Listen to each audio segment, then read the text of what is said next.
Hey, what's up, everybody? This is Ross from Planet X Filmworks channel on YouTube and the Zodiac Files True Crime series. Check it out, and shout out to Greg and the Gray Stage channel. Their content is amazing.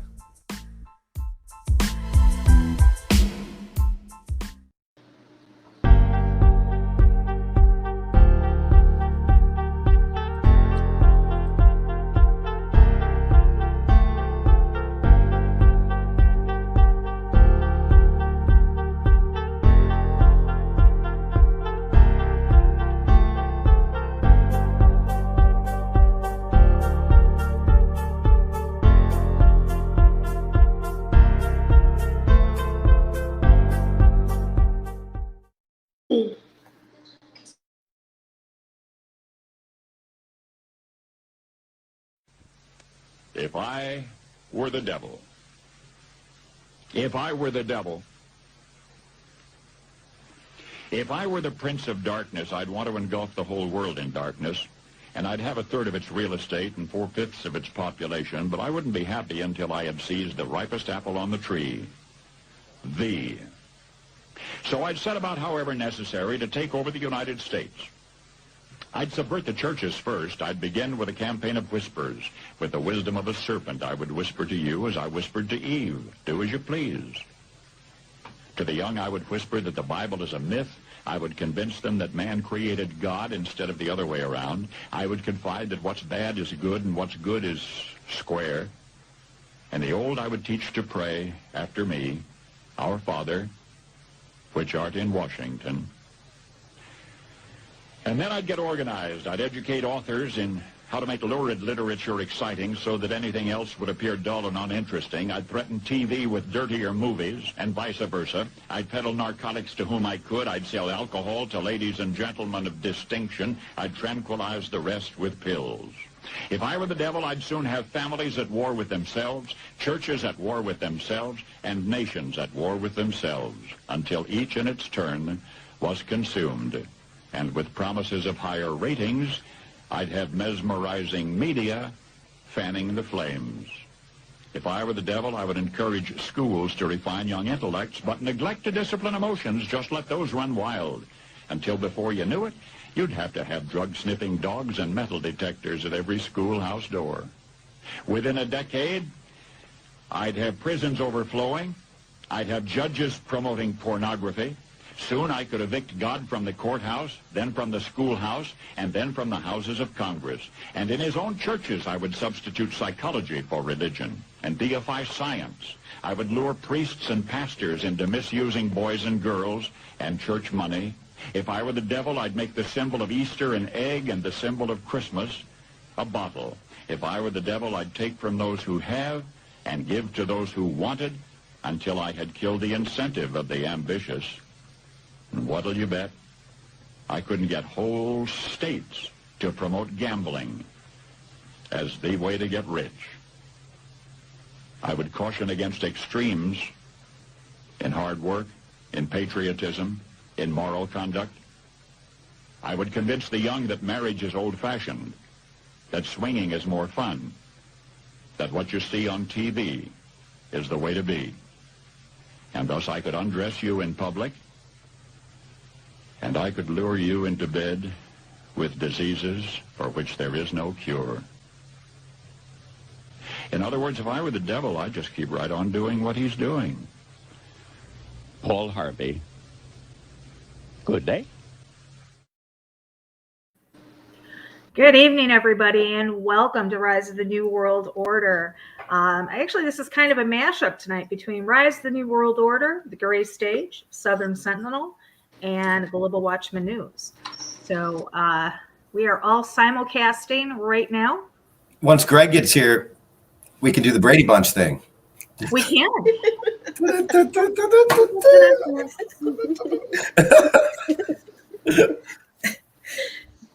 Is it Too funny. So tonight,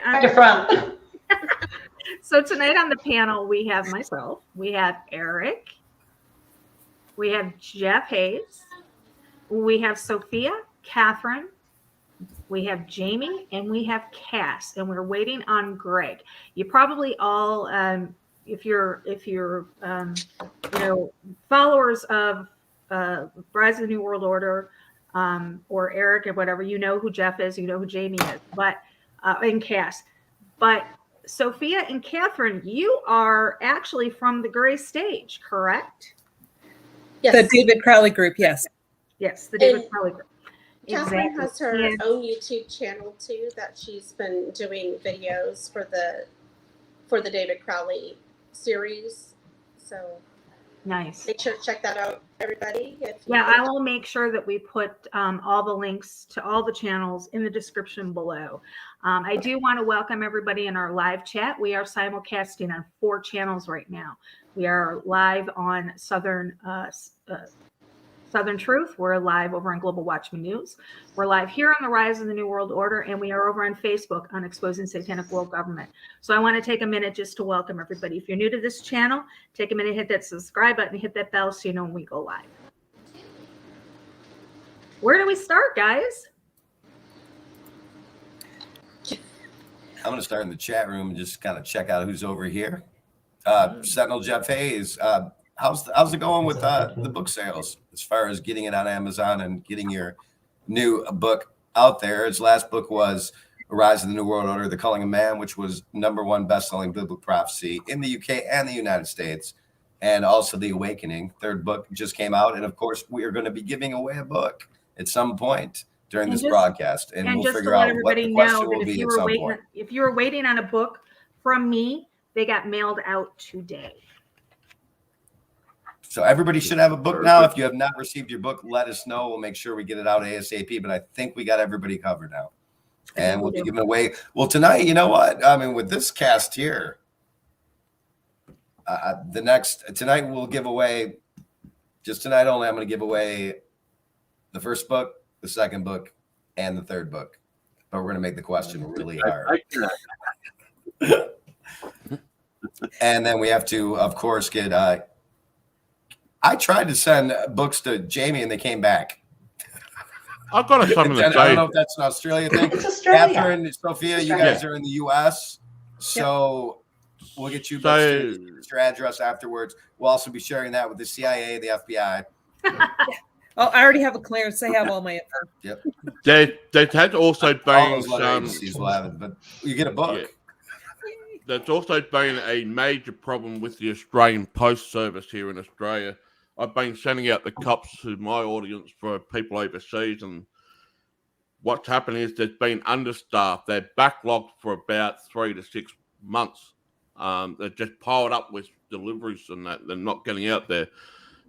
I have made a call, and they'll be starting to ship them out in the next 2 weeks, so you should be receiving a cup shortly or whatever. I thought maybe because they might have thought they were infected with COVID-19.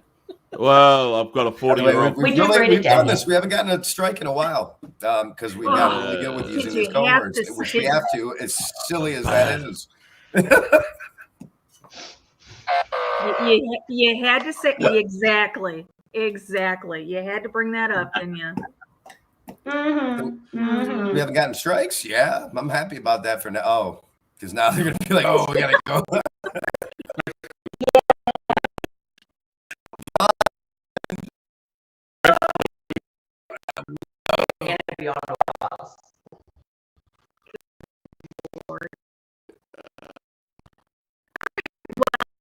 I'm waiting on Greg to pop in here. How's the book doing? Did you get it on Amazon?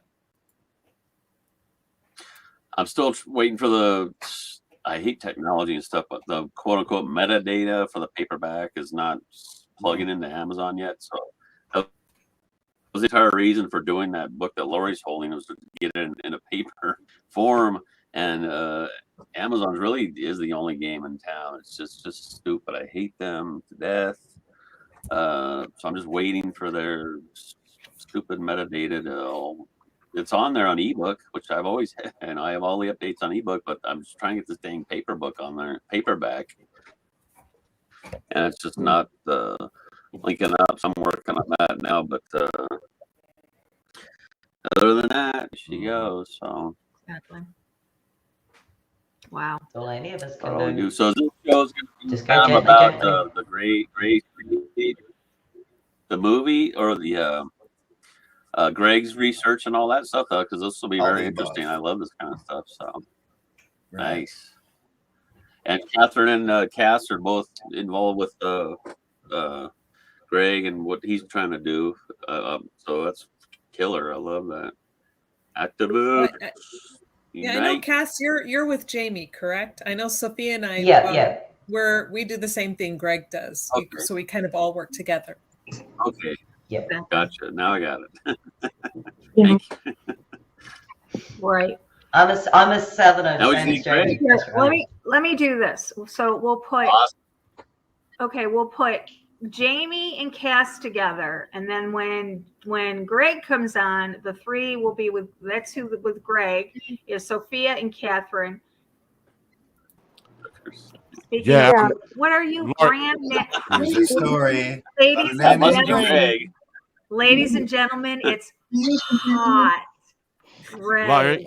Laurie, I've got no audio coming through the simulcast. I'll have to end the simulcast on my end and redo it again because apparently there's no audio. Okay. So, stay with us, guys, and Southern Drifter. Billy. Greg. Hope he's not pissed when he comes finally- back and realizes we were just miming. Uh, Oh, it's still here. My bad. We'll see. Yeah, you. We would do that too. We would do that too. So you got Looks us. good. Hi, Greg. How you got us doing? now? Oh, I'm here. I'm here pretty much. They got us, Jamie. Greg, are you still trying to steal my title? I am I actually. thought I was hot Kathy, or what did they call me? Sexy what? Yeah. No, you are. You are hot Kathy, but you got to say it correctly. Oh, hot. Hot. Hot. That's right. Greg. I'm sweating. Oh, that's so funny. I didn't even know Oh, anything like yeah. that was going on until I heard Greg talking about it. I'm like, I still Greg don't know, but it's Fernandez. pretty funny. That's right. He's It's got the it. funniest thing I've ever seen. Hot Kathy. That was so hilarious. I still get a laugh. Okay. Greg's theme music. We got to play it every time he comes in the room. Yeah, well, let's.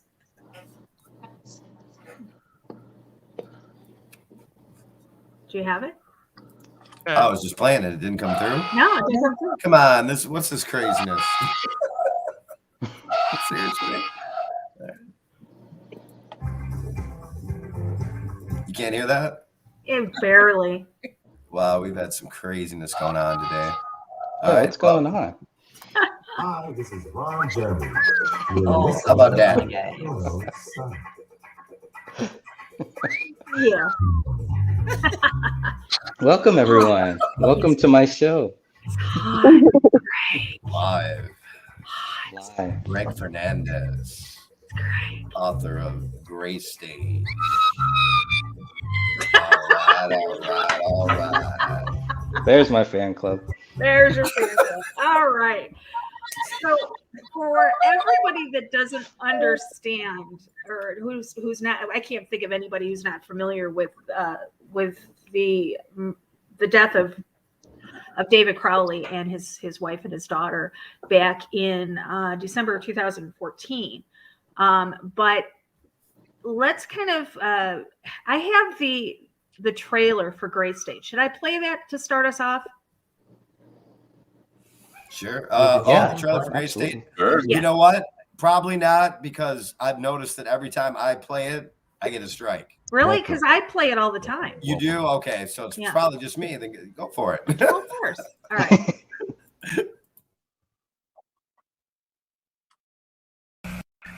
Sit rep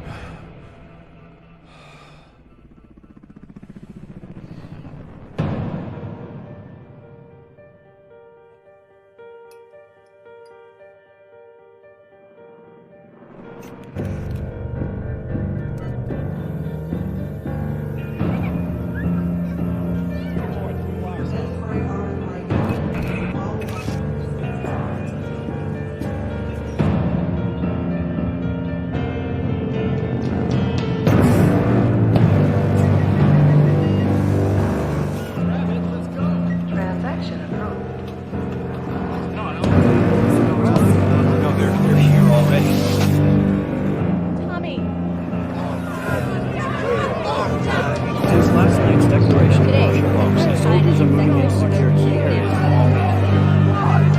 In response to UN presence in Minneapolis.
Last night I dreamt about how things were. And then I woke up here.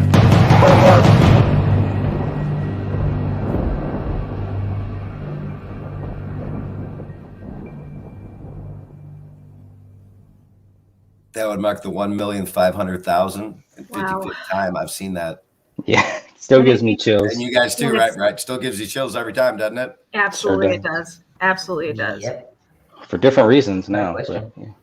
All right, so let's dive into this. So this was the concept that he had what do I want to say, pitched to several people over the years, correct?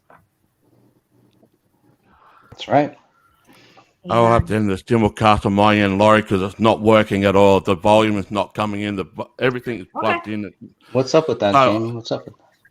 I don't know. I'll just, Jamie's fired as the IT Funny guy. that.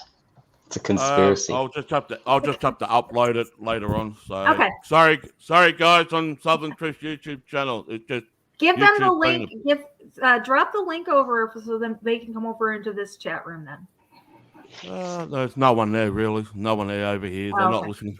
So I'll just end it. Okay. I'll All right. re-upload it afterwards. So Okay, awesome. Okay, so David Crowley had an idea. He had a vision for it would actually be a movie or a documentary, where it would show the dystopia where our society was headed towards if it kept on the track that it was. And this was back in the early 2000s, mid 2000s, and so he put together this trailer, pitched it to Hollywood, got accepted, I believe, right, Greg? And then all of a sudden, him and his family was found dead. That's Why don't right. you take it? Why don't you, if you can, or one of you guys, Catherine or Sophia, because I know you're having problems talking. Yeah, I'll talk if you don't mind, because Go give ahead. poor Greg a break. I'm sorry. What was your question? Oh my God. He has the toothache and I'm the one who forgot what you just asked. If we could just kind of give some background of everything, the vision, who he pitched it to, bringing it up to the time that we found him dead. Okay, well, I mean, what we know from all of the records that we've been able to get copies of is Gray State was a long process for him. He'd been working on this and rewriting it for many, many years. We're not quite sure how. We know that he and Danny August Mason met through an instructor at film school. And then they got together and somehow a concept was then born. So David started writing on it. So we're talking early 2000s, I believe. So by the time he had finally pitched it to Hollywood, he had rewritten it several times. And it got to the point where it really was just his baby, so to speak. He completely gutted it and rewrote it and wrote out certain characters, and he really made it his own. He didn't like the way the feel that the movie was going at the beginning, so he changed it up. Sophia, you want to pick up? Sure. After he'd gone twice to LA to meet with the Mikes, who were the ones who had decided to pick up the film. And by the time the fall came along, they decided that the film would probably be best told in a series. And I think it was Sons of Anarchy was ending at that time, and they were thinking, okay, we could get this up on maybe FX and or whatever series Sons of Anarchy was on. I can't remember. I think of AMC. It doesn't matter. Anyway, so they were then talking about breaking down the storyline into pieces so that they could have this series or a limited series. And that is part of the contract. And David discusses it in his Day One journal. And he starts working on the scripts. Thank you, Planet, for that. Sons was on FX. Okay. So anyway, he starts working on the beginning of, I guess, the premiere script, the very first episode pilot. And he kind of refers to it in the Day One journal. And then he sent it off to Hollywood. And that was about the end that you hear of him talking about Gray State. He discusses some other movies at that time or scripts that he's working on, but it's really the end. The fall is when he stops talking about Gray State at that time. And then the journal ends abruptly in November. I think it was like November 5th or 6th that it stops. And that's all we really know from there. Right. I mean, we do have his searches that he did on his computer. I think it was the last 12 or 14 days that they were supposedly alive. So we do have that. And then I think that, and we have the phone records too, but it's kind of vague. You're like trying to read into those. We do know that in the police report where somebody says, oh, that they text David or called David, those didn't actually happen. And yeah, none of those are backed up by the records. Yes. And so we also know that up until, I think it was 2019,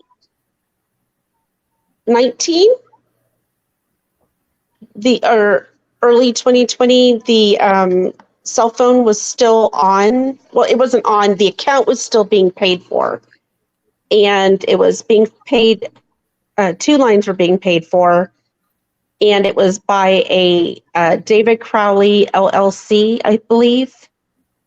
And so that was an interesting development. You know, just a whole bunch of weird stuff with this case. His personal cell phone? Yes, his personal cell phone account was still being paid for. I haven't gone back to check. I don't even know if I'll be able to get that information now. When I went in, we were looking at certain codes for the cell phone that were in the records that we didn't understand. And the guy plugged in his account number, and the first 2 pages, which you can see, anybody could see these first 2 pages. It showed that the account was still active and that it was still being paid for. Now, the first time that I went in, it was on hold. It had been suspended, but they said that had been continued to be paid for. It just, that month it was suspended for non-payment. Do And the you next, know who was, I mean, you said it was David Crowley LLC, but who is that? I don't know. I've tried Googling it and I cannot come up with anything. That's quite interesting. I didn't even know about that. That's, wow. Okay. Yeah. Okay. Now, I've been accused of getting into David's account illegally, but that has never happened. We have never gotten into his account. You have to have a passcode. Mm-hmm. And number two, I would never overstep those boundaries. So this was just something that the gentleman at the store had input the account number. The first 2 pages came up that showed that it was still active. Is somebody using his, I mean, that number? I mean, was there activity? I mean, okay, paying, it's fine, but is there activity on that line? Yeah. The phone number had been recycled. So they had gotten a new number and it was for 2 lines. Interesting. So, and that's all I know.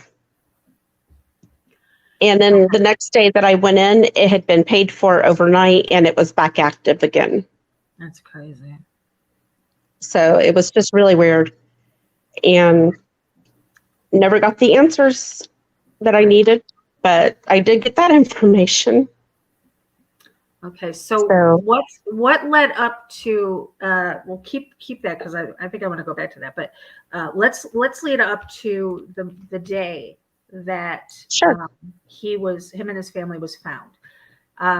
Do you think I probably can't play the 911 call, right? Will she strike the channel? I'm sure she will. Yeah. No. You could definitely play it. Play that thing. Play that funky music. Well, she will. Just be prepared. Great. It's on my channel. So Is it on your channel? Yeah. Yeah. No. Yeah. Well, I mean, just so you know, she has stated that she Laurie, reports it whenever. Yeah, Laurie, I was just fixing up my audio. It's working now. Yes, it's working now. Okay, cool. I was just working. Cool. How far back is it, Greg? While I look for it, trying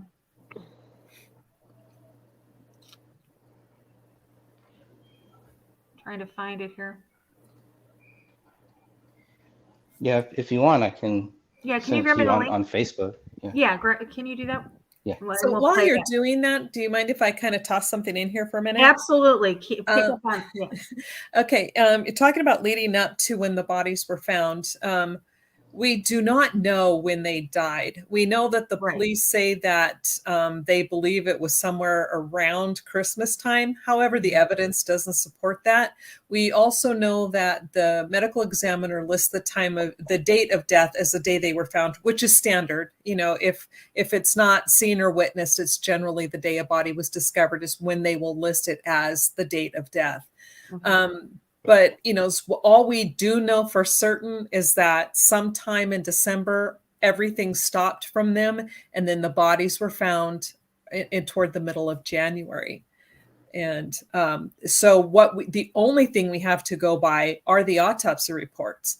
And clearly the autopsy reports do not show a death of December 25th. I mean, it just doesn't.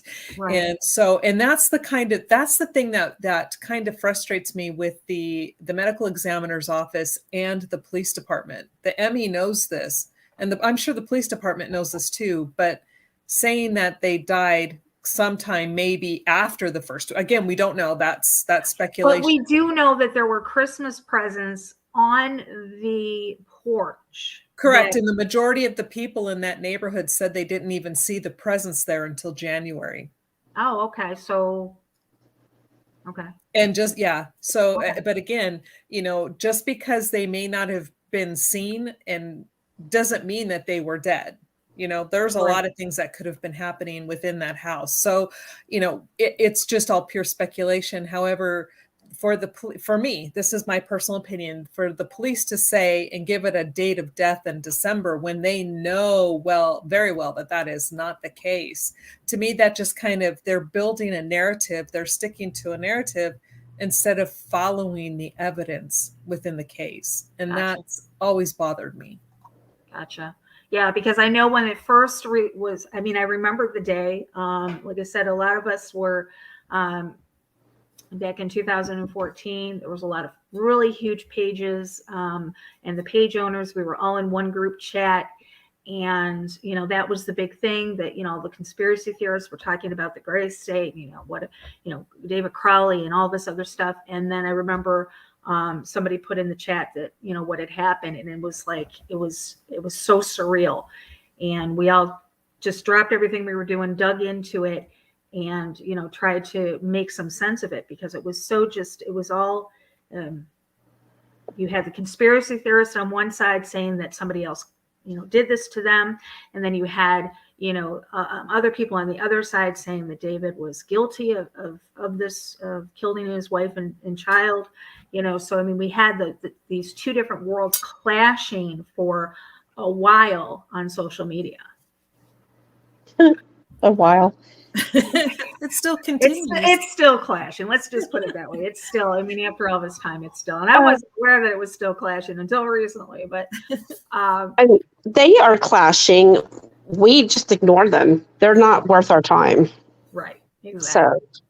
So, they are my fan club. I can't completely ignore them. Fans. They are your biggest fans. Oh, and by the way, I was telling everybody beforehand, Greg, just to let you guys know, Judy has contacted me. It went to my other folder, and I haven't even clicked it open. Oh, are you trying to steal my fans? Trying to steal my fans? No, I don't answer fan mail. Okay. Oh, well, you're in good company. Okay, so this is off of Greg's channel. So if she is listening, this is not your property. I'm taking this off of Greg's channel, and so I will make sure that I submit the proper paperwork, where you could lose your YouTube channel if you falsely strike my channel for this. Just going to let you know that I'm not new. This isn't my first rodeo. I've been around a while. You can always blame Jamie. That's what I do when everything goes wrong. Yeah, just blame me. Just blame me. I blame Eric. He's the one I blame. That's true. That's right. So, okay. So this is going to lead up to now. Okay. Let's just kind of set the picture before I do the 911. So, one of you, if ladies could set the scene for the 911 call. Pure comedy gold. Let's put it like that. This is a complete. Okay, I've seen better acting from Amber Heard. Okay. This is what you don't do when you call 911. Okay. Yes. All right. So, this is just to set this up. This is the neighbor that called 911. This was David's neighbor. So here we go. Yes, this is Judy Procknell, and I live at 1055 Ramsdale Drive. Yeah. I think there's been a murder next door. What's going on? Well, we've noticed that they haven't been around, and there were Christmas presents on the stoop. So I went over there, and there's a dog in the house, and there's definitely some bodies in the living room. Oh, okay. Stay on the line with me just a minute. Do you know what their address is? Well, I'm 1055, and they would be to the west of me. Okay, the house. So like 1050 or whatever. Okay, so if I'm facing and looking at your house, Judy, would it be the house to the right or the left? If you're facing my house, it would be your right. Right. What are you seeing in there? It just looks like there's a pile of bodies, and one, like the head is eaten off. Oh, no. I suppose by the dog. And my husband thought they were dummies, but the hands look real. And they would have been there since before Christmas. Okay, and so you haven't seen... And all their Christmas lights are still on in the house.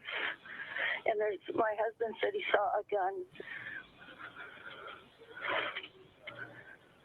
On the floor? Yeah. Okay, stay on the line with me just a minute. You'd be a husband, wife, and child.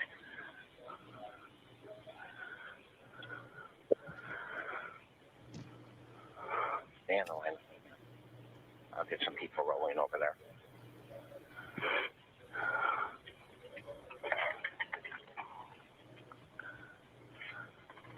You saw Christmas presents? Colin, I'm calling 911. You saw presents inside the home too? There's presents on the front step, and they've been there since before Christmas.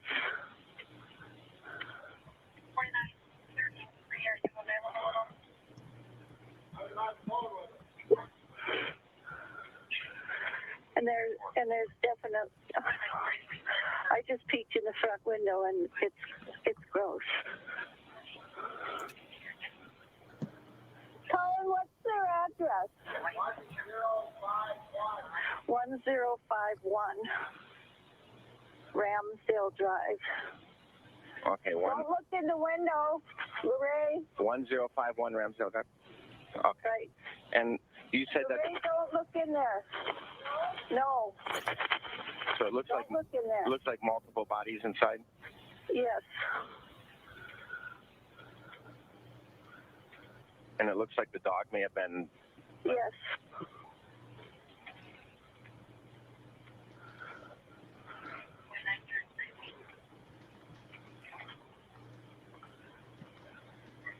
Okay. You saw the gun on the floor there?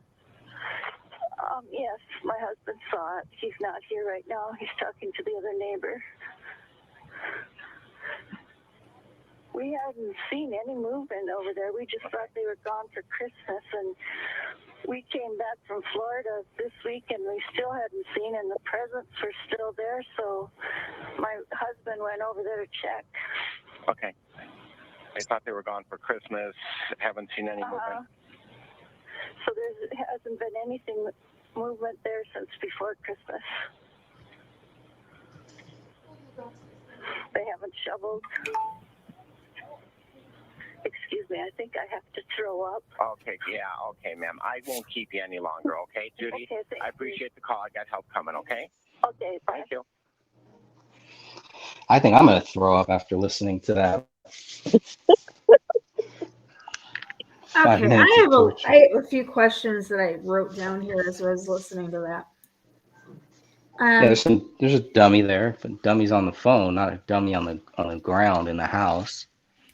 How okay, so you said that the neighbors had not seen any presents on the porch before this, but yet she says that there's been presents on the porch since before Christmas. Right. And she's saying that, and even Dan Jr., who dropped them off, doesn't say he dropped them off before Christmas.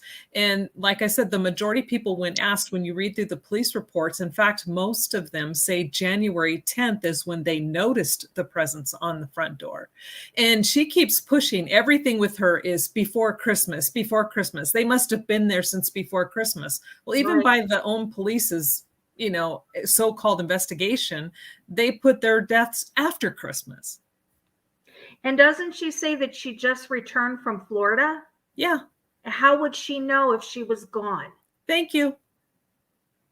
Same question we've been saying. Okay. All right. Then I'm on the right track here, because I guys, I interviewed Mama Gamer, and I thought that I was going to get something new or something like worth anything, and she really didn't know too much of anything. She was concentrating on the foot. It was all about the foot. It was the foot.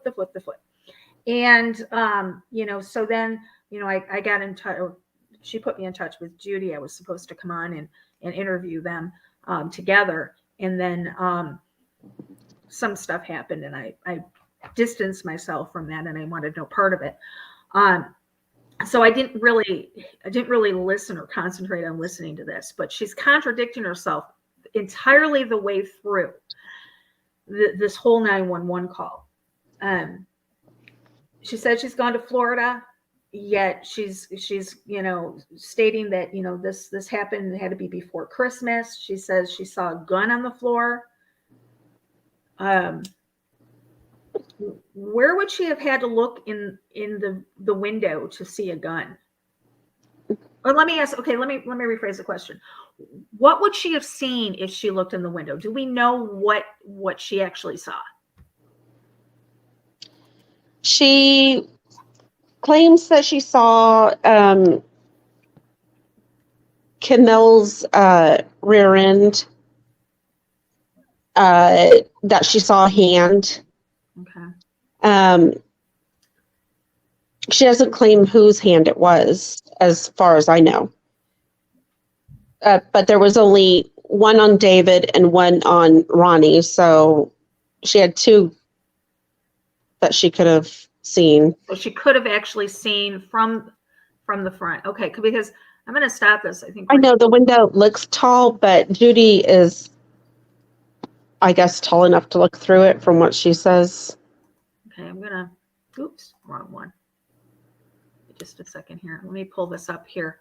Okay, so this is the front of the house. And so this would have been the window she would have looked into the front. And here's the front door, correct? That's where the presents were? Correct. Mm-hmm. Okay. I just want to know what prompts somebody to go look into the window.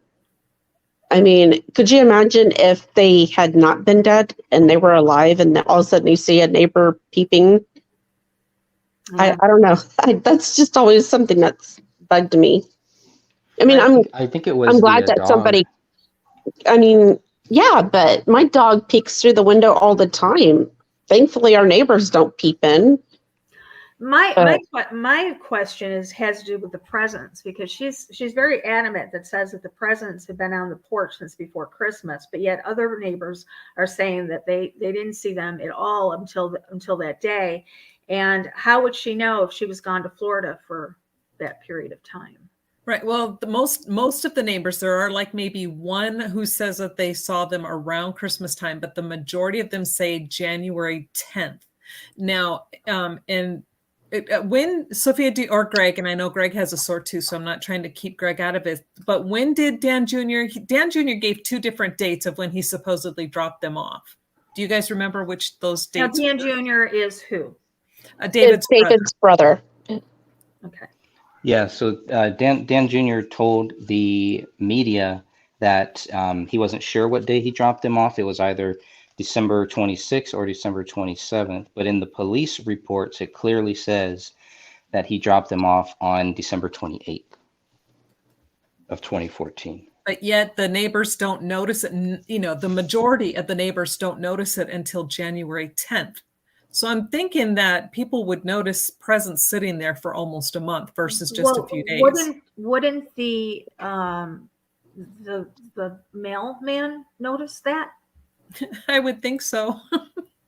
I mean, if you're sitting there and you have presents on there, and you're a mailman, you go there 6 days a week to a house and you see a present there. The presents are there 1 day, 2 day, 3 day, 4 day, 5 days, 6 days, 7 days. Wouldn't you start to wonder, why are these presents still on there? Or is there something wrong? Exactly. He may not have noticed them because of where the actual mailboxes are. They're actually on next to the sidewalk, so it's not like the mailman goes up to David's house or anything. Okay. They're on the sidewalk. But he would have noticed all the mail. Obviously, it's like, okay, nobody's picking up any mail in this mailbox. Right. Wow. Eric and Jeff, jump in here. Do you have questions? I'm taking notes. Because you guys, Jeff or Eric, me too.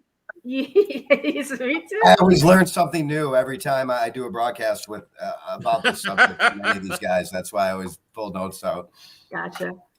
I mean, this is totally ridiculous. If you want my commentary here about these packages that are neatly stacked, not wet, not weathered, after sitting there all that time on the front porch.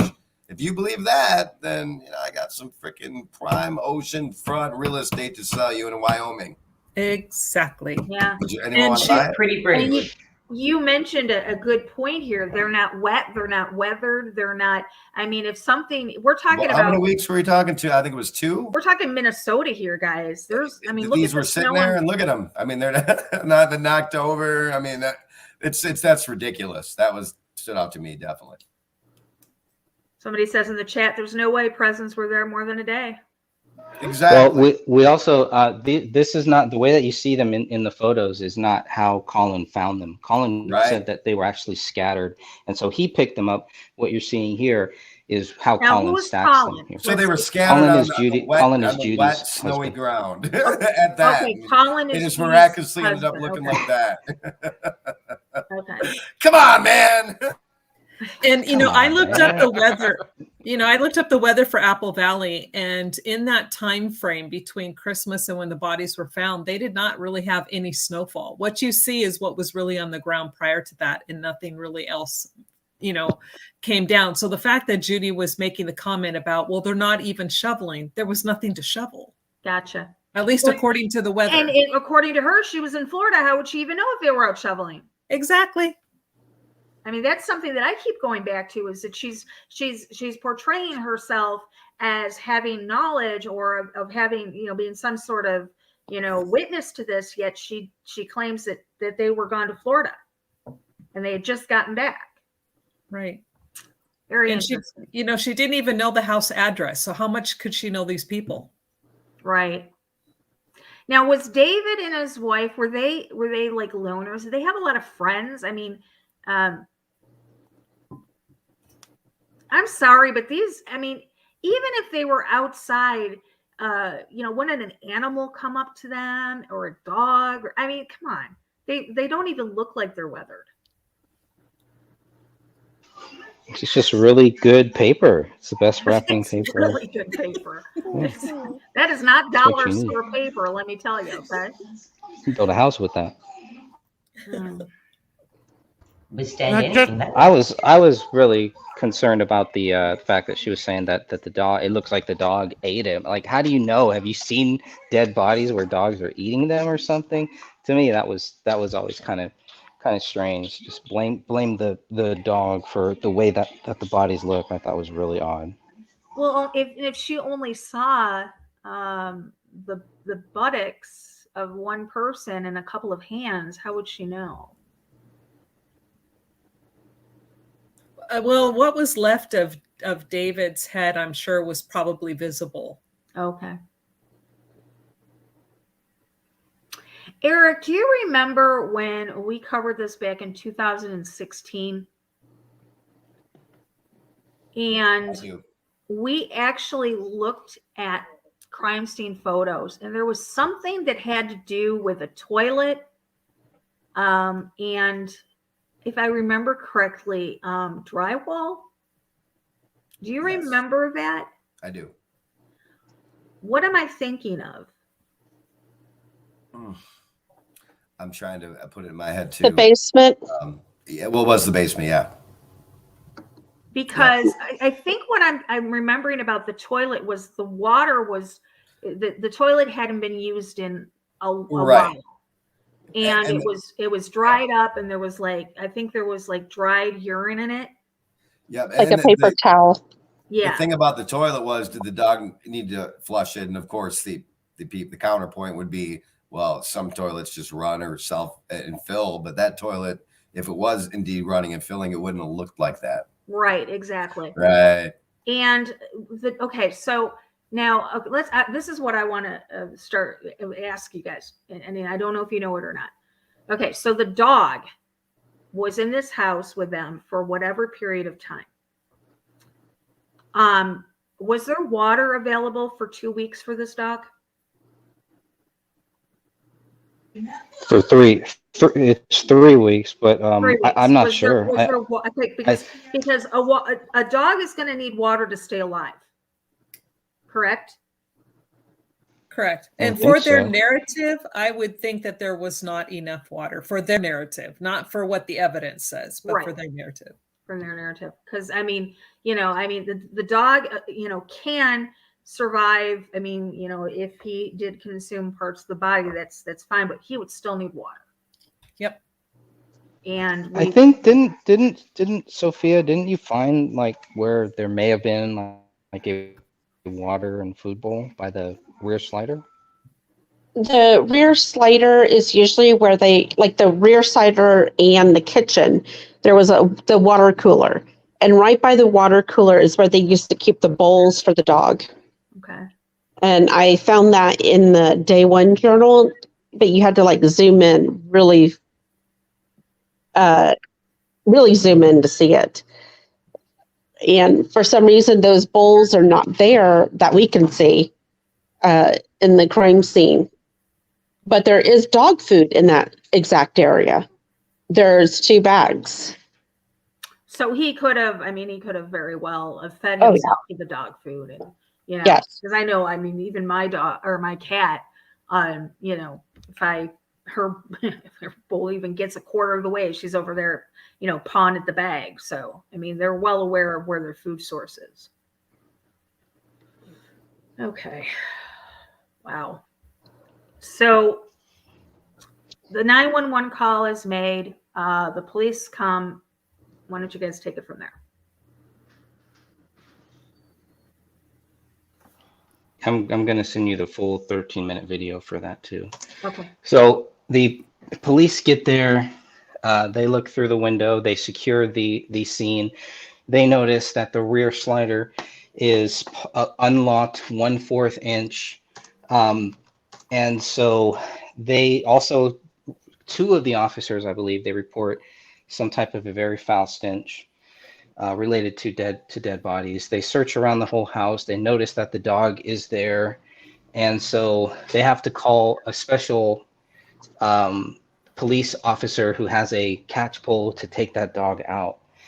So once they get the dog out, then they go through the house, two of them do, and they clear that house. And then they go outside and they wait for the Minnesota BCA to show up. Then they go through the house a second time. And that's when they start looking for, that's when they see the bodies. They start basically marking everything down. So, and they miss two bullets while they're there. I So read that. Yeah. they find them later. They find one a couple days later. Or actually, they don't find any of them. The cleaning crew finds one a couple days later that will be tied to Rania, tied to her blood. Then 1 month later, they find a bullet that's tied to David, but it doesn't have his blood on it. So they never find any bullets that have David's blood on them, which is pretty strange, I think. Wow. Yeah, that is pretty strange. But somehow his blood gets on the magazine of that gun. So he must have been wounded at some point. And that's always been another strange thing. Then you have some missing DNA. You have DNA that is not tied to David, Rania, or his wife. So there's somebody else in that house too, if not several people. Wow. There was something that I don't remember who I heard it from. It might have been in your group.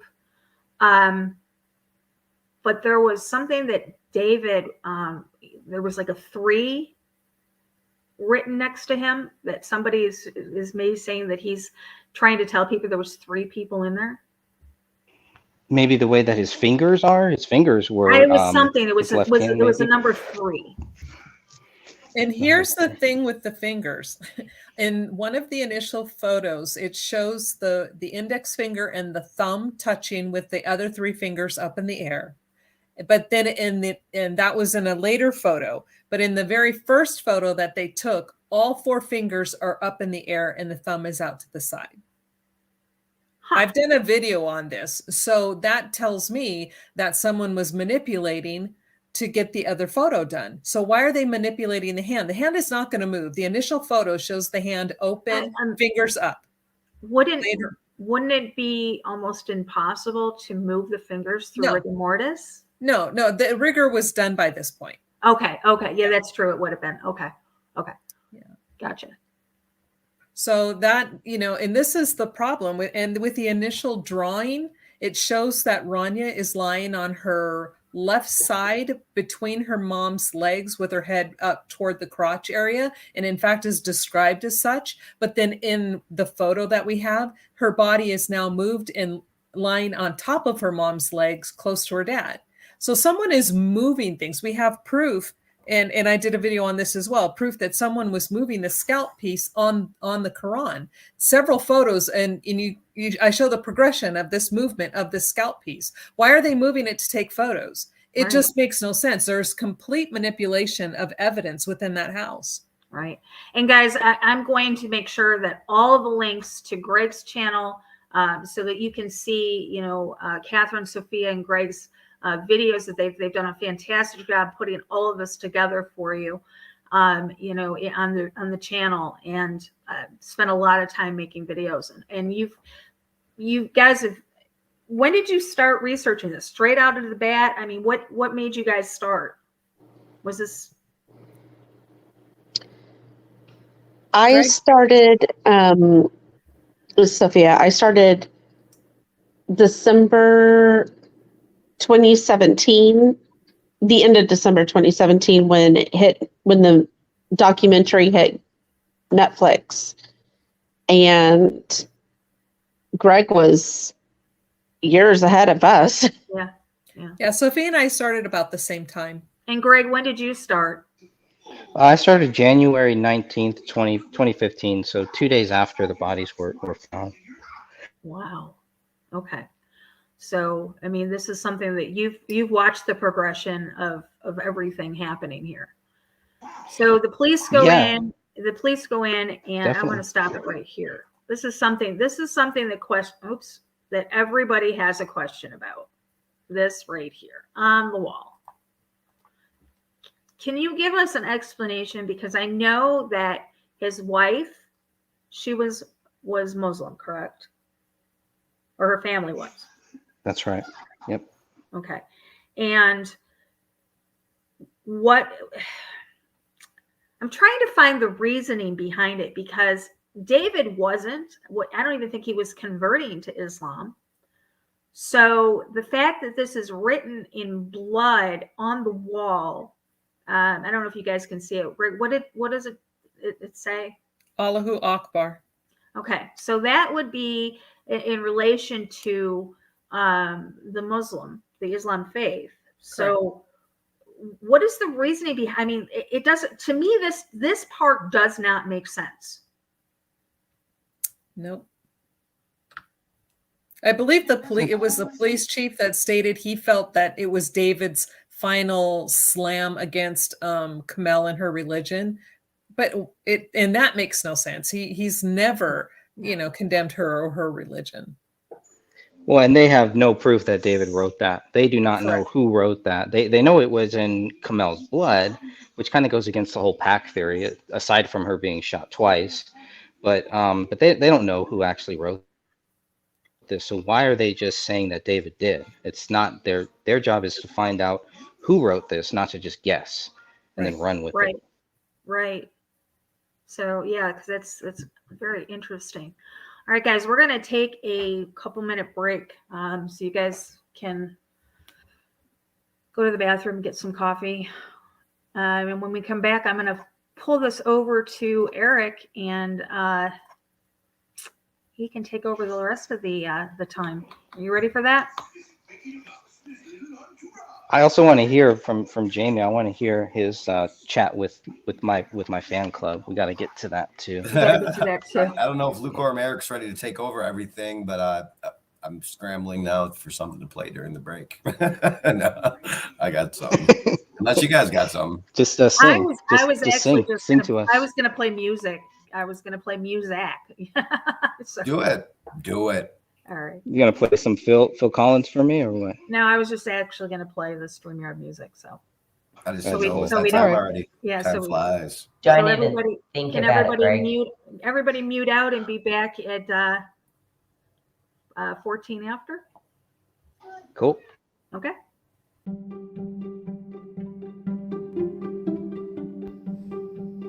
Hello, everyone. everyone. This is Sophia from the Gray Stage podcast, and I'd like to invite all of our listeners to join the Justice for David Crowley and Family group located on Facebook, where we have almost 4,000 members. In this group, we welcome discussions regarding the case and have all of the documents located in the files section for everyone to review. If you like, you're welcome to visit Greg Fernandez Jr.'s website called The Gray Stage. It's located at thegraystagewordpress.com. You can find his book and all the official documents for this case at his website. Lastly, I'd like to introduce you to Catherine Michele, who's a part of this podcast. Catherine Michele has a YouTube channel under her name, where she mainly discusses the Crowley case. So please feel free to stop by and give her channel a like and a listen. Until our next podcast, keep seeking the truth and justice for David Crowley and his family.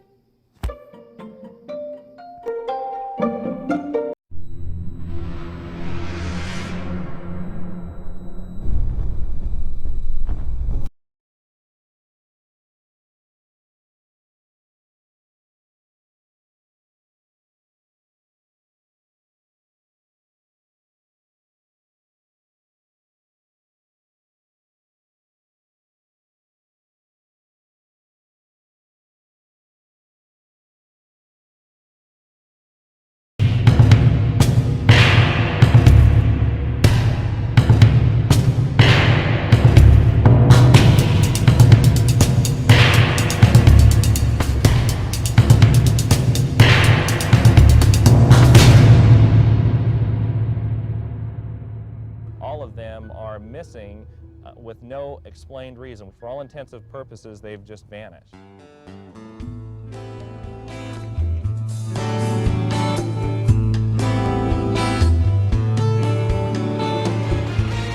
Hi, I'm Kyle Kraska. It's the FBI case that has all the elements of a Hollywood thriller. A missing millionaires, a huge reward, and clues the cops just can't figure out. We feel almost certain that the women were the victims of a violent crime.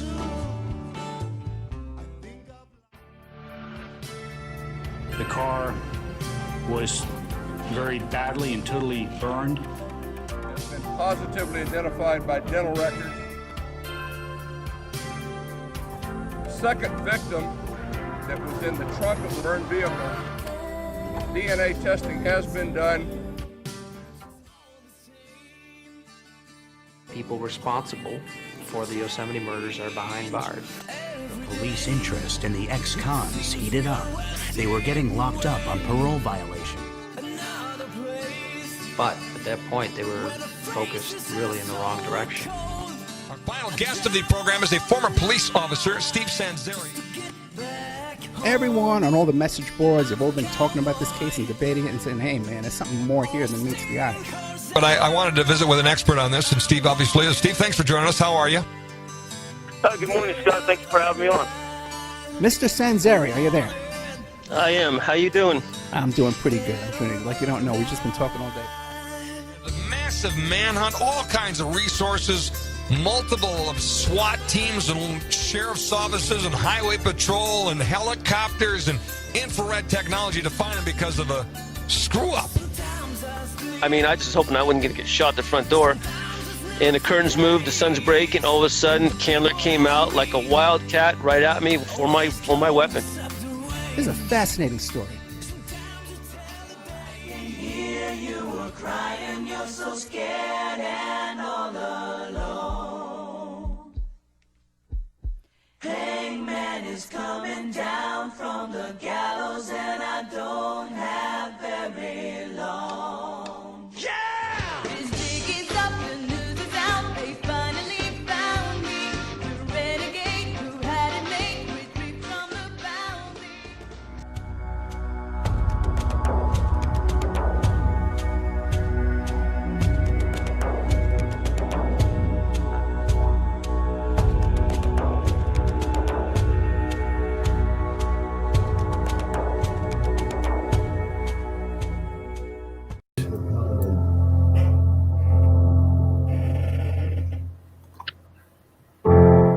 Straight out of Jeff Hayes' book. So large, so vast, will escape the perception. Those who will see it will be thought of as insane. We will create separate fronts to prevent them from seeing the connection between us. We will behave as if we are not connected to the illusion of life. Our goal will be accomplished one drop at a time, so as to never bring suspicion upon ourselves. This will also prevent them from seeing the changes as they occur. We will work together always and will remain bound by blood and secrecy. Death will come to he who speaks.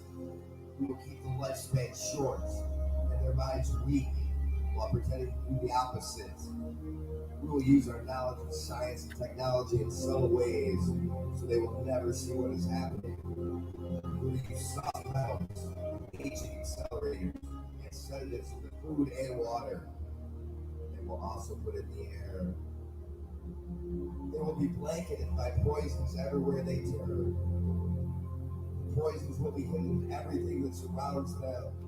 What they drink, eat, breathe, and wear. We will create medicine that will make them sicker to cause other diseases for which we will create yet more medicine. We will render them docile and weak before our power. Their minds will belong to us and they will do as we say. If they refuse, we shall find ways to implement mind-altering technology into their lives. We will use fear as a weapon. We will establish their governments and establish opposites within. We will own both sides. They will perform a labor for us and will prosper from their toil. Our families will never mix with theirs. Our blood must remain pure, for it's the way. We will make them kill each other when it suits us. We will keep them separated from the oneness by dogma and religion. We will control all actions, tell them what to think and how. We will guide them kindly and gently when they think they are guiding themselves where they are not. We will guide them kindly and gently, letting them think they are guiding themselves where they are not. We will ferment animosity between them through our factions. When a light shine down among them, we shall extinguish it by ridicule or death, whichever suits us best.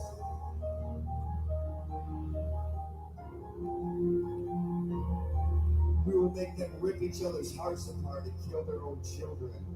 They will bathe in their own blood, kill their neighbors for as long as we see fit. We will benefit greatly from this, but they will not see us. For they cannot see us. We will continue to prosper from their wars and their deaths. We will make them live in fear. We will use all of their tools and all of our tools to accomplish this. The tools will be provided by the labor. We will make them hate themselves and their neighbors. We will always hide the divine truth from them. We are all one. This they must never know. We will make them hate themselves and their neighbors. We will always hide the divine truth from them. We are all one. This they must never know. Drop by drop. Drop by drop, we will advance our goal. We will take over their land, resources, and wealth, and exercise total control over them. We will deceive them into accepting laws that will steal the little freedom they still have left. We will establish a money system that will imprison them forever, keeping them and their children in debt. When they shall band together, we shall accuse them of crimes and present a different story to the world, for we shall own all the media. When they shall rise up against us, we shall crush them like insects, for they are less than that. They will be helpless to do anything, for they will have no weapons. We will recruit some of their own to carry out our plan. We will promise them eternal life. Eternal life they will never have, for they are not of us. The truth will be hidden in their face, so close they will not be able to even focus on it until it's too late. Oh yes, as the grand illusion of freedom will be, that they will never have or never know. They are our slaves. When all is in place, the reality we will have created for them will own them. Their minds will be bound by their beliefs, the beliefs we have established from time immemorial. But if they ever find out they are equal, we shall perish then. This they must never know. If they ever find out that together they can vanquish us, they will take action. They must never, ever find out what we have done. For if they do, we shall have no place to run. No one shall give us shelter. This is the secret covenant by which we shall live the rest of our present and future lives. For this reality will transcend many generations and lifespans. This covenant is sealed by blood, our blood.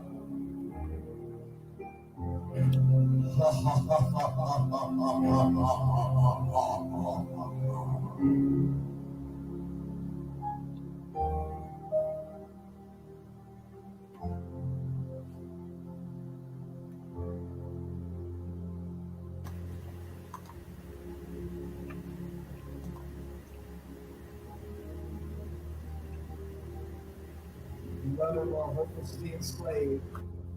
Those who falsely believe that they are free.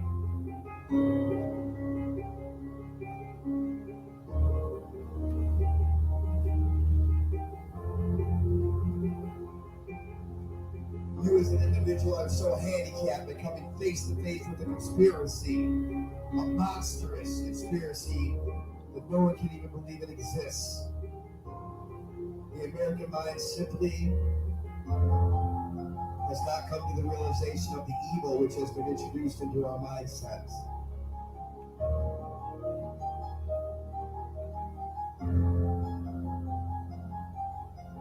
Give me control of the nation's money supply. Give me the banks. And I care not who makes the laws. I am above them.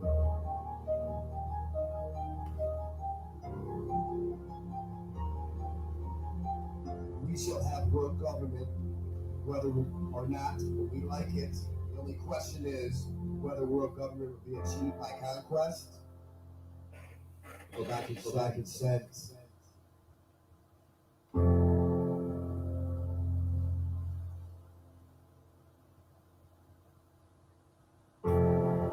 Welcome to the resistance. Peace. That was the secret covenant. And you can say that it's not true, just like the protocols of the learned elders of Zion. You can say they're not true, but you cannot convince me that each one of those protocols are not coming into fruition. So, prophetic words there. So this is the second half. We are welcoming the gray stage, talking about the David Crowley murders, suicide, whatever it is, whatever side you take. We got hot Greg here.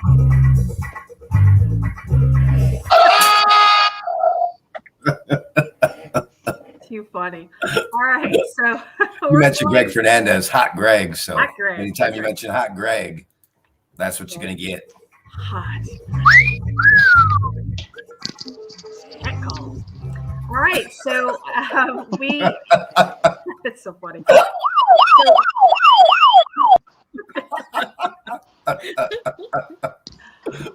Anything is better than Phil Collins. When it comes to Greg, anything is better than Phil Collins. So Greg has sent me a couple of videos that we're going to play, but we're going to play it in the background or while we're talking. Yeah. So let's continue with this one here. And then I will play the other one. So this was, there's a better picture of it. So when we started to take our break, we were talking about this. This is Allah Akbar, correct? Yes. Allahu Akbar. Allahu Akbar. Okay. And so I'm going to turn it over to Eric, and he can go from here. What are you turning over to me? You're going to run. You want me to continue? The video? No, do you want, the questions? Oh, all right. Sure. Okay. Well, tell us about this. There's been a debate that this wasn't spelled right, but then the ancient text says it was. What's your take on that, guys and gals? I would like to know why the clock is still there. Why that wasn't taken down so they could write it easier. Yeah, good question. Or knocked off even while they were writing it. How is it still sitting there with all that frantic activity around it and it hasn't been knocked askew? What time is it? Just a minute past a freckle and a mole catching up. What? Repeat that, Jamie? Yeah. Somebody will be asking what time it is. Just a minute past a freckle and a mole catching up, but the clock is still stuck on the wall. But there's one question. There's one question for everybody, right? Is it true that the husband of Judy was the one that said that he found the gun? Well, he didn't found the gun, but he saw a gun on the floor in the lounge room. Yes. Yes, it was Colin Procknell. He was the very first one to find the bodies. He went back and told Judy what he had seen, and she was like, "No way." Okay, let me ask you a question. What prompted him to even go over to the house? I think they were on their way back from dropping a sister or sister-in-law off at the airport, and when they came back, they were talking about the presents and noticed that they had been scattered, and I guess he decided to go over there and fix them, and okay, and that's what started it all. And somebody knocked on the door and gave Judy a script, and she called 911. I'm being sarcastic. They actually both called. They both Not called really, 911 too. So you can compare Judy's 911 call to Colin's 911 call, and they're very different. Now, wait a minute. They both called 911? They Correct. did. And we have the actual transcripts of both of those calls, which I think are better than even her audio. The audio is like, okay, but having the actual transcript, I think is really I got more from that transcript than I did from her call. And what was the difference between the two? Colin was he doesn't mention the dog eating any bodies. He doesn't mention a murder or a suicide. He calls to have somebody come over to do a welfare check. That's really it. So he does the right thing, and I don't know. So people can read those if you want to read both of those, the transcripts, which we've had for years. And Judy kept telling us, watch, or once you listen to my audio or something like that, I guess that was supposed to convince us that, I don't know. It's really hard to kind of understand what she's talking about most of the time. But I just felt like reading the actual transcripts was very helpful. I found it very helpful. It raised more questions for me, definitely, but I'm glad that we have those.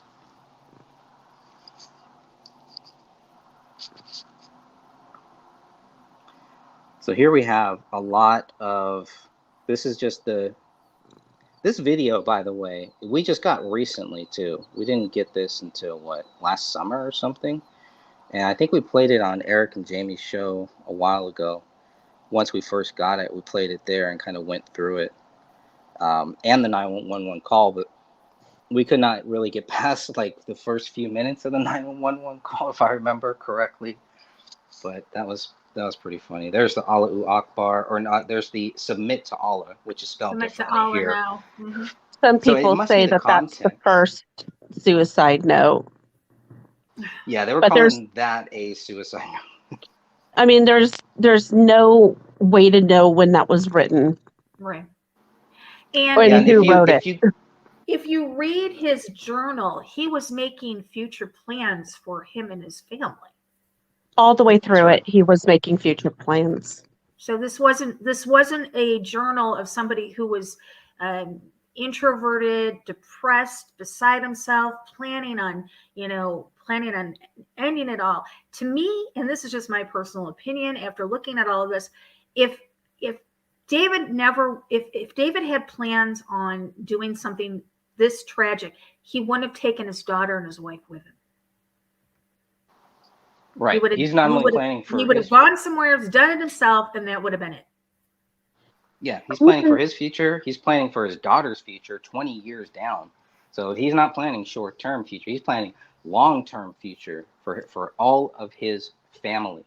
Right. If you read those journals, you can clearly see that. And even his computer searches at the very end, those weren't even suspect. They didn't show anything crazy. They didn't show him like searching on how to stage the house and kill his family. Nothing like that. Whose gun was it? It was his. Okay. Which is, all of this is what led the police to say he quote unquote snapped, because they found no motive whatsoever and everything seemed normal. And then this, so they said, oh, well then he must have snapped. Something I've come to researching over personal experience over the last few years is I know that there are 3 motives for murder. And that is revenge, money, and love. Yep. Yes. Those are the 3 motives for murder.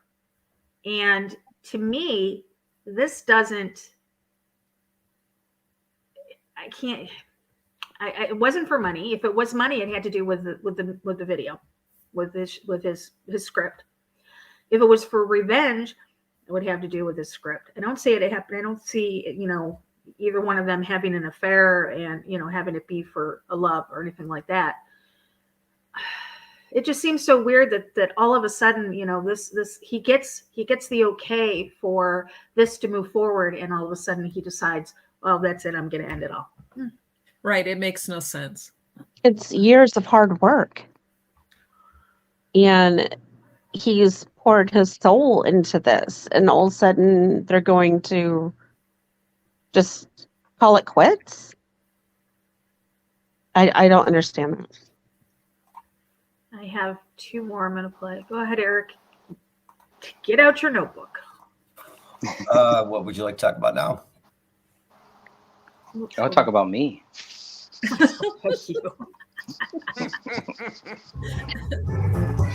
There we go. Welcome. After hours. Oh yeah. I am your hot host. This is Greg. It's hot time. After dark. That was good.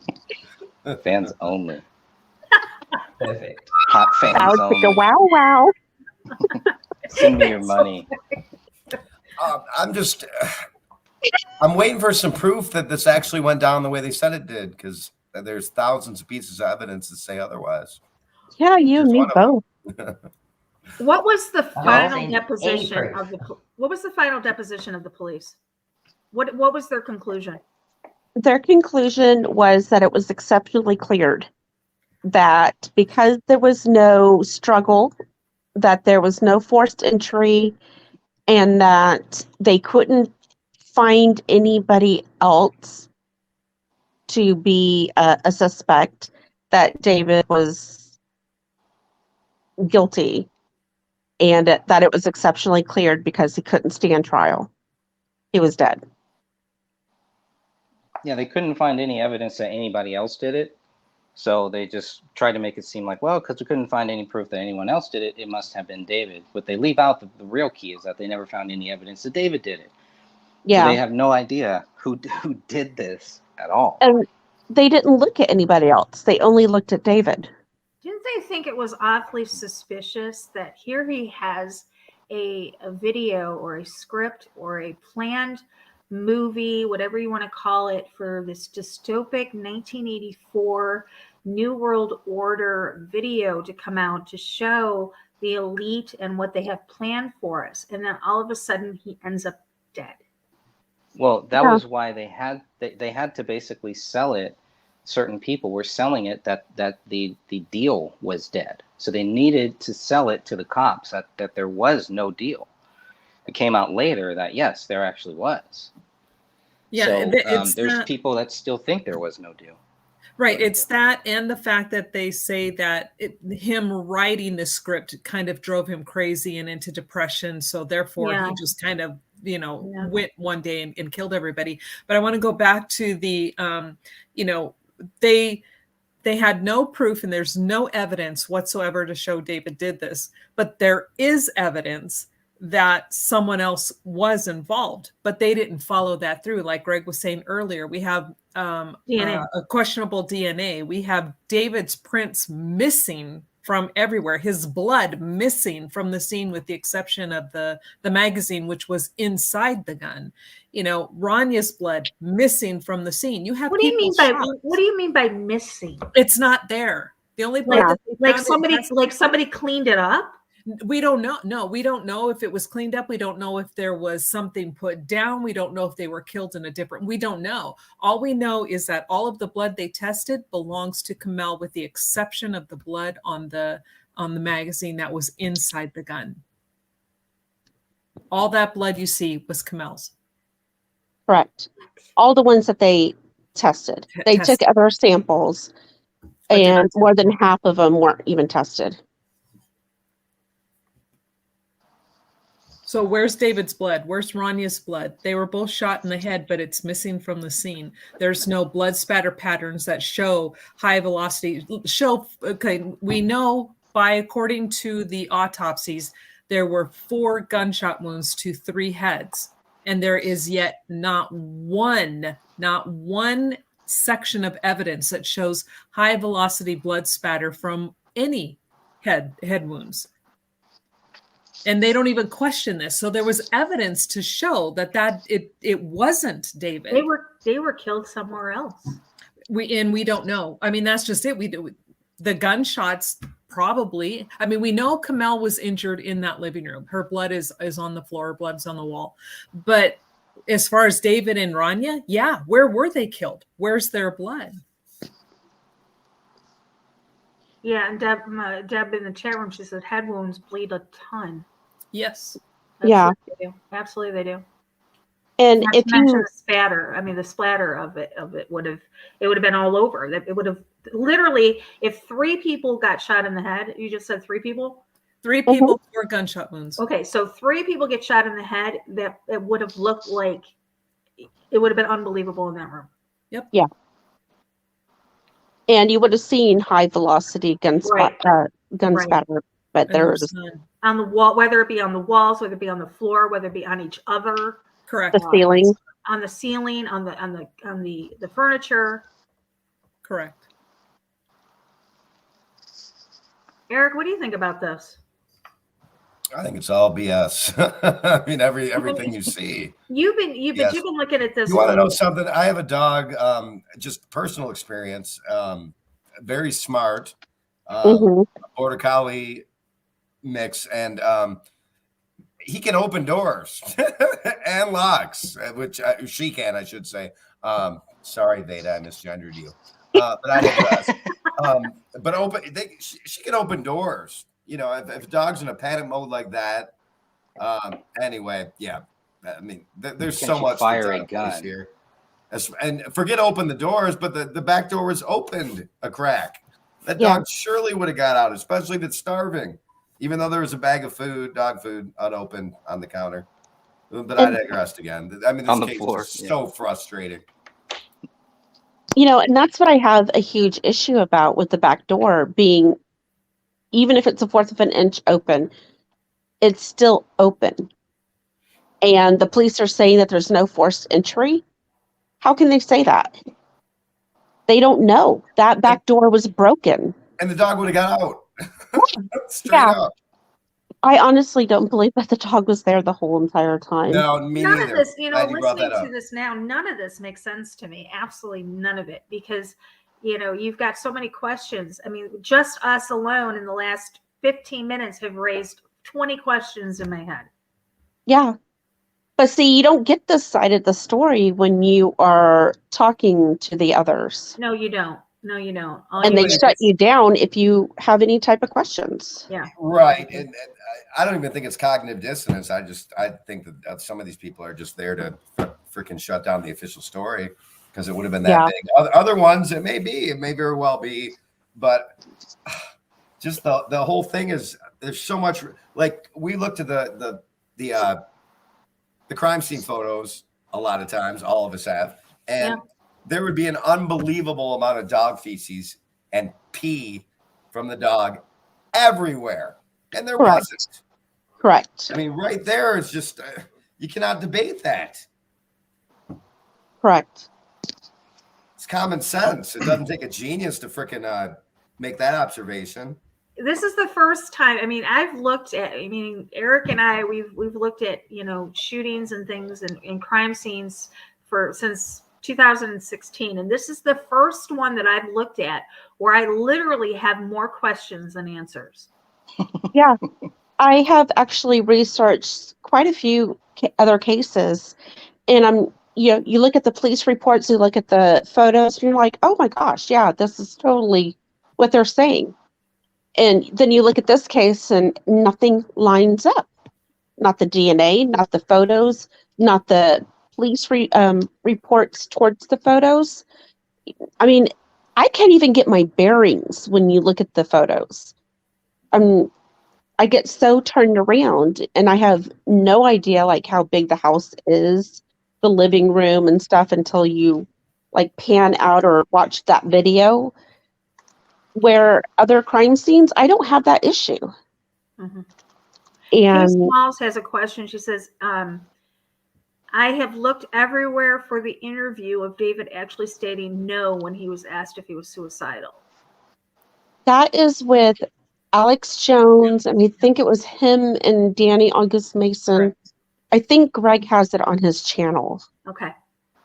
and Kay, he did- what I'll do is I will put the link to Greg's channel down in the description below when we're done here, so that you can go over and take a look at the channel with literally tons of videos on this. Too much. And there's something else I want to bring out here too, and what I find, that flabbergasts me, especially with the police officers, is every single one of them, when you're reading their handwritten notes and their handwritten reports from when they first walk in, every single one, without exception, states the bodies were in advanced decomposition. Now, and here is what tells me that a narrative was begun from the very beginning. Now, I don't know how many people know about how decomp works, but in an advanced stage of decomp, when it gets to that point, they're basically becoming liquefied. Yes. Everything's starting to really fall apart. Mm-hmm. These bodies were still intact. They were able to be autopsied. Organs were able to be, sliced and taking tissue samples. That's not advanced decomp. No, that's not. So why are they saying that? Why is like Sophia was pointing, I think it was Sophia just said a few minutes ago, or Greg, that was saying, right away, no forced entry. Okay, no forced entry, advanced decomp. Okay, we have a back door that's open and ajar. They were saying, you don't need to have forced entry. You have an open door. It's not advanced. It's early to moderate. The autopsy themselves state early to moderate. What's the time frame for early to moderate? Anywhere from 0 to about 10 days. 0 to 10 days is the early to moderate stages of decomp. And then changes then begin after that. And I'm like, okay, they know this. Anybody knows this. The ME themselves says it's early to moderate, which then tells you they were not dead at Christmas. They were dead sometime after January 1st, but they don't even talk about that. And when we bring that up, we're called lunatics and crazy, and what the flip do we know? And I'm like, okay, I think we know a little bit more than what is being stated, you know. And that's just what frustrates. I'm sorry, I'm getting upset because it just really makes me angry. But the evidence and the proof is so clear. Those bodies were not there for very long. They were murdered, all 3 of them. David's blood is on a magazine inside the weapon. How is he bleeding prior to shooting himself, supposedly? None of this is talked about or thought about. And the ME didn't note any type of injuries on David besides the gunshot wound. Correct. So how was he bleeding? All right, I'm going to go complete conspiracy theorist on us right now. Not you. That's what you do best. Holy moly, get your Holy phones out. moly, This never happens. here's a shock to everybody, but I'm going to do this. Okay. That's what we all do best. We know that the police, you know, the Brotherhood of the Police, most of them are Freemasons. And they are. And they especially in this case. Yep. Okay. So let's just put it out there. If this was done by the people that didn't want this released or wanted to shut David up, the police would be in on the cover-up anyways. Yes, they would. Well, that's always been the question about that 2012 trailer. Why is there a Mason apron in that trailer with the guy chopping off people's heads? I think David, once he put that in there, which I don't understand why he did that, I think that made him a very big target right there. It was one of the reasons why I didn't really like David's work, because of that trailer, the 2012 trailer, which I saw as basically fear porn for what they were putting in there. It was very strange. Obviously, my view has changed somewhat on it, but. K Small says that the trailer showed a Freemason next to the guillotine at the apron, and that is, I have always said, That's right. I have said from the beginning when I first saw that was the reason. That was what, that was my reasoning as to, you know, what it was that ultimately got them killed, was that particular scene. I'm going to try to pull it up here in a second. Yeah, David actually he got called out on it. There was someone who left a comment who was a Mason and said, "Hey, if you want this script to have any credibility or blah blah blah, get rid of that." Yeah. So David was told to get rid of that, and he did. If you read his 2014 script, there's no mention of any Freemasons or anything like that in there. I'm gonna play it over here, and I'm gonna pull it up and just show everybody what we're talking about, in case, because it's very quick. It's almost you know, if you blink, you miss it. So I'm gonna actually pull it up here, because that's the reason. There was a YouTuber back in 2014 and 15. Her name was C. Everett or something like that, and she did a video. She actually explaining what that scene was about, and showed that and talked about the Freemason connection to it. And after I watched that and I started doing a little bit of research, that's when I realized that, you know, this probably could have been the one thing that was responsible for this, or part of it was responsible for it. Let's see if I can find it. And it's interesting to note that soon after all of this, that Danny August Mason was inducted into Freemasonry, if that's how you want to call it. He became a Freemason very shortly after this whole thing happened. And wasn't there something pertaining to the Michaels? I don't know. Yeah, I'm trying to remember. With the Michaels and Freemasons? No, with the Michaels and their hand in all of this. Weren't they? I never heard of that. Yeah, they've been blamed, I'm sure, but I haven't seen anything that would point to their involvement. I actually think a lot of people had motive to make sure David did not die.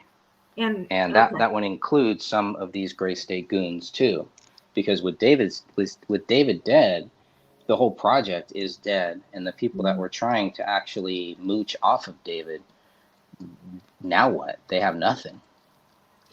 Now, after this happened, they did try to release this, which is what I thought was kind of interesting, because they kind of gave us the impression that they were going to move forward without him. Correct. But that failed. Thankfully, that failed, because who is going to go forward? What company in their right mind is going to go forward with the project created by someone that everyone thinks shot his 5-year-old daughter? It's just the project is dead at that point. I don't see any reasonable person, even in Hollywood, even in how crazy Hollywood is. I just don't see that someone would say, yeah, this is great. That sounds like an awesome thing. He killed a 5-year-old child, and let's make this movie. I don't know. I just don't buy it. Oh, look at that. There it is. Yeah, I'm going to slow it down real slow here for us. There he is. Right there was to me, it said a lot right there. If you guys don't Absolutely. know that right there is the Freemason apron. Now, why put that in there? Why put the guillotine in there? Why put the Mason apron in there? Who thought this was a good thing? Well, I've because, always thought that this scene right here was what was responsible for their death right here. But that's just me. But in the conspiracy realm, the guillotine is actually a very prominent thing. In fact, we know that the governments, even our own, have, built more guillotines, and they're everywhere. So, to have that in there doesn't surprise me at all. I would be surprised if it wasn't in. However, the Mason apron is okay, wow. Unless he's trying to visually show that a lot of what's being done and who's behind and basically responsible, kind of pulling the switch, so to speak, are the Masons. Is that what he's trying to say? What's interesting is if you read his scripts, I don't think he mentions the Masons at all in his scripts. Yeah, I don't remember seeing it in the scripts. Well, I think this was a subtle message. Yeah. I would just like to know whose apron it is, because as far as I know, nobody on his team was a Mason at that time. Yeah, unless he made one for a prop, I don't know. Oh, that's true. He probably could have. Interesting.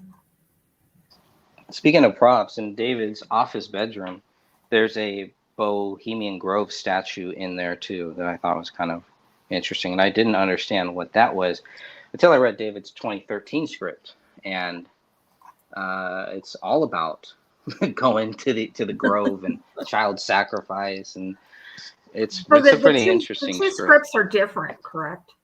Very different. Yes. Very different. I would say the 2013. Go ahead. Yeah, the 2013 scripts are more similar to the trailer, but not exactly. And the 2014 script is not as nightmarish. Because he was told to tone it down, wasn't he? I think he was, but the 2014 script is much more tame.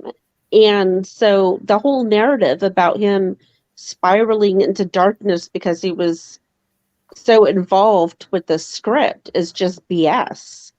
And also in the journal, doesn't he say that he didn't like the direction of the original script and he wanted it to go in a different way? He didn't, so he decided he didn't want it in that direction. So he rewrote the entire thing.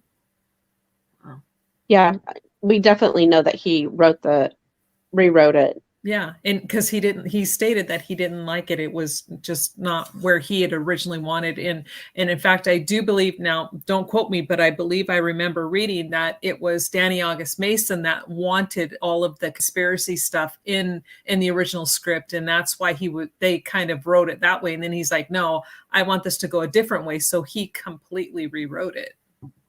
Well, almost completely rewrote it. So the trailer that we have is nothing to the vision that he ultimately saw for it? Correct. Correct. Which, I mean, how many people who pitched in because of the trailer and was expecting to see scenes from the trailer would have been PO'd once that movie came out, because it was not like the trailer at all.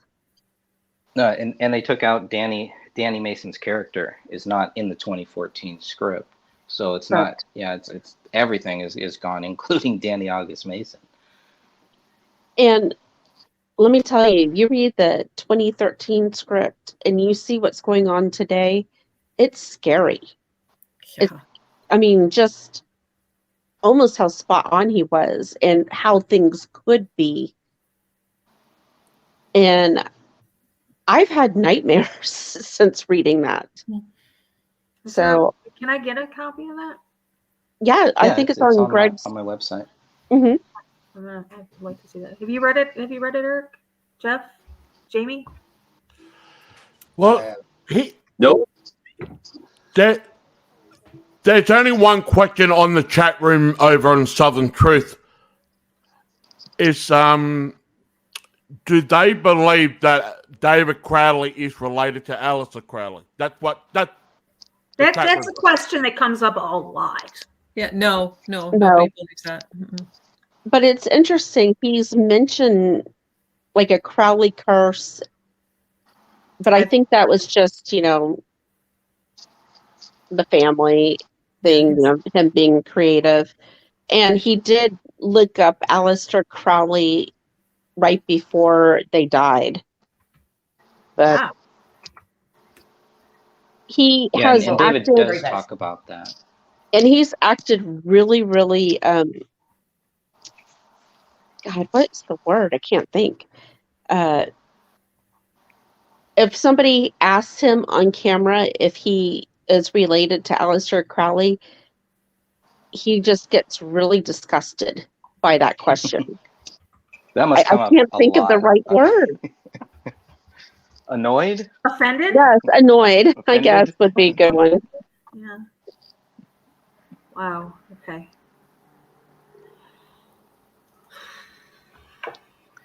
Greg, what's your Yeah, well, there are some new Name it, I'm people. supposed to be asking There are some new questions. people in the chat room just saying this for the very first time on Southern Truth. But I've been here for a while, guys, doing this. But there's one question. There's one question I want to ask. Can we collectively say that David Crowley, his wife, and his daughter was like a sacrificial sacrifice for breaking an oath of some sort? I don't it's know possible. that. It's possible, but I don't know that for sure. I going along with what Jamie just asked.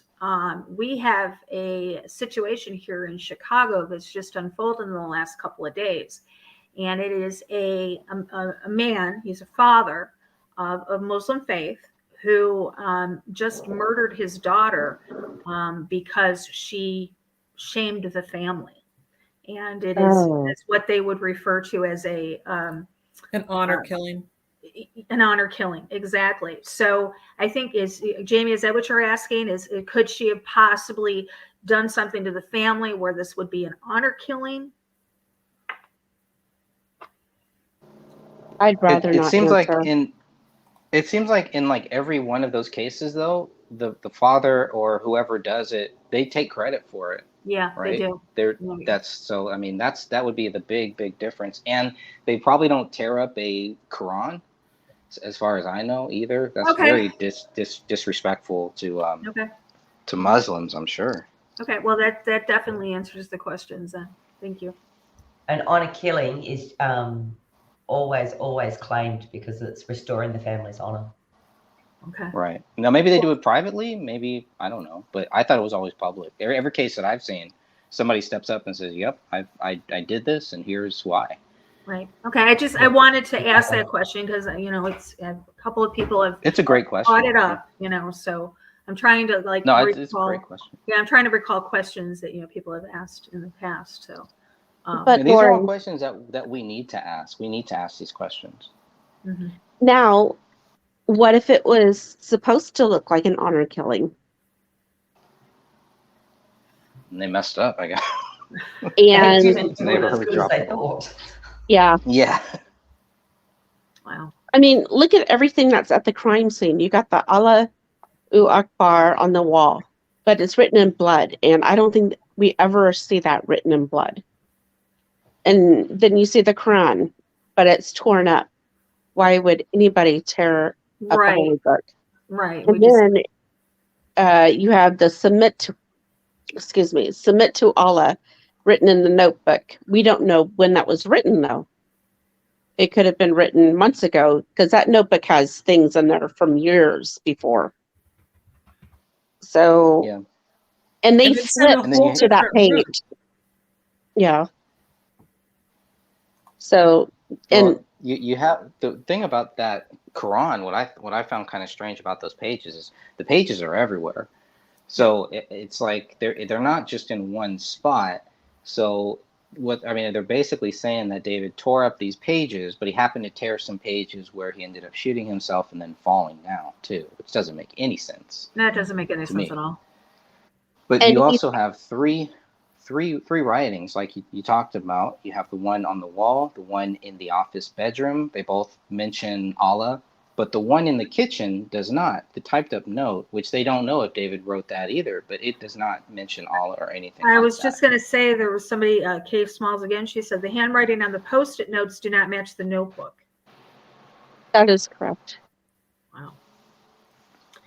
Again, the more I research, the more questions I have. And here's the thing where you're pointing at where right now the blood spots in the kitchen. Every police officer, without exception, is taught that when you see blood away from the main scene itself, the main area where the crime appears to have taken place, and in this particular order, that oftentimes it is the blood of the perpetrator. This is passive. And so that means that whoever was guilty, this is more than likely their blood, but they didn't test it. Correct. They didn't test it. A sample was taken, but they didn't test that. And if you look at the wooden floor, you'll also see passive blood drops amongst the other blood drops. I don't And understand no why they samples. would not test everything. We're looking at a triple homicide, potentially a triple homicide here. And they're overlooking things that would potentially point to a resolution other than David doing it. Correct. That doesn't make any sense. Why? I don't understand why they've left so many why they've dropped the ball so many times in this investigation. Yeah, they don't test that Laurie, bullet, the unspent round. Laurie, you've just nailed it. Huh? Nothing makes sense about it at all. Well, I mean, Nothing. everything that I'm hearing points back to a cover-up by the police. Yes.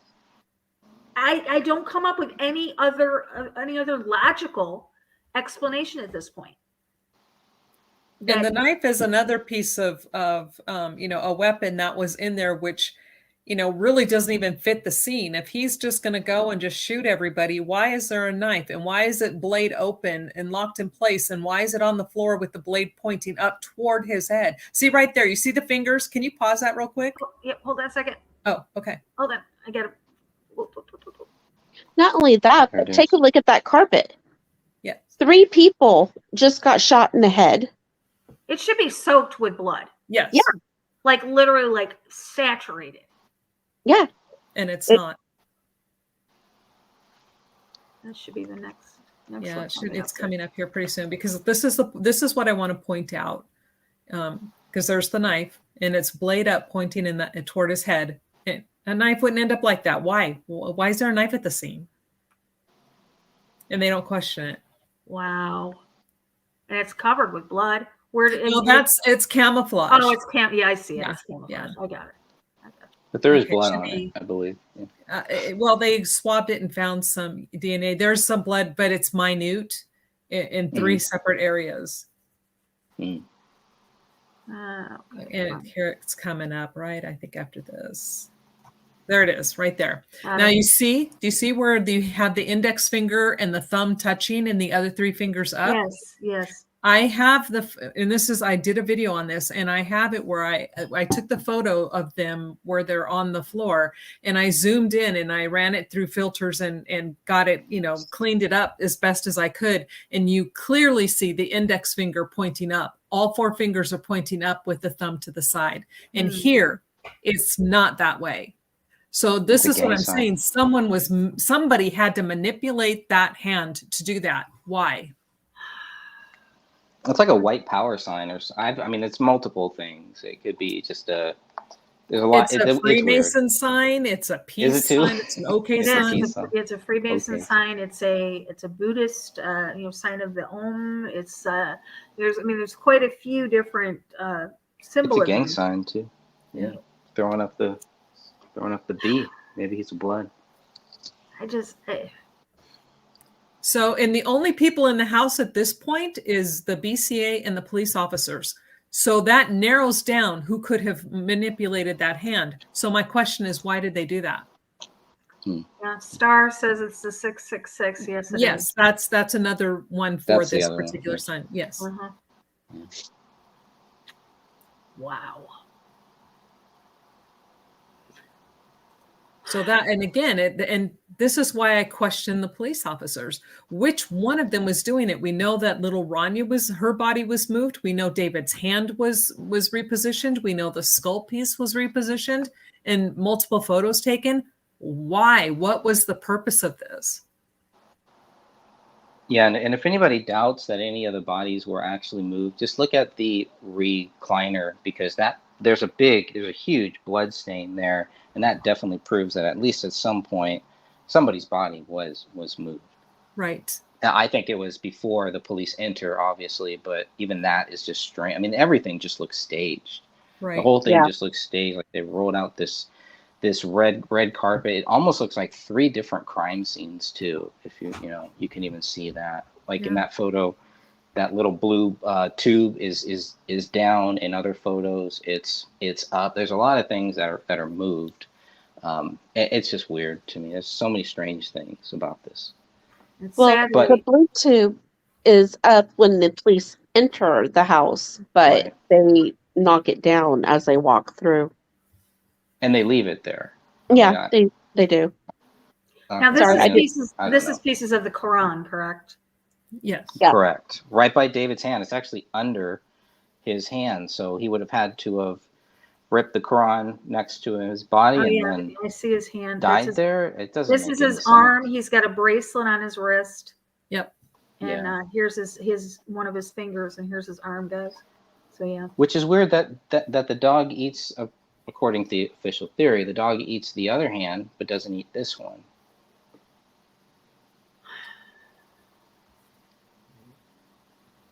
There's the bloody Quran, which I don't know if they tested the blood on the Quran. I don't think so. I forget. I mean, they actually tried to hide the Quran, tried to hide any Muslim mention. I remember the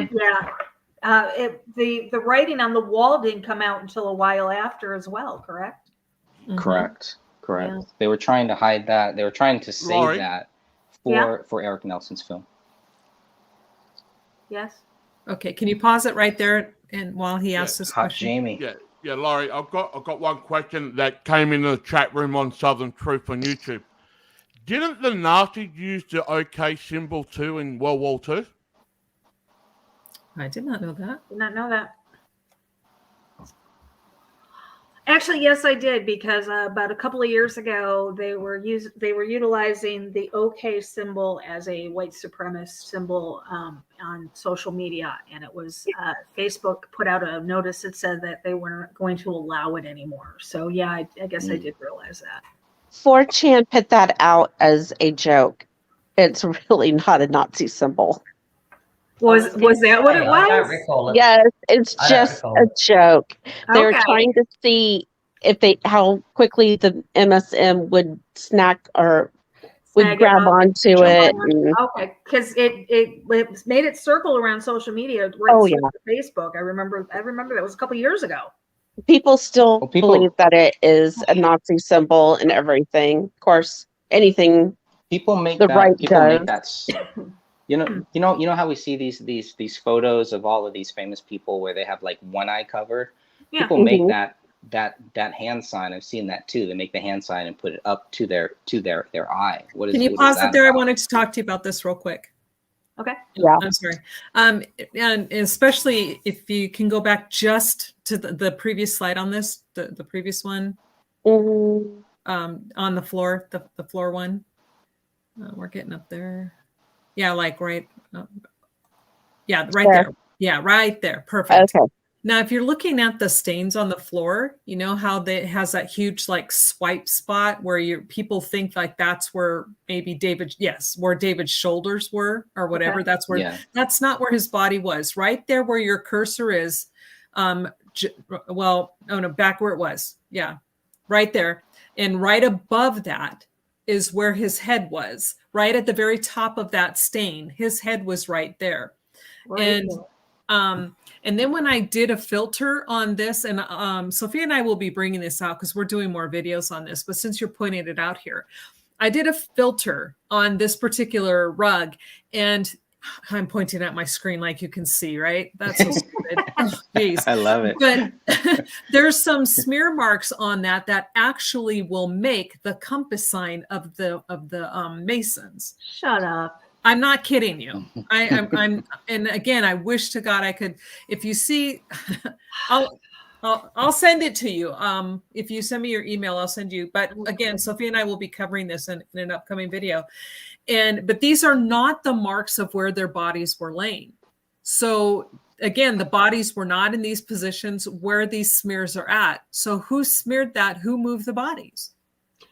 And that's not blood. Looking at the rug, we just discussed on how much blood loss you can actually bleed out on a facial cut. On a head, if it's in the right spot, you can actually bleed out. So facial head lacerations, facial lacerations bleed tremendously, and there's nothing to indicate. I mean, there's just not enough blood. No, and that's not even, I don't even know if that's really blood. Some of that could be some decomp and maybe some old blood, but here's the other kicker. It does not go through to the other side. When they pull back that rug, it was not saturated, and it did not, that's Correct. a wooden floor. It would have dripped down through the floor. And it doesn't even make it through the other side of the rug. No, that doesn't make any sense whatsoever. Okay. Now, if you go one more frame, and it'll show you the corner of the couch, the opposite corner, right there. That's where Camel's head was, and she supposedly had 2 gunshot wounds. Where, the right side or the left there, side? that corner right there on the right 7 and side. 8? Go to the right of 37. Yeah. And right there is where her head was. No. Yes. Yes. No. Yes. And She was under. There were blankets there too, right? yes. And here's the thing: is her The head blanket was over covered her with head. a blanket. What's that? What about the blanket? Her head was covered with a blanket. So when they first came in, they didn't even know her head was gone and that her left hand was missing. The only thing they could see was part that her right hand was missing because her head is under a blanket. But yet the dog ate it. Yeah. I mean, that whole area should be covered in blood. Yeah. And then there's Sophia, I'm sorry, I don't mean to keep cutting you off. I promise I will let her talk just a second. But Sophia and I just did a video not too long ago where we're talking about the blood stains on the clothes. And on Camel's shirt, you can clearly see the sweater imprint of her left arm on her shirt, which proves her left hand was under her body, which means there's no way Paleo could have gotten to that hand and ate it, which means her hand was missing prior to her being positioned there. Okay, I'm sorry, Sophia. no, it's okay. I pretty much done. I don't think they were killed on the rug. I don't think they were killed in the house. Okay, that's fair. What do you think, Eric? Jeff? Jamie? Cass? I think they Isn't were, the cutting I think off they were of killed in a hands? different location. Is what? Isn't the cutting off of hands something to do with the Islamic punishing system? Yes. Like if you Yes. steal Isn't that for theft? in Islam, they cut your hands off. That is one of the things they do. Yes. Jamie, what was your question? Yeah, what I said. Yeah, what I said earlier was. Yeah, there's a question that popped up. The question that popped up a long time ago when we were doing this. When the writing on the wall in blood, was that the hand that wrote that, or was it another thing like a rag or anything? Was it just the hand that wrote the blood, or was it a rag as well? We honestly don't know. But it appears to be just a hand. Whose blood Yeah. was it written in? Camel's. Allah Akbar on the wall. Was Kamala's blood on David's hands? No. No. All right. I can't. You guys are blowing my mind here. I seriously, I've never had more questions than answers leaving a freaking interview before. And it was only Camel's DNA that showed up when they tested the blood from the wall. If David wrote that on there, his skin cells would have been left on that wall mixed in with her blood. And that is so important. So important. Well, that's no question. Obviously, it would be. And they missed it. There's no mention of that anywhere. There's no mention of the interconnection of the DNA at all. Right, because when they did we just covered this in this wall and on our last video, and on the DNA testing of that blood, it is single source, comes back as female, Kamel only. So if you look at the DNA, it looks like Kamel staged everything.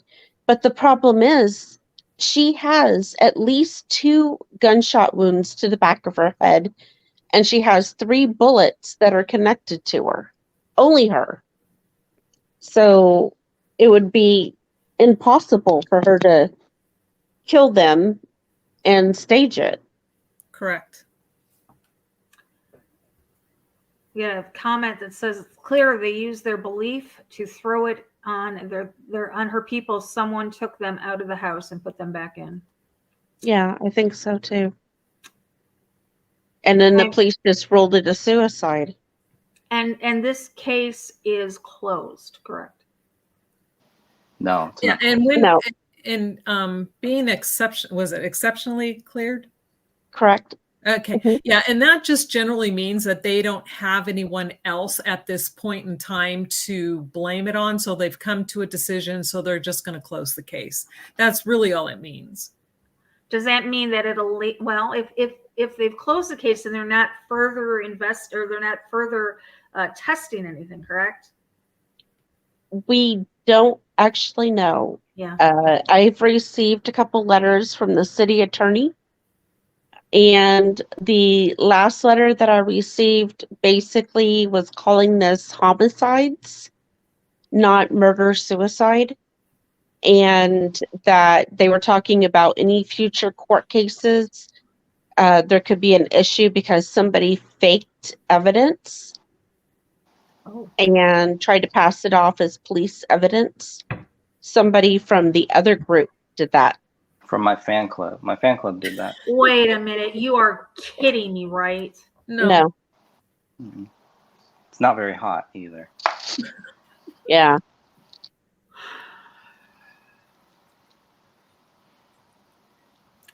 Can I ask a question? And you probably don't know the answer to this, but I'm going to put it out there because I know they're probably stalking this right now. Oh, yeah, sure. Do we know if Judy's husband was a Freemason or not? I don't know. Not that I know of. Yeah, not that I know of. Just a question to throw out there. Yeah, She does have. Oh, sorry. She has mentioned that there are Masons in her family, but I don't know about her husband. Can we I all know just nothing agree about to believe the? Can we all just? Sorry. Go ahead, Jamie. Can we all just agree with the original narrative from the police report? Right, sure. right. Why not? Yeah, I mean, only thing I was going to say is that, out of all the people that have been involved in this, I truly believe Colin is probably among the more innocent, and he just was, happened upon this and then got drug into it because of Judy. Yeah. See right there, Yeah. number 13. If you can go back a little bit on number 13. Yes, right there. Oh, there we go. Right there. That's cast off blood right there. That's not high velocity. Right. Yes. Cast off and transfer. Yep. Obvious. So, and then we see skeletonized, correct? To the right of that, almost to the right of the screen, that looks like skeletonized from my view, right there. Right there. Yeah. And then that streak above that is the transfer. And then, like Sophia was saying, the rest of those dots are cast off. This is, so this shows this is medium velocity. So this is an impact wound. And it's going in several different directions. So there's several different hits or impacts. Correct. When we do the video that discusses all of this, we will be pointing everything out. Okay. There'll be arrows and everything. It's just taking forever. Whose foot is this? That is the Camille. BCA person, the person taking the photo. Oh, no, there's an actual foot. There's Camille's foot there. Oh, I see. Okay, I thought she was talking about the feet. Oh, no, not at the bottom, up at the top here. Oh, okay. Sorry. Yeah. That's Camille. That's Camille. Yeah. So the couches would be over here. Yeah. And here's another thing that I found, which I found super unprofessional of the BCA, because there are one for sure, probably, I think, if I remember, 2 photos where you see the sweat from the person taking the photos on the floor. Now that is contaminating the scene. You don't sweat on your crime scene and then take a photo of it. Yeah. It's actually kind of gross. Yeah. I mean, those suits are really hot. Don't get me wrong. But at the same time, you don't allow your bodily fluids to interact. Now, you see it with your DNA. Correct. And there's a perfect cast-off pattern indicative of something close to, and I'm not saying it is, a knife, where it looked like a V. Mm-hmm. That was a cast-off generally of something like a knife. What is this? You mean the kindergarten handprints that they're calling footprints? This is the great debate. It's either That's fake. That solves the case, I thought, from what you told us, Lori. Oh, yeah, that's the footprint. This is the footprint. Oh, imagine me pulling this up. Okay, yes. So this is the footprint that they have taken, and they have overlaid other one, David's foot onto this footprint, and this proves that David was alive and walking around when the other ones had already been killed. This is the solve the case. This is what they say, that this proves that David was walking around because this is his footprint. I want everybody to Google what footprints and blood actually look like and compare it to this photo. Yep. but they've got the overlays. Yeah. Oh, you mean that could be manipulated and stretched and flipped and everything? Yes, absolutely. That's what I mean. No. Now, what is this? But seriously, what is this? It's supposed to be a footprint. But yeah, what is it? It's not a footprint. It's a hand. Done by a hand. Yeah, the police titled it apparent footprint. Now, there's another one coming up when they spray that it, one. And there's one that does look like a handprint. Because there you can see that you have the skeletonized blood, it's not skeletonized. I actually made that just doing a pattern, but you see a long line, just a strip. Now there is no toe that makes that long line. It's insane how this is done. Bigfoot, maybe? What? Bigfoot. I was gonna say that's a pretty, I mean, okay, so I can see this one, 1, 2, 3, 4, 5. I could see this being then thinking this is a footprint. No, see that it doesn't. No. Oh God, I guess when I look at that, I'm telling you, it's not a footprint. But when you look at that underneath the amino black, you can see as plain as day that there is something there prior, which is not there in that photo. Wow. Okay. I'm not going to argue with you guys because you guys, as far as I'm concerned, you guys are the experts on this.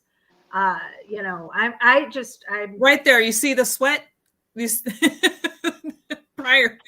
It was a brown bear. It was a brown bear.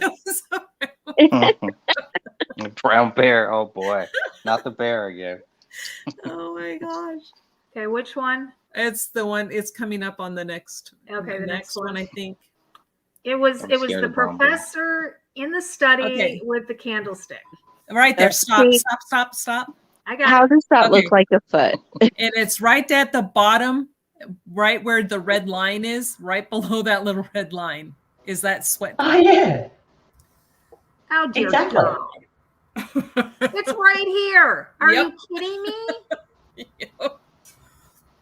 Oh dear God. And here, the one thing I like about this photo, you see where it's smooth. You see the red, and then you see it's kind of smooth in a shadow type thing. I don't know how else to call it. All of that area lights up with amino black. Amino black reacts to the hemoglobin in the blood. Yeah. So if that were true bloody footprints, that entire section would be red, but it's not. It's missing. Yes, the entirety, not just the area where but the entire foot area would show up. Exactly. And then you see a swipe mark where the so-called big toe is. But like I said, if you Google bloody footprints and compare it to what we're seeing right here, yeah, it doesn't compare. Yeah. Not even close. Guys. Actually, I had someone, and I believe she gave me permission. So again, when we get to this part, she did give me permission to use her photo, but I think she gave me permission to use her name. But right now we have a photo. She injured her foot, so it was full of blood. So what she did, just for our group, she had actual bloody foot that she stepped on the floor and just the ball of her foot. So we will be comparing that with this floor photo. And I'm telling you, like Sophia was just saying, it's night and day. Laurie, right there. Right there, are you able to zoom in at all? No, I can't. Well, I might be able to. With that orange arrow again? No, I cannot zoom in. Okay. With this are you orange able to arrow? go? Yes. Are you able to go back a little bit further? Because it showed that floor area a little bit clearer. Further? Right there?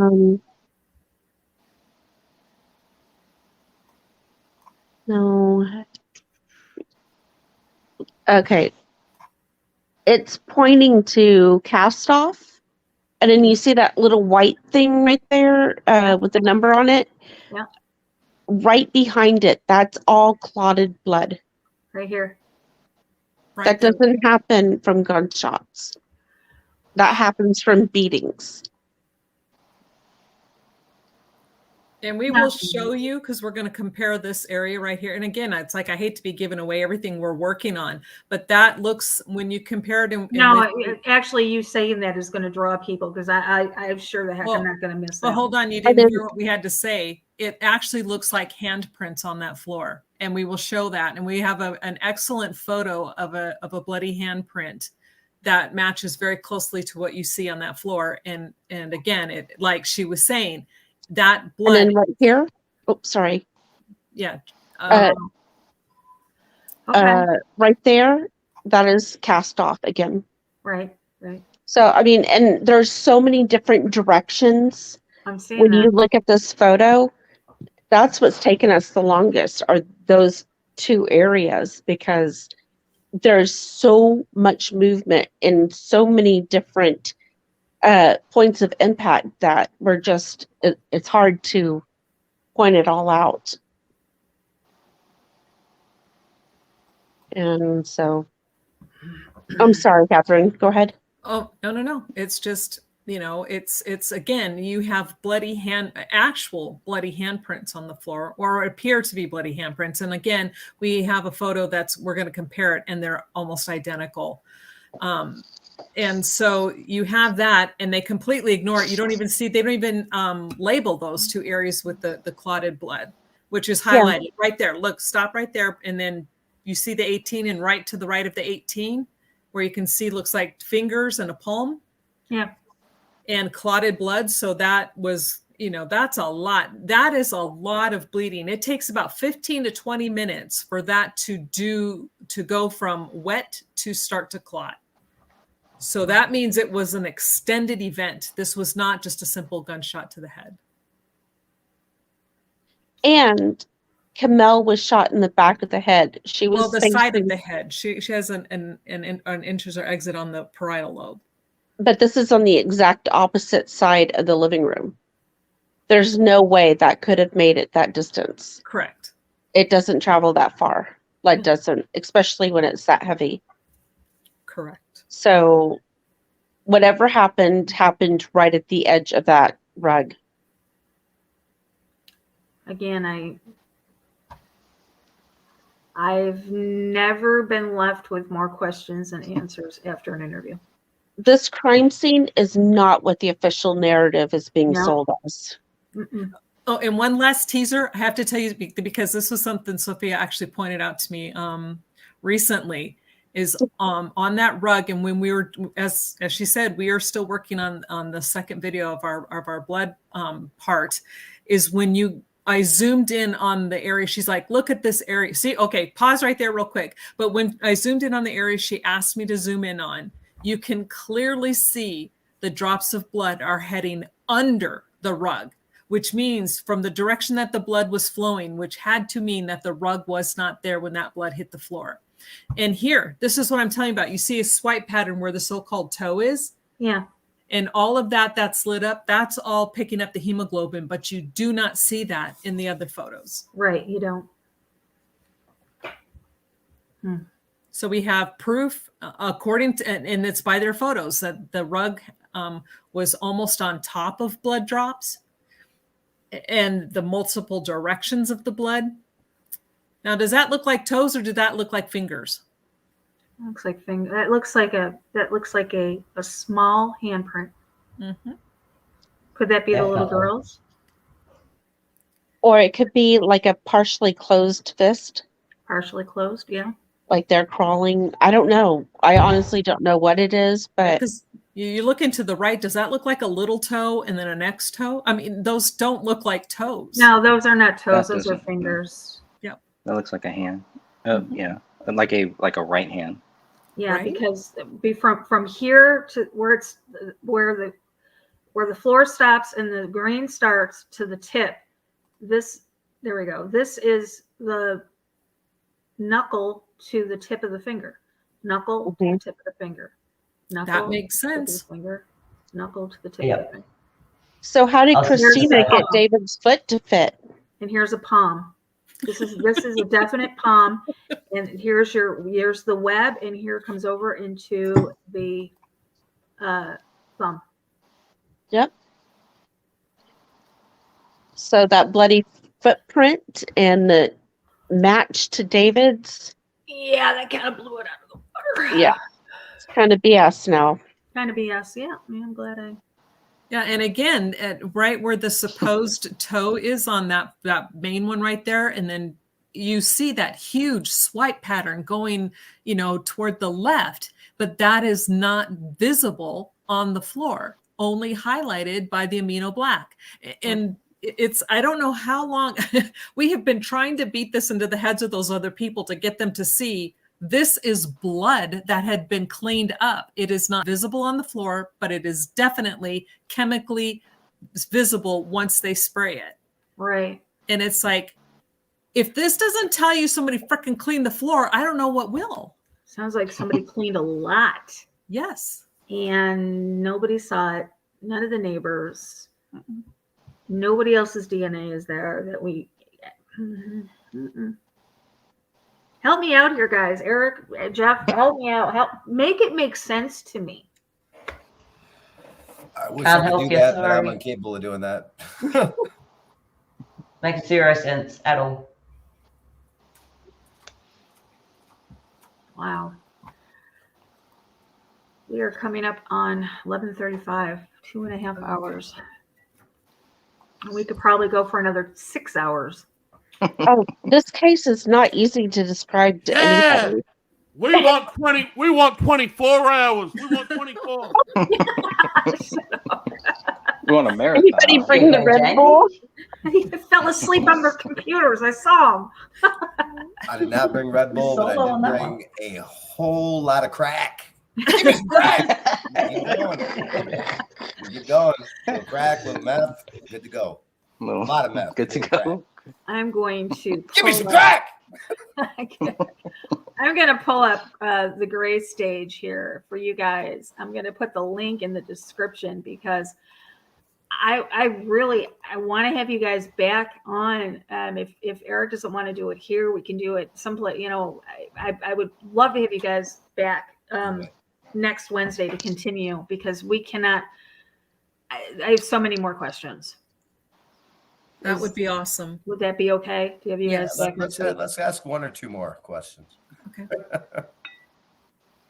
One. You know, we haven't talked about my fan club at all. And then we talk about very Greg disappointing. after dark. Yeah, why aren't we talking about me? So this is, I'm going to put the link in the chat room for you guys to go over and take a look at all of the videos. Now that I'm subscribed on the channel that I'm usually on, my rabbit hole channel is what I'm usually always signed in under on my phone. I get the notifications now. So. Oh, do you? No one else is getting them. You're the only one. I'm the only one that gets. Do I? Well, what do I'm I going send to some do. salt? Well, what I'm going to do is because we're broadcasting over on my Facebook page, what I'll do is every time you guys do go live, I will post it over there for you guys. Nice. And so pay attention to Nothing to See Here, Exposing Satanic World Government, Sentinels of Truth group, all three of those, including, my personal page. So there'll be 4 things that, if you follow any of us, there's 7 of us on the panel, 8 of us on the panel. So if you follow any of us, you should be able to, get the links to come over and watch you guys, because this is not getting the attention it should be getting by any stretch. It kind of ages like fine wine is the way that I kind of look at it here. The thing of it is, though, is we have has anybody reached out to the family? Has anybody interviewed the family of what their thoughts are on this? Dan Hinnon, the guy who started all of this drama and trouble, he talked with Kamel's dad, and up until a point, we were in contact with Kamel's sister. David's dad reached out, never got a response, and I think the brother, the sister, never, they didn't really want to talk about it either. So I think pretty much there have been other family members, like distant family members, because they both have a huge family on both sides. So there are other people, and that's another reason to keep this case going, because there are so many family members out there that do have questions, that are looking at this stuff silently, privately, quietly. Yeah. And there's a good chance that they have not heard any of this stuff that we're talking about here today. Well, the reason why I asked that is because, I'm not going to go into it. I do have a vested interest. I do have a personal, wanting to see this get solved for the family, because there's something that happens physically, mentally, spiritually to a person, to a family member who's had to go through this, where you need closure. Yeah, this family needs it, whether they know that or whether they don't. David's mother's side, who have their questions too, and Dave or Kamel's family, certain people in their family. I know that they all want closure. Friends too, they want closure. People that served with David, they want closure. I know they do. I've spoken with some of them. They're not very they're very reluctant to come on a show or anything like that. We have had one or two, I believe, that's popped in on a live chat or something like that. But they are out there. They are watching. Okay. I'm sorry. This is very emotional for me to go through this. Mm-hmm. I just want to give it the attention that it deserves, because like I said, the family needs closure. I can't imagine having 3 family members die and not having the truth to how they passed away. For instance, I can't imagine how Kamel's side of the family would feel if they always thought that David was the one who did this, when in reality, we don't believe that he did, and the truth is right there. All they have to do is test the rest of the DNA, and they could get the truth. But I mean, it's so close, and we need that one person to make it happen, and maybe this could help somebody out there knows. Yeah, somebody out there out there knows knows more something. than they're telling, for sure. Somebody holds that key Let me out ask there. another question before we wind it down. Is the elected officials that were in office at the time of this event, have they been reelected? Has the administration changed since then? Is there a way that you could petition? If it is a new administration, a new chief of police, a new, new detectives, is there a way to I don't know, reach out to them and show them what you've seen? I mean, you guys are pretty much, like I said, the experts on this. I would be much more willing to accept what you guys are saying and showing on the screen and your research, basically, than the police have done. I will tell you that I have sent an email with a lot of the information. Well, most of what I had up to that point to everyone. We're talking the state attorney general. We're talking the city attorney, the Dakota County sheriff, the police chief. I sent it to everybody, including the city council. And even when they switched and there was a new attorney general that was elected, I think all the other officials stayed the same. I even sent it to the new one. And no responses. I think I did get a response back from the state attorney general, where they said that they turn all of the investigative power over to the local authorities. But that was it. And I'm like, I was telling you that they didn't see it, that there's more to this and nobody's helping, and nothing. It's silence, crickets. Wow. I honestly don't think that that's necessarily true. I mean, they said they sent it back to the locals. Well, I'm telling you, that's what they sent me. The letter they sent me from the state attorney general's office stated that that's what they did. And I have heard nothing from anybody, but Sophia did get that one letter where they said that if you say, just that it implies that they have opened the case, but they don't come out and say that they opened the case. They say that they're not going to be giving anybody else any more documents because they're afraid of the case being tainted and any future arrests being tainted for court.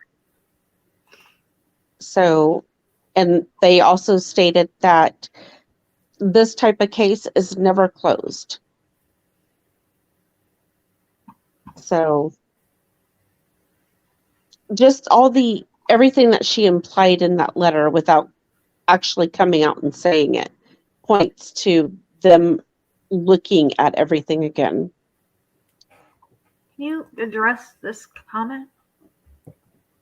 The 14 grand? Yes, Derek, that's true. Yes. That paper bag that was on the front porch had a $14,000 check in it. I think it was a cashier's check. Eric, can you check private chat? Yes. Thank you. Huh? I don't even know what that means. Oh, I read it wrong. Gotcha. Well, we've been going almost 3 hours now. And we really want people to listen to the show. Anything over 3 hours, usually people miss out on important parts. Yes. So maybe go through all our guests. I definitely want to thank everybody in the chat. I would go through y'all, but there's too many. What's interesting is there's how many of us here right now on this panel? 8. 8 people on the panel, and all these different people in the chat, and yet it says only, well, right now 15, but it's been down as low as 13, which makes no sense. So we are definitely being shadow banned. No doubt about it. We've That's had ridiculous. Through the 3 platforms that that I'm streaming on right now, we've had 40 people all together watching. We normally have 20 to 30 watching our shows, and with this many people, especially this subject we're talking about, we should have even more than that. But apparently we have half. But there's no shadow banning going on here, folks. None. If Anyway, you start talking about our fan club, maybe those numbers will rise. Anyway, maybe if we each take a minute to say some final words. Let's start with Greg, Hot Greg. I wish I could be Hot Greg because I'm just lukewarm Spitfire. That's right. Yep, and you still don't have any videos that we know of. There's no videos out there on you, so you're going to stay that way for a while here. But I want to give a special shout out to my fans. Let them know that I'm here. Your Grandmaster Sexay is still here, so don't you worry. Don't you worry about anything here. Yeah, to everybody out there, thank you everybody for being in this chat. Thank you, Laurie. Thank you, Eric. Thank you everyone on the panel. Jamie too, Cass, everyone who is here, Jeff, Catherine, Sophia, everybody. Thank you all for helping to keep this case going, because that is what really, really matters here. There are people that want to shut this case down. They want to stop it. They want us to quit talking about it. And they go, as you can see, they go to great lengths to try to do that, but it does not matter. We're beyond that point. It's whatever they do, any tactics, any games that they want to play is not going to work, because you cannot hide from this truth. And this is a very simple truth. We know what the truth is. The truth is David is innocent. And like we've said many, many times, it's the burden of proof. If you're going to accuse somebody of a crime like this, first, be very careful, because what you do could come back to haunt you someday. If you go around accusing people of things, you may be accused of something at some point. So put yourself on the other side of it before you just run around, especially in a case like this where there is a child involved here. That is a big thing of why I kept going with this case, is because there's a 5-year-old child involved. And if you've ever seen any of the videos of that child or any photos of that child, it really puts it into perspective of how serious this case is and how simple it is. To me, this is a slam dunk case. That's why it's easy for me to stick to this case, to stay on it. I know it may seem like I put a lot of effort in. I don't put a lot of effort into this case. You don't really need to. It's all there. And then we just kind of learn, and I listen to other people, and I learn, and I grow, and I take what other people say and just keep going on and keep fighting for truth in this case, which is very simple. So just want to say that, and thank you all. Thank you, brother Greg. Hot Greg. Hot Greg. That's right. And once again, Greg Fernandez. I like long walks in the park Ah, and pork rinds. yeehaw! Take me outside. How about that? I like the ballet. I like theater. I Fine like wine. theater. I love theater. Fine wine. Cass. Yes. This isn't the first time I've looked at this, as you guys well know. I personally have that many questions. I could fill an entire 3-hour show on my own. And that's saying something because I don't talk a lot. There's more holes in this than there is sealed and conclusive proof to fit the narrative. And it's horrendously clear that it's a setup. So it's just a case of figuring out and getting it looked at and tracing it back to the who and the motive behind it and just how it came about. Like, how? I think that's the biggest question is how. Yeah. Thank you for having me. It's been fun. Well, yeah, not fun, but you get my point. Anytime. It's been real. It's been fun, but it hasn't been real fun. No, it's been real fun. It really has. Sophia.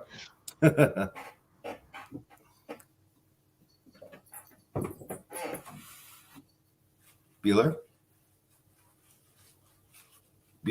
Who did you say? Sophia. Oh, I'm so sorry. I zoned out. Oh, no problem.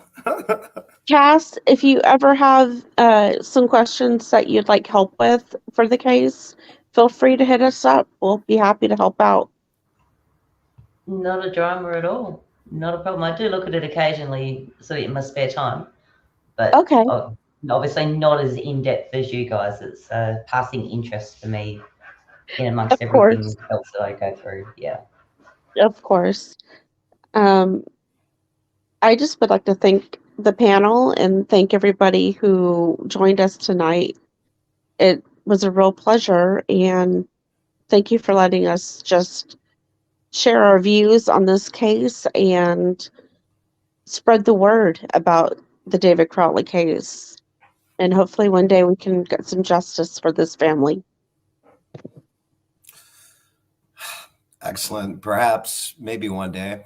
The chances of that probably, unfortunately, are about the same as getting justice for 9/11. True.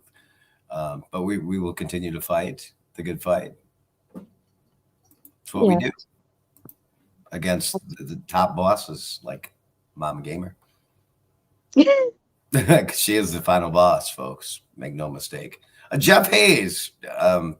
We haven't heard from you since like the start of the show. Jeff's like, he's like, so he fell asleep. No, you still there, Jeff? He's like, I don't need to speak. I write books. I write. He's a man of few words unless he's writing. Go to SamaritanSentinel.com and get my book. Peace. There, I spoke for him. Jamie, what's Bueller? Yeah. I'm still around here. Drinking my Kool-Aid, and I'm taking my vitamins in my protein shake, and I'm going to turn into a zombie, and I'm going to turn myself into a zombie, and I'm going to fight the New World Zombie Apocalypse. Hell yeah, he's got his freaking squirt gun loaded with granny fluid. He's coming for you. And if you want to write to me, you can send your fan mail to www.itakemyvitamin.com. All proceeds. Granny fluid, yo. Granny fluid, yo. Catherine, Michele. Yeah, I just kind of want to echo what everyone else has been saying. I just want to thank everyone who's joined in to listen, and we truly appreciate the fact that you're taking time out to look into the innocence of David and just the facts of the case. And we'll keep fighting as long as we can. We'll keep bringing out everything. And when you do, and we really hope you do read the documents, that you look at it, but then look at it with a discerning eye. Don't take what you see at face value. When something pops out at you, question it. And hopefully you'll join us next time as well. Question everything for sure. I think does it just leave Laurie? It just leaves me up on the screen. Justice for David Crowley. It's a Facebook group over. I will make sure that all the links get put in the description area below. And I just want to thank everybody for joining us tonight. Our chatters, our guests, and we will do part 2 next week. Sounds great. So excited about that too. Hold on. We forgot one thing. Grandmaster Sexy. No, that's not. We didn't forget that. That's just fun. We forgot to give away the book. Oh goodness! So it's a 3 for today. 3 for today. You get all 3 of Jeff Hayes' books. We will send them to you, and again, as well as your name, address, social security number, and everything else that the agencies want. No. So usually we take a crisis actor and we flip the letters around.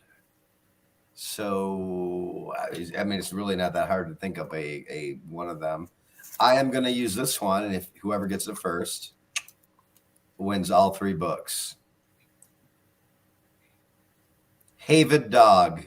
I was just going to say that one as well. Aww. Isn't that crazy how we've connected? Not the battle. You guys are getting books regardless. So we can't say the answer. I know. Tonight, David, my batting fight. I know who it is. I know. David Dog. David Dog. Scrambles those. David Hogg, Charity. Hey, you win. Congratulations, Charity. Now, Mike might have came in at exactly the same time because he was just like right next, but just a little too late. That's right.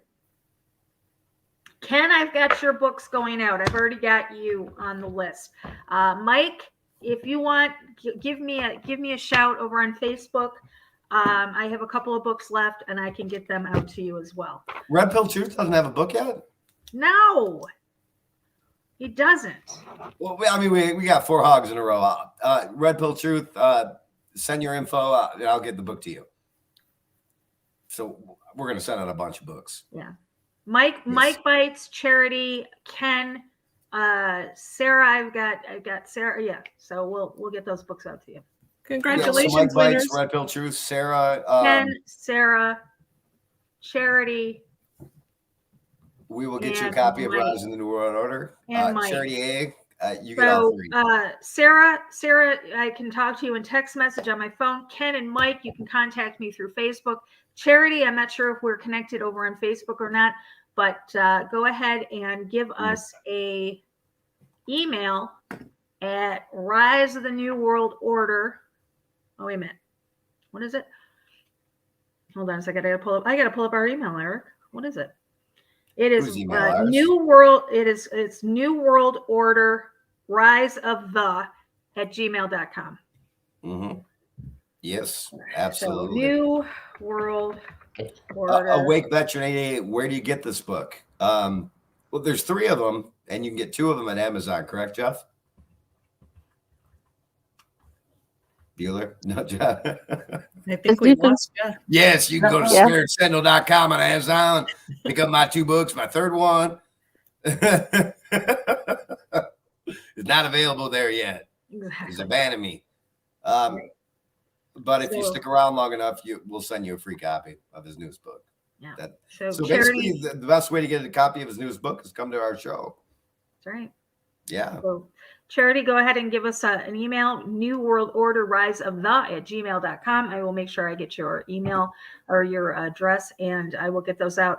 For everybody else, I sent out 4 or 5 books today. One went to Canada. Christian was in here. Canada's one out. And Debbie's went out. Yeah, I think we got everybody. Melinda's Except for went Jamie. out. Yeah. And Cass, because we're not allowed to send it to Australia. Yeah. Well, I had to fill out down here. I had to fill out a customs form to go to Canada. Not y'all. I didn't get no free stuff. Yeah, look at this. 49 thumbs up, but 15 are watching. Okay. Yeah. What? Shadow ban. It's fun. Well, that's funny you should say that, Eric, because I've been running this on Global Watchman News, and there was only 6 people over there, yet we Global Watchman News. Yeah, well, we've got 12 people, but I've got yeah. You normally have at least 30 to 40 watching every time you do it. 50 now. I do. Yeah, I do. And Shadow banning is real. before we lost our Facebook page, I had close to 200 people in our chat room every night. Here, watch. You want to watch your numbers go up to like 50 to 100? No, shush, for closing this down. No. Give me some crack. Closing this down.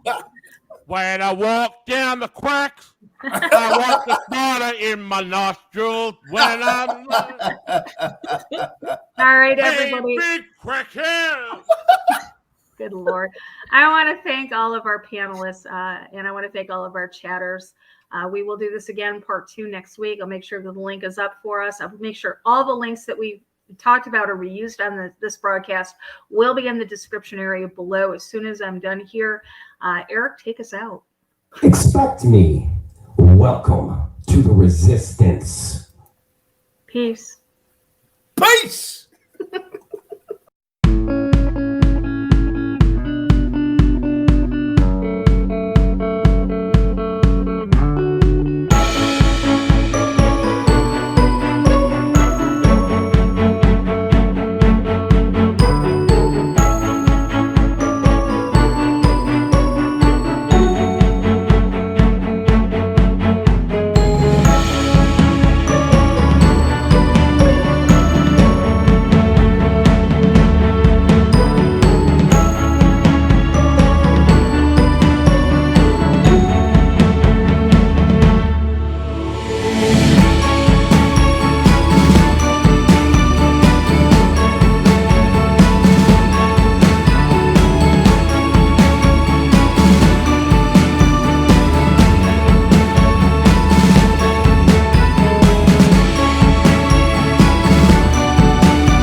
Everything good there?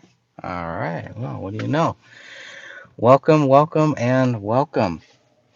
Just jumping in here. I want to thank everyone who joined us on Wednesday on Rise of the New World Order on their YouTube channel.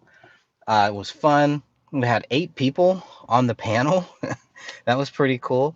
And I felt it was a really good back and forth with everybody. And as always, and we got to break down the Crowley case again. And Catherine and Sophia did most of the work. I'm still kind of recovering.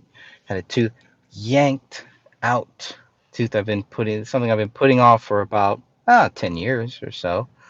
And while the pain, there's still some type of pain there. The pain that I was feeling before seems to be completely gone. So it's pretty interesting. Hey, Sophia, how are you? Just saying thank you both for joining us on Rise of the New World Order's YouTube channel, and looking forward to part 2 next week, next Wednesday, 7 p.m. Pacific time. So adjust your calendars, adjust your time zones for that. And yeah, we'll do a part 2 and continue on discussing the David Crowley case. As you know, there's so many different aspects to it, so many different things involved with this case. So you can tell by my channel, by Catherine's channel, there's no way we can cover everything in just 1 or 2 videos. So the stream will be replaying on Catherine's channel too, so make sure that you're subscribed over on Catherine, Michele, only 1 L in that, Hot Kathy, and she will be replaying, in case you missed the live stream yesterday, she'll be replaying it tomorrow. I may replay it tonight, or most likely maybe Saturday in the afternoon or something. I'm not 100% sure yet, but I will be replaying that on my channel too. Hey, Crip Rick, how are you, my friends? And yeah, make sure you check out Crip Rick's channel. I think he's premiering something in about 15 minutes or so. Rick, isn't that right?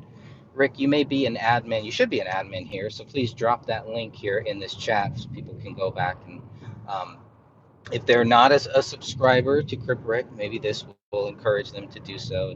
He covers a lot of different things. Unlike my Gray Stage channel, he covers a lot of topics. But I do have another channel for other topics too. But the Gray Stage channel is specifically for the David Crowley case. And 1 or 2 times I've had, things that weren't related specifically to the case. So, but Rick is dropping a premiere here pretty soon. He also does a Saturday show, which I think is really cool with Cass, which is awesome. It's so great to have everybody. Cass was on the panel too. And so we had a really great panel there. We just didn't have you, Rick.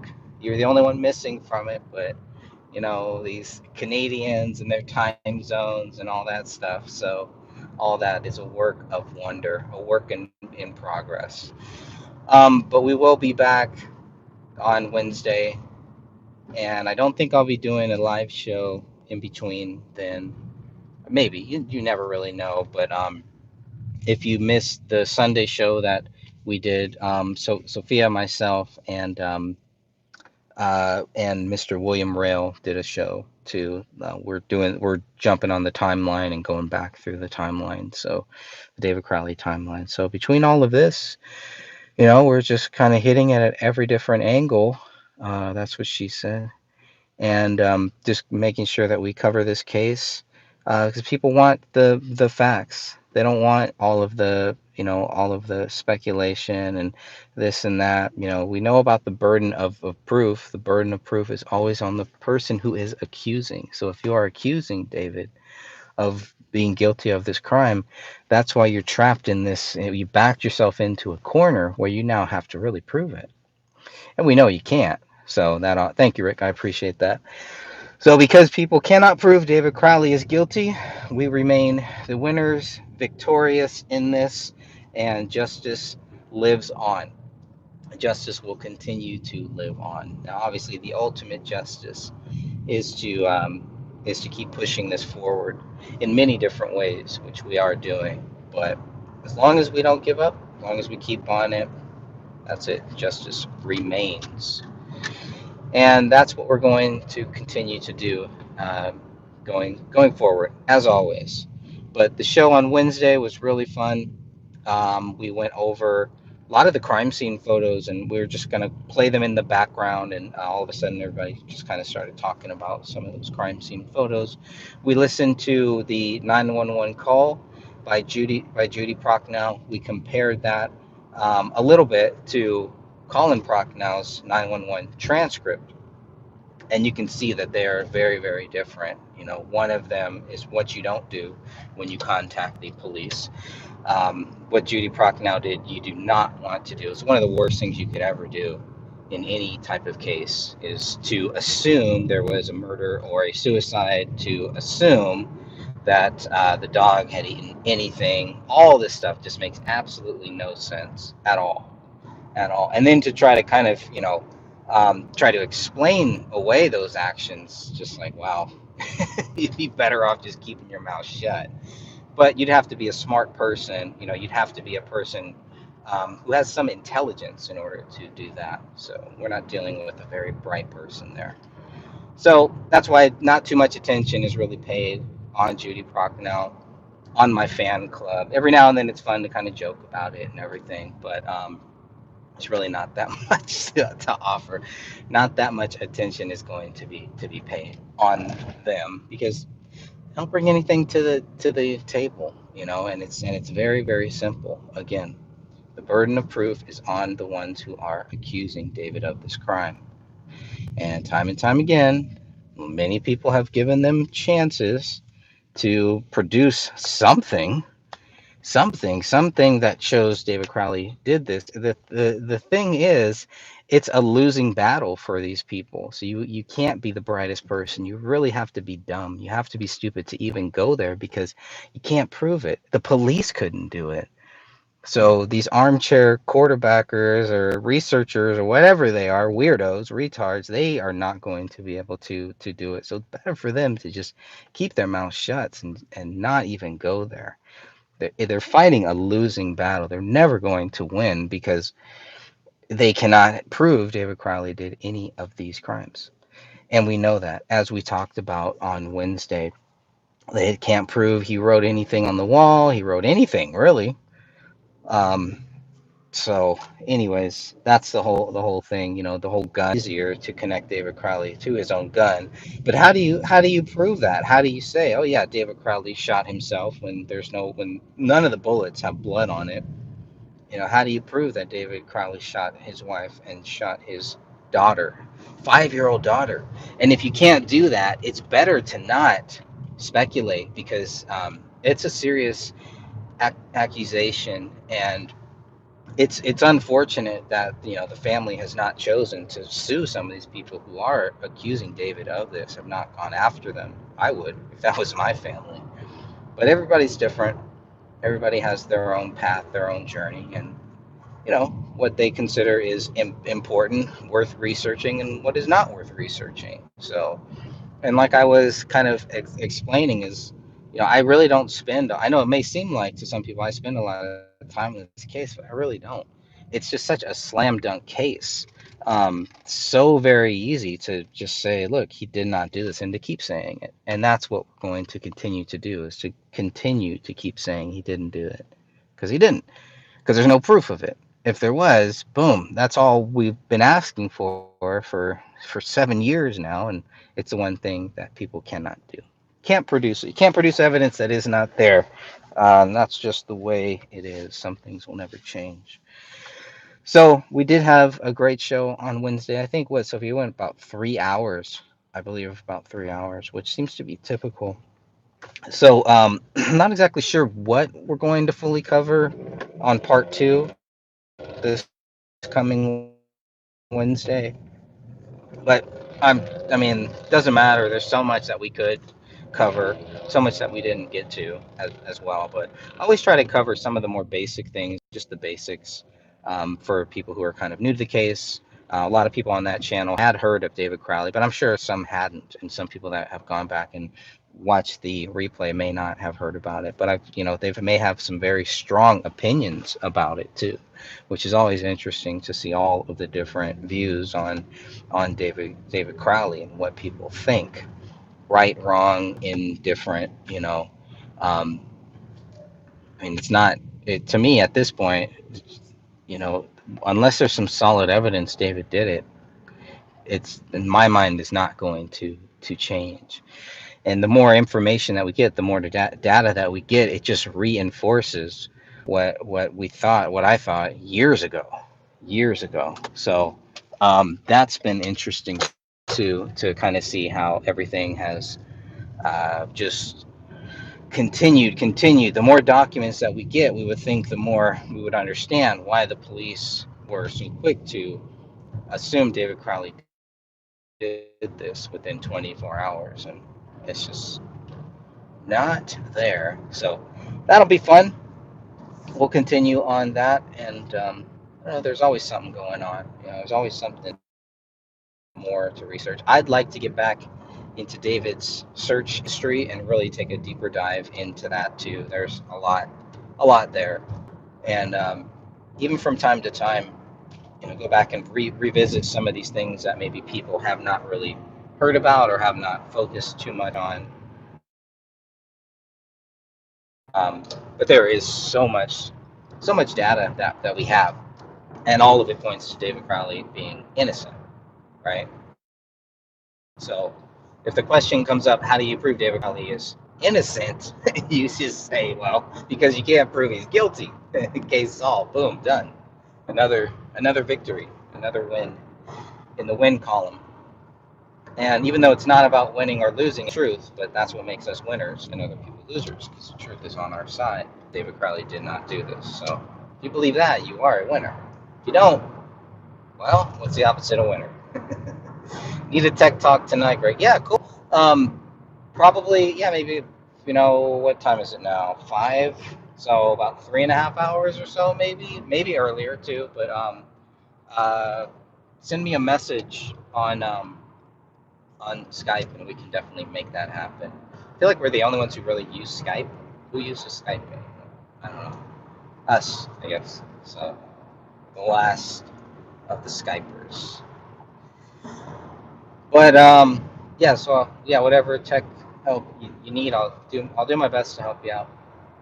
No problem there. Been really enjoying doing the shows on StreamYard. I'm obviously just have it on my phone right now, but I really enjoy StreamYard. It's really I like it better than Zoom too, because what I like about StreamYard, I don't mind the little duck in the corner either. I haven't checked the prices on it. I was just messing around with the free version. Does the free version allow, Rick, you may know this, you may not know this, does the free version allow you to take the comments that you see and then put them on screen, or is that part of the paid version feature? I'm kind of curious about that. I saw that you can have banners and things like that. It looks like you can have that on the free version too. The paid version, you get high quality, you get 1080p, so I do like that. 720 is not too bad either, but 1080p is what you really want. I do enjoy StreamYard better because you can choose what screens that it shows, and it doesn't show like the tabs at the very bottom or anything where you see the time and all the tabs you have. It doesn't show that. It literally just shows the screen that you want it to show. So even the 720p is really good quality. Audio is really good. I haven't had too many drops doing it, but definitely I think that's going to be the way to go. Zoom, I just can't justify paying that much for Zoom, and I don't know if I could justify paying for the StreamYard, but we'll try it. Maybe every now and then I'll do the paid version for StreamYard. Maybe a month here, a month there, or something. Special occasions, I guess. But quietly, the latest podcast also dropped, where we did. I know a lot of people already saw it live because we recorded it live before May 1st. But May 1st, I did put out, and hey, when they say drop, does a podcast really drop? It doesn't drop. It goes online. It gets uploaded, so it should be up. It doesn't drop. It doesn't go down. It goes up into the sky, into the cloud, into everything. Whoop, that just dropped. But that's just my phone. So you can tell I don't have a stand or anything. I'm literally tilting my phone here in a weird way. So do what you do what you can. but just another interesting thing to do. But yeah, so the podcast, the latest podcast. Hey, Will, how are you, man? Good to see you. Hope everything is good with you, my friend. William Morale of Strange Investigations. Find him on Twitch. And he's working on Murder of the Gray State series, which is awesome. I've been loving it. He's got a new trailer out on TikTok that got flagged, and then he got it back on, I guess. So that's cool. Always good for that. Somebody's got to be on TikTok, right? There's not. I don't know. Are there a lot of David Crowley videos on TikTok? I don't really go on TikTok. I do have a TikTok, and I do have the Gray Stage content on TikTok, which I need to get a lot more, obviously, because you only have 3 minutes. That's it. So that's why you may notice some of the YouTube videos are a little under 3 minutes. Those are probably the ones that are going on TikTok, and I put them on to YouTube as well. Anything part of the David Crowley series, part of the David Crowley story series, that's what I'm using that, to think, look, if I was going to make a real documentary, or if I was going to find an artist to do a documentary, this is what I would want them to include. So, so yeah, make sure you check out William Rail on Twitch and on TikTok. Not so much on YouTube, but that's all right. That's okay. I got all of his content on YouTube. Not his recent content, I should say. Whatever he does, I just put it on YouTube. Take all the credit. Just kidding. But yeah. So Will and I and Sophia did the timeline show on Sunday. Timeline number 3. We got pretty far, right? We got to like page 9 or page 10.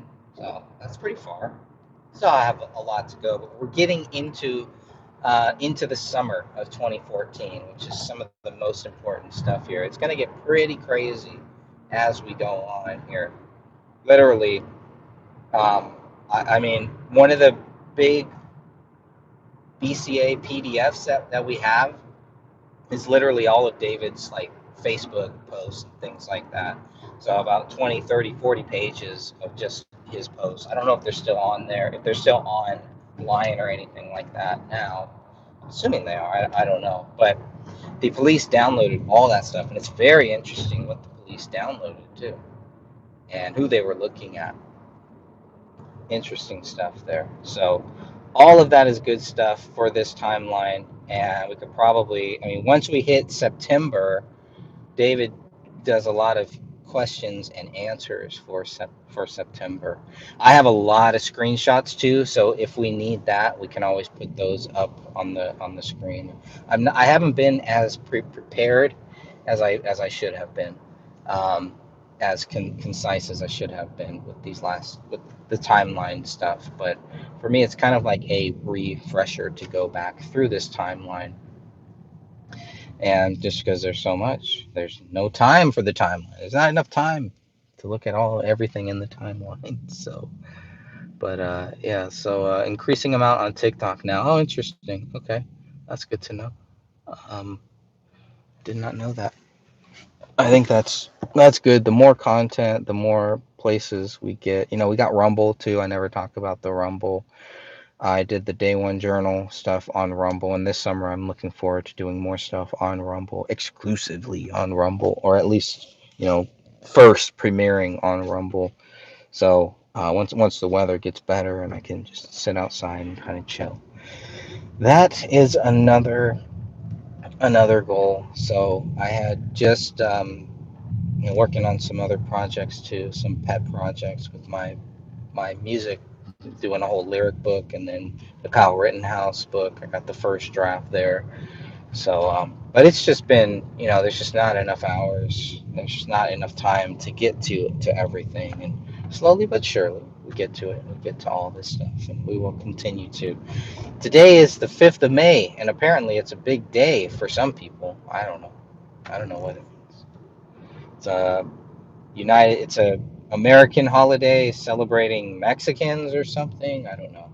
I have no idea. I don't really pay that much attention to it, but whatever. To me, it's Thursday, and as closest to Friday I can get, the happier I am. So bring it on. I'll take it. looking forward to this weekend to maybe get some rest, get these dark circles out from under my eyes at some point. That'll be nice. But I'm actually headed to the grocery store right now to do some grocery shopping, long awaited, and I've almost reached my destination here. So my rambling will probably stop at that point. And like I said, I may premiere or replay. I may replay the premiere the replay of the show we did on Wednesday, but Catherine is premiering it tomorrow on her channel at 6 p.m. Pacific, I believe. So that's cool. Friday nights are always good. You know, it's always good to really, and I never do it, obviously, but I should. Friday night is a really good night to put out some new content, to do some premieres with live chat rooms, things like that. So, and we'll see. We got some other content, I'm sure, coming out, and some surprises that are on the way, and more things to talk about. There's always something new going on with this case. Sophia, I still need to get that document that you sent me. I have not added it to my website yet, but I would definitely will do that in the very near future here, because I need to. So, having arrived at my destination safely and securely, just want to say God bless you all. Thank you all again for jumping in here for a couple minutes. Always nice chatting with all of you. All of your continual help with this case, keeping the case going. It means a lot to me. I know it means a lot to a lot of people who knew David, who cared for David, who cared about this project, or who just care about people in general, children in general. Women, men being falsely accused of things, as we've seen in this case and in many other cases. David Crowley being labeled a domestic abuser, a child killer, things like that. And it doesn't get too much worse than that. You can be accused of a lot of things. As a Christian, he's accused of killing himself. I mean, these are hardcore things that are not taken lightly. Not taken lightly, even by somebody like me who is not a fan of David or David's work. Like I said, it's a slam dunk case. So I did not know David. I was not a fan of David's work. I would not have supported his work, most likely. Maybe. I doubt it, but it's possible. And which is weird because I was an Alex Jones fan at that time when David was on Alex Jones back in 2012, I believe. But I was not a fan of David's 2012 trailer.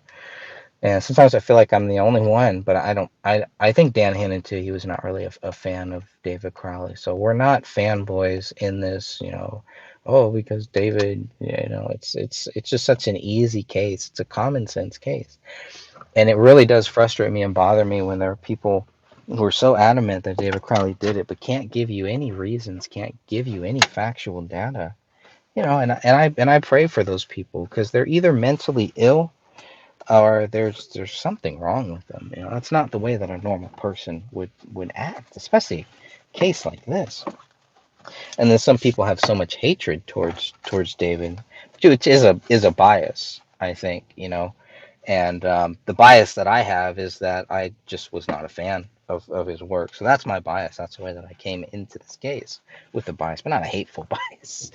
For me, you have to know somebody to hate them. It's hard for me to hate anybody that I don't know.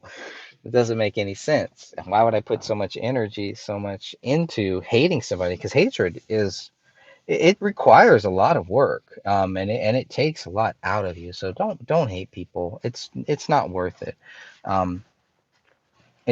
There's no reason to. Now, sometimes there's going to be reasons to hate people, and sometimes you're going to have certain people that you do hate, but be cautious with it, and be careful about who you hate, because it drains your energy, it drains you, and it's just not worth it. It's not necessary. They'd have to do something really bad to me for me to hate them. So I don't hate my fan club. I love my fan club. Come on. The Hot Grade Club is still in action. So, good people, God bless you all. And until next time, thank you. George Orwell once said that in a time of deceit, telling the truth is a revolutionary act. Oh, know how those words were only whispered when he first said it, but it's a trumpet blaring through a megaphone today. So are you ready to take a journey down a labyrinth of twists, turns, and dead ends as we seek out Wonderland? Join me every weekend for investigative live streams at twitch.tv/Strange Investigations. Interested in more organized and detailed content about the hard truths of the world? Then check out my content on YouTube by searching out William Rail or Strange Investigations, on Rumble, BitChute, and Odyssey by searching Strange Investigations. Lastly, if quick and easily digestible content is more your speed, you just can't get enough of my content, check out my content on TikTok at Strange Investigations 1. Welcome back, everyone, for another episode of Murder of the Grey State. So tonight, it's going to be me working. I didn't really want to go and shut down the stream. I was going to because I had some footage grab opportunities tonight, but I decided against that because of the new direction I'm taking with the video. When I say the video, I mean the death of the family video. I figured the video would be about 3 hours, 4 hours long-ish, if we went over every little individual thing, and I feel it needs to be cut down.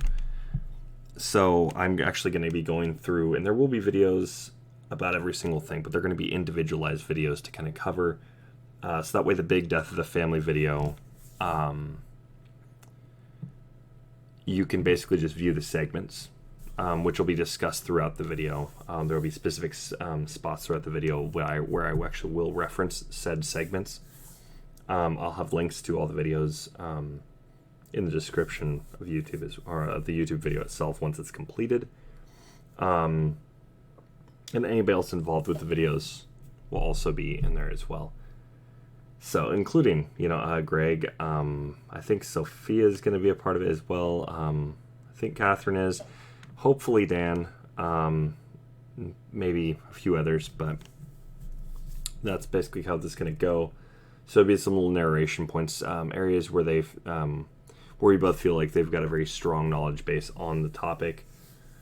I feel like this is something that should be kind of a group type activity. So, oh, and look, it's dropping frames already. I love it. Just love that crap. So.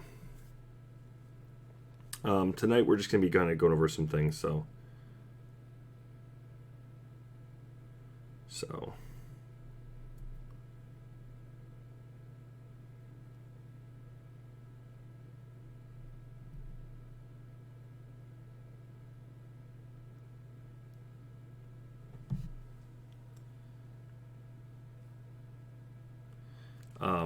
yeah, so if you guys have questions, please put them in the chat. We'll cover them, but just some of the things we're going to be covering tonight are going to be the police reports, and so you guys are actually going to witness me putting those together piece by piece. I'm going to explain kind of why I'm doing it this way, but it's because there's a lot of data throughout the police reports. So you guys can see up on the screen I have my little checklist. I had to push this all the way back. I'm actually going to go and uncheck this because I don't need to go and... Actually, that's why I forgot to uncheck. I unchecked all the way down from right about here. This is where I was on the script. I had to go and delete it all. And I know that sounds probably stupid. Well, why would you do that? Because I felt like this area here, there are some chunks in here that need to be cut down. 3 to 4 hour long YouTube video that's going to take days, most likely, with my internet connection to upload, and B, that's a long video. Nobody's going to sit through the whole thing, right? And even if they do, it's like there's going to be a select few that will, but most people are going to have to kind of take it in segments, and I'd rather just, have people be able to sit down and actually watch it. So it'll probably be down to about 45 minutes to an hour after, because this is a big chunk. If you can see right here,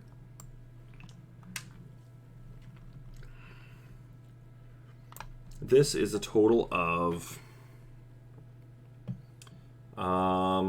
31, 32 segments. It's a lot.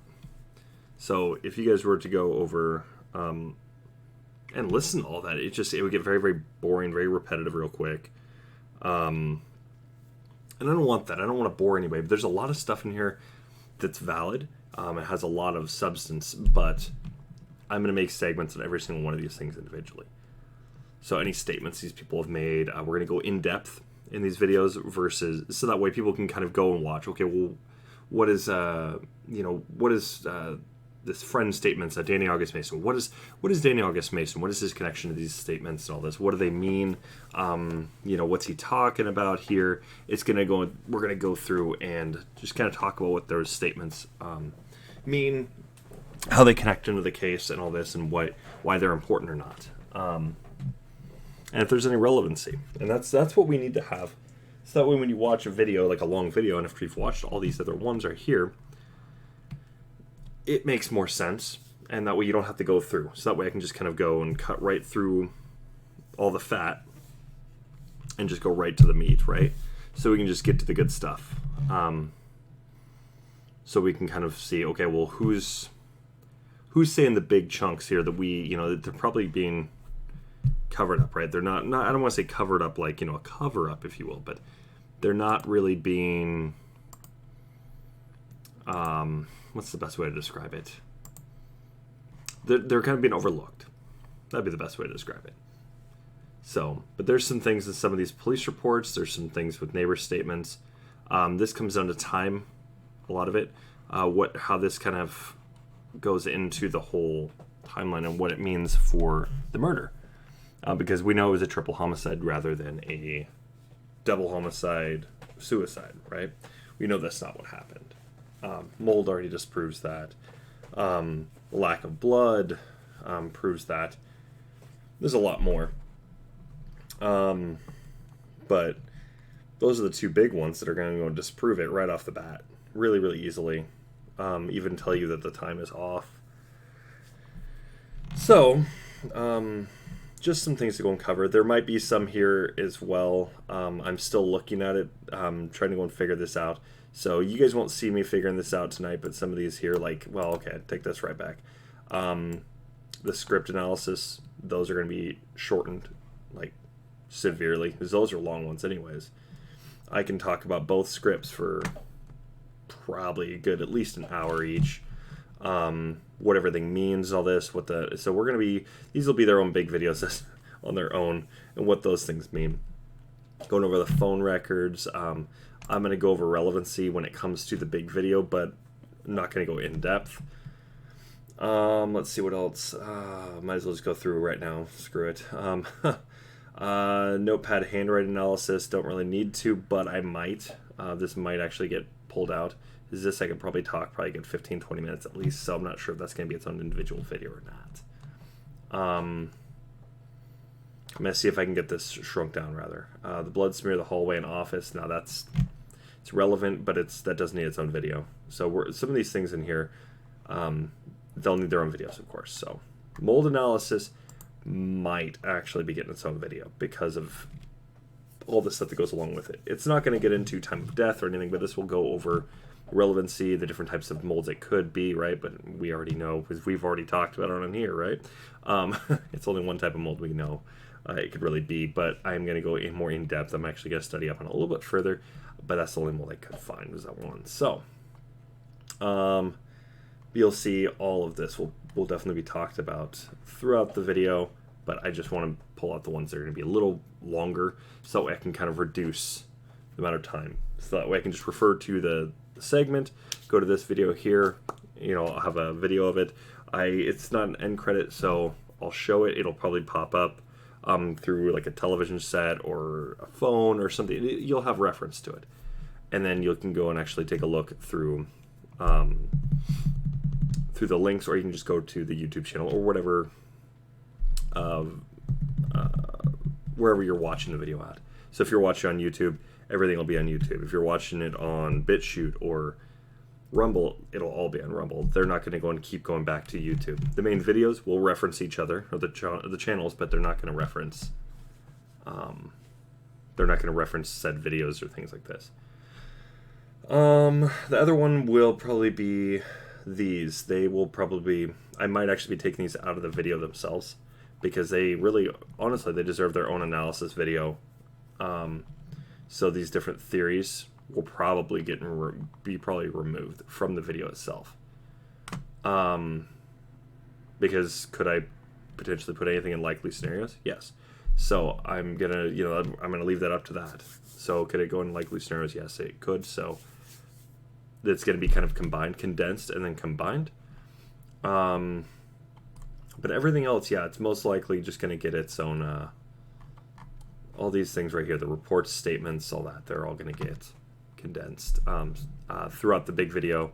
Just briefly touched on. So police reports, there any relevance? Bam, we're going to go and just notate every single report that we need to, things like that. So people can go and quickly just grab the info and look, or they can go and just study up by watching those videos, or somebody else's videos if they want to go and study those individually, or read the documents themselves. So yeah. Any questions so far? If not, the 3 reports I've got up here, we're going to be going and covering, because it's going to be more of a kind of a creative type of Twitch stream tonight. You guys are going to see me putting together these little clips and all that. Oh, great. The internet is definitely acting up tonight. Just what I'd love to see.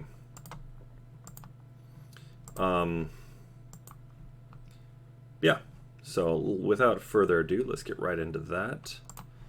So you can see a corkboard here. A lot of these videos are going to reference this corkboard. This is actually what I use when I'm looking at other, well, what I've been starting to use, that's what I should be saying, is I needed a corkboard. But I didn't want to go out and actually have to go and get this big corkboard and put it up and all this. I wanted something digital. I'm going to make it so it's available to other people if anybody is interested in using this.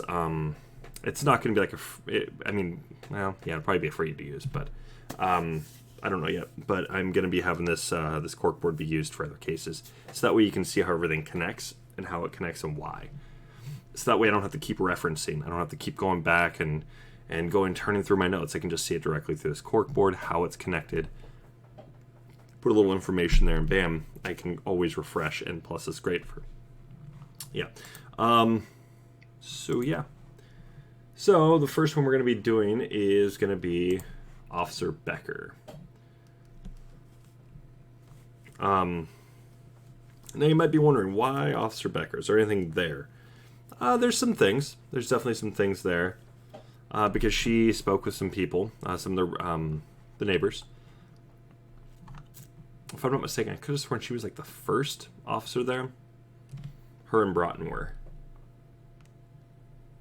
So, but we want to go and notate what they're covering and why it is relevant. And then we're, of course, going to have anything that's tied directly to these reports, then we can start tying in other things. For instance, you see up on the screen, well, you won't see it on the screen yet, hang on one second. You see on the screen right here, I'm going to zoom in so you guys can see this. Is it zoomed in enough? I'll zoom in 2 more times.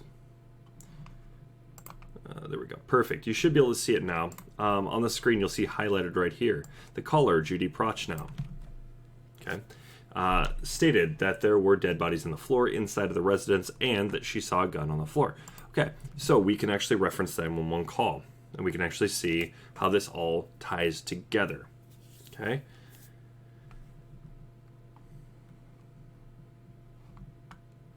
And you can see some other things here. 3 deceased parties that could be seen from the large picture window at the front of the residence. Okay, so these are things we need to go and talk about, because how do these tie in? And then you've also got this, of course, the rear sliding glass door. There was a jar, ties into Laurie Tuppy. So now we can have that connection here. So now you can see who everybody has talked to. And you can just kind of go down the line and see what it all means. Or you can start making some connections here. Okay, well, this person talked to this person. This is what they had said. This is the time they had talked. All right. So now you get a timeline for everything.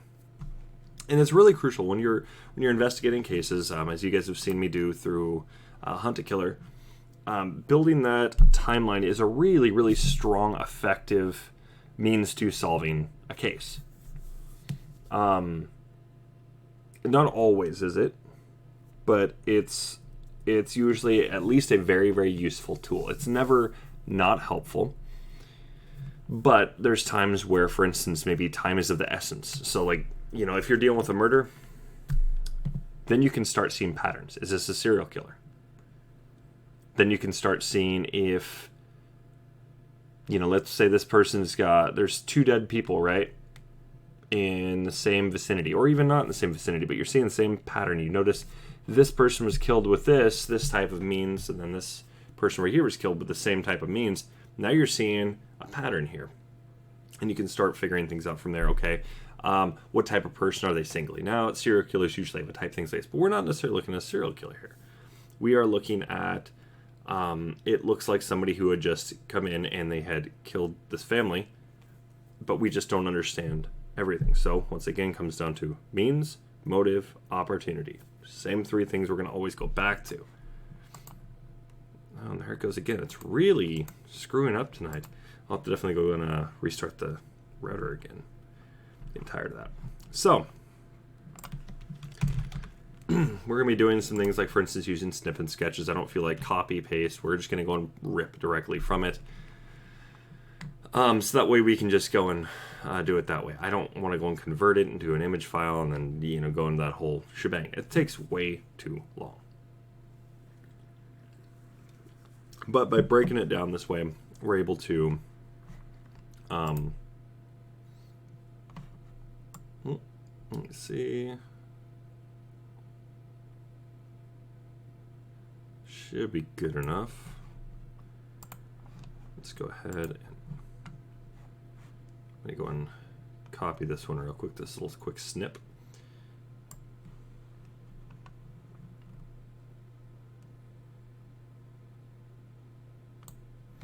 All right, I've got that, and also I'm doing some stuff that way. I'm actually gonna be switching over to a different computer here tomorrow, so this should all work out beautifully. I'm just finishing converting everything to my Google Drive, so that way I can just go and access my other computer and just continue downloading. So it's already set up, so I just need to basically just do that, but I want to ensure I've got everything still. Alrighty, let's go over here. Did I copy it? I think I did. Alright, so first thing we're going to do is we're going to go and copy this. Now we can go and zoom in.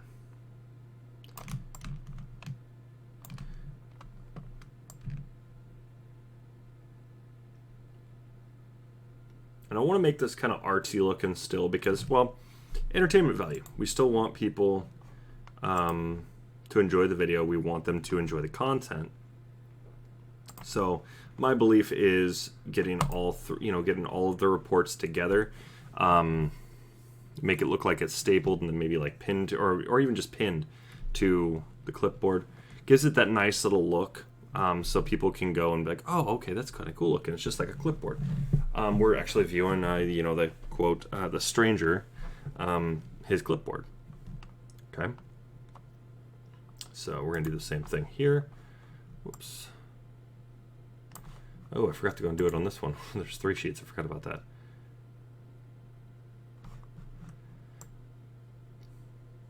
Let's go and grab our 3 sheets. There we go.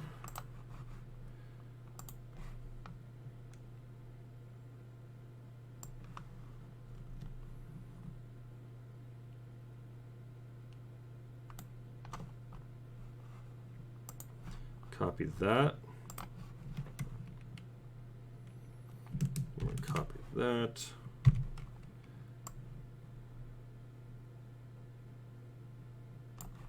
All right, then we can go and bring it up to the same size.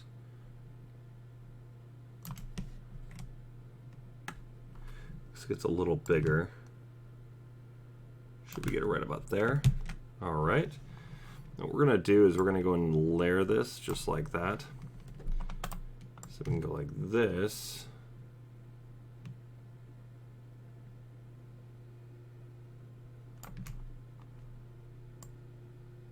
Just slightly cock it a little bit.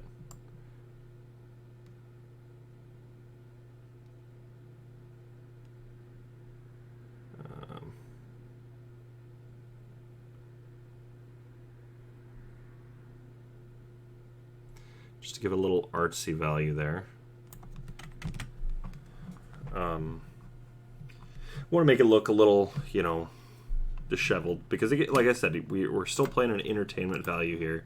And I know that seems kind of lame, but the thing is we're doing a psychological trick on the viewer. And it's not to like alter it in a way, or, you know, it's just basically it's making it so it's more visually appealing. You know, we want the viewer to sit there. If you have something that's visually appealing, psychologically, you're more likely to look at it longer or remember it. You know, return to this. You know, so by doing that, that's the big thing. What we're doing, we're not tricking them like in a way of trying to, you know, lie. No, there's no lies here. Okay, but it's tricking them into constantly wanting to either come back, return to it to view further content.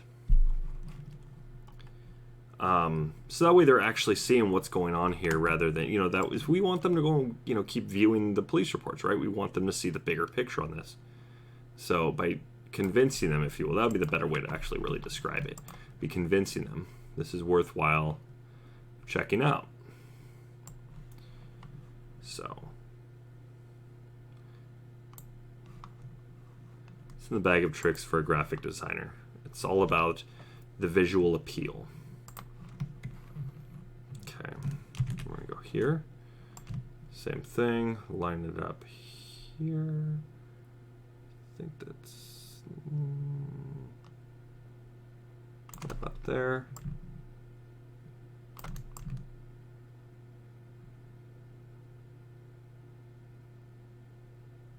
Right there, it looks like.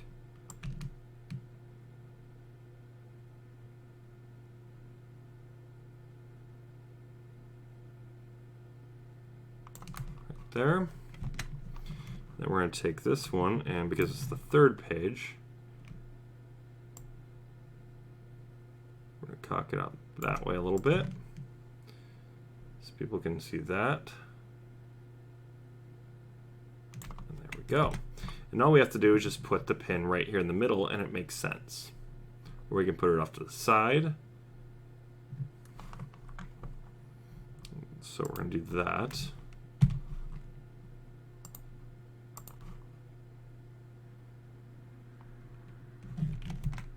Zoom in here so I can go drag it around.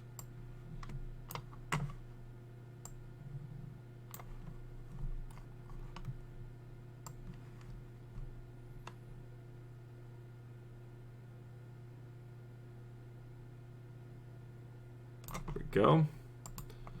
It all makes sense right there. Okay, so now you can see it looks somewhat like a pin. So when you're looking at it, I believe full screen is about right. Looks about right at here or so.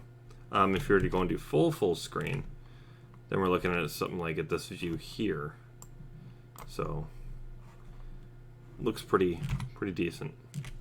So that way people can see this is what we have to look at when we're looking at Officer Becker and her reports. Alrighty. Don't need this one now. No,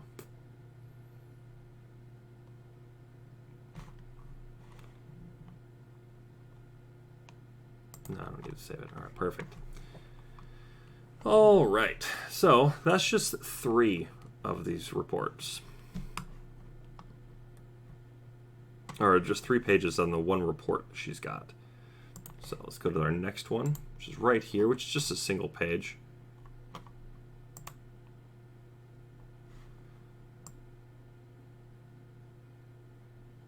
Let's go and zoom out right there. Go and get this one. Like I said, we want to go and analyze every single one for the reason of, is there relevancy? So like I said, I'm not trying to go and trick anybody. You know, I'm not trying to say this isn't, you know, this is not a value at all. No, there's some ones in here you want to pay close attention to because of what they're tied to, because then it gives some grounding on some things, right? Because now we can see flow.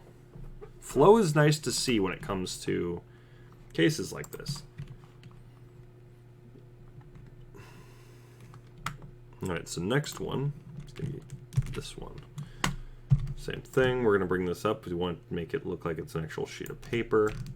And I've got more we're going to do to touch up with this. I want to give it that texture.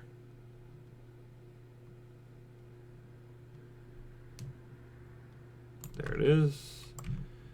Now we just bring it down all the way to that one. Right about there. It's good enough. All right, and then we're just going to go over here. And then I can go like these guys right here. That one. And we'll move these over. Like this. Alrighty. Now we need this one. We're going to go and make a copy of that.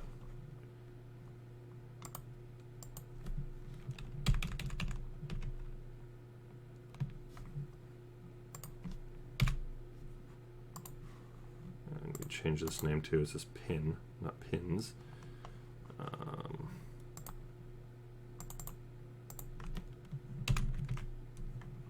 Here we go. And this one,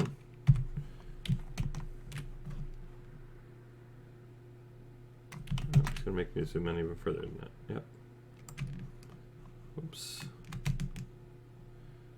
We're going to go right up here.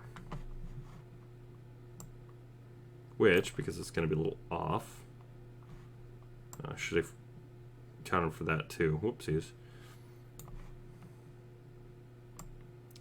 We'll go like this. We're going to center it a little bit. Makes sense why it's sitting straight. This one, I'm going to center that as well, so it makes sense. Alrighty. Does that make sense why these other ones are a little off kilter? Because they're just slightly off.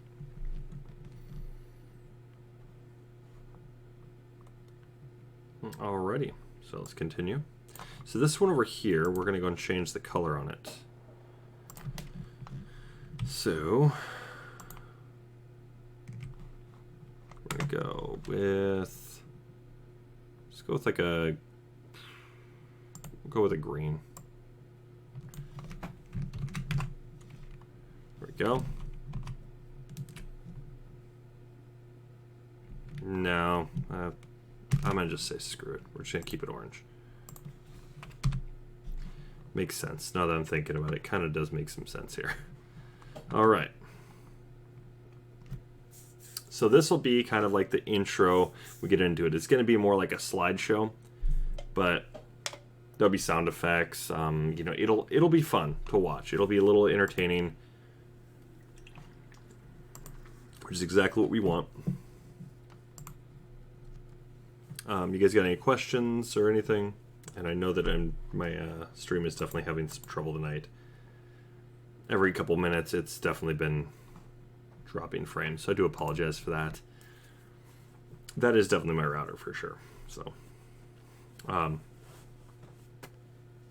anytime that router's having issues, I start dropping frames.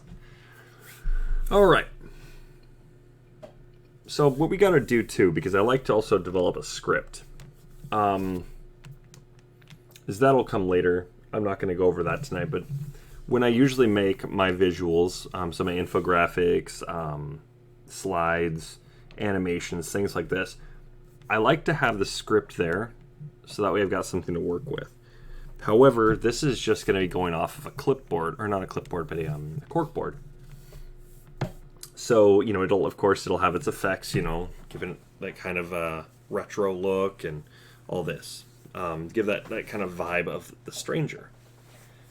That's how we're going to do a lot of this. And these videos will connect because, like I said, The Stranger's going to reference it in the video. So, Greg, Sophia, Catherine, Dan, any of you guys watching this video, if I've asked you guys to be a part of the video, expect I might actually do a segment with you guys if possible. If you guys aren't interested, that's totally cool. But if I do a segment, you know, over a section you guys might be, you know, we might be talking about you guys covering, then that might be something I might want to go and do, especially if that's how we might have to cut that out, the main video, just for length.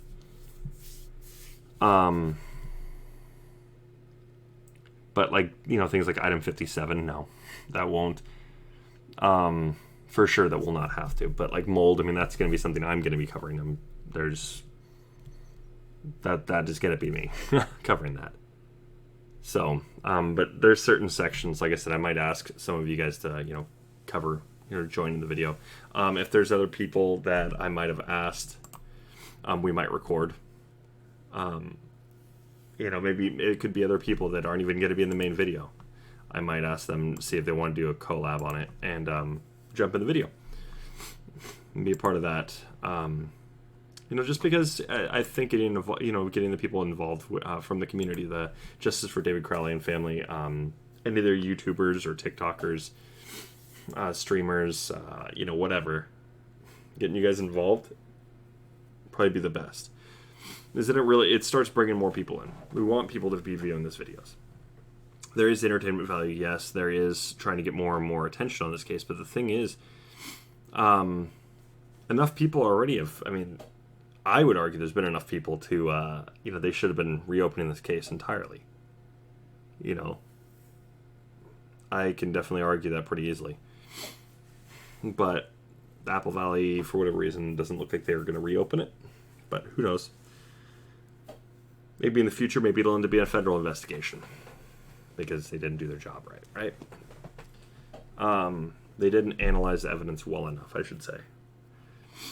This evidence already shows our point, but I digress. So let's get back over so you guys can see what I'm talking about. So that's what we're looking at for the first visual. Now we've got one other issue because we see there's a whole lot of extra space over here. So we're going to go and move this and this. We're going to move it over just a little bit, just so people can, you know, we want to give a good amount of space. So we got about 6 inches, it says. 6.1. Now let's take a look at this one here. This is pretty close.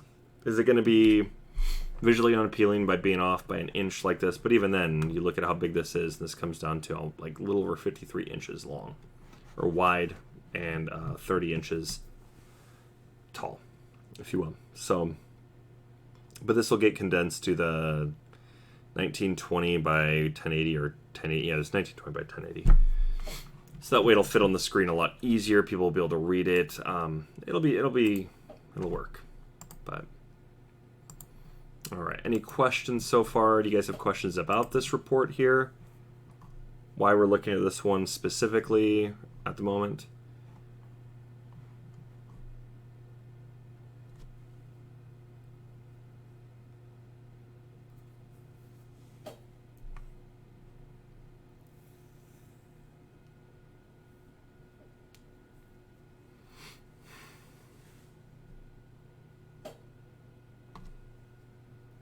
Okay, so after we show that initial thing, then we need to break it down individually. So our first one, we have to go and do pretty quickly. So we're going to go, I'm going to go report 1. We want to name these accordingly. Report 2, report 3,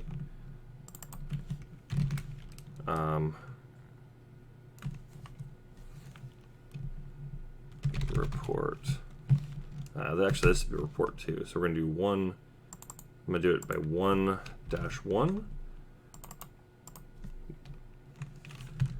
1-2,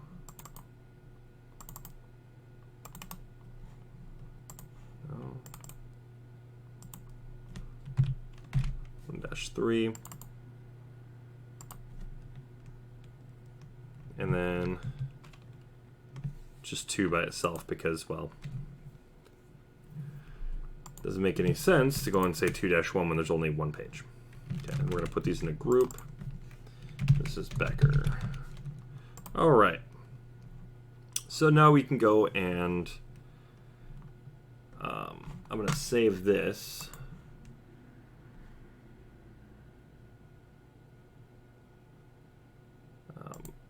We'll export that as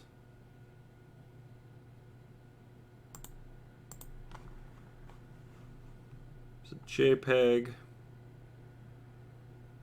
I don't think there's anything else we really need to put on here.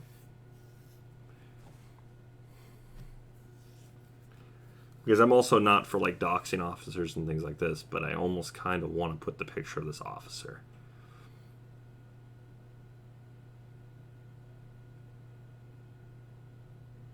Yeah, we'll just export it this way.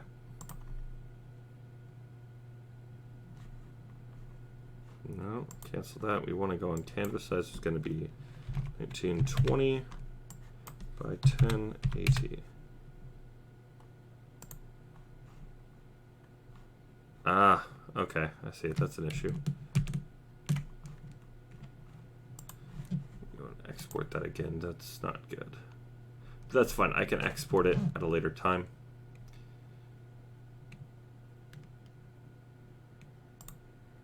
Or I can just shrink the size, I suppose. Or, actually, better yet, There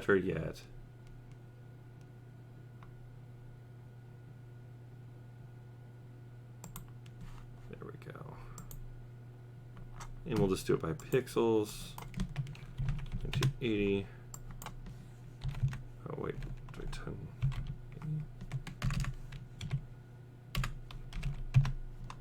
1920. Okay.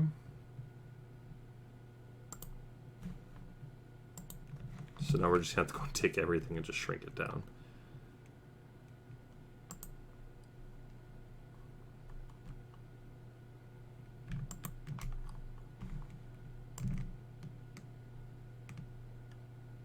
Which isn't too big of an issue, really, but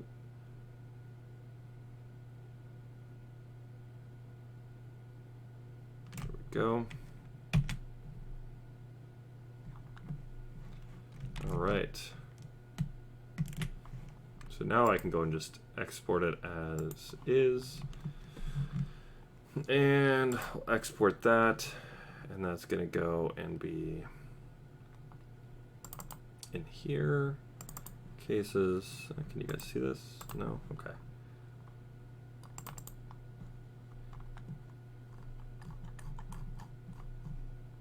Let's make a new folder and I'll just upload that tonight.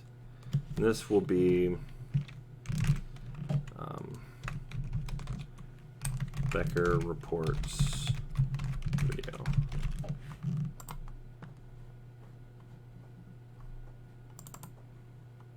This will be 1. All right, that makes this easy, as this covers everything real quick. All right. So far, so good, everybody? Okay. So next, now we're just going to go over each individual one.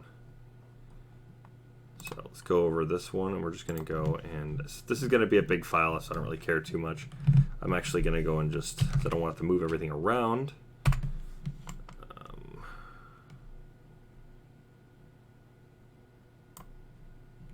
We're just going to go and put this through another.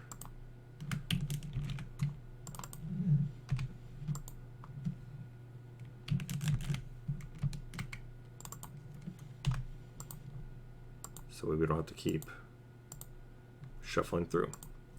All right. Ah, okay. Let's see what's going on here.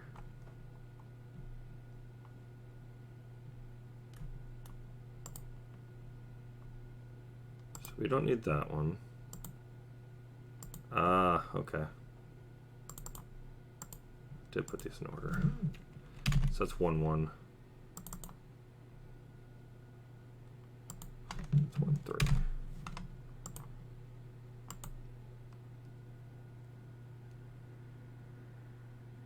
Yep, that was right. Perfect. All right. now we can go make that copy and put that in slide 2. Alrighty. So this next one is going to be relatively easy because now we're going to show connections. So we're going to have yarn. We're going to make yarn to kind of show the connections here.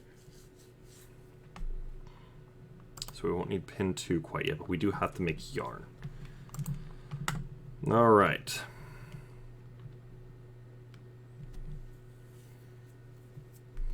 So let's go ahead and we're going to move this one over. All right.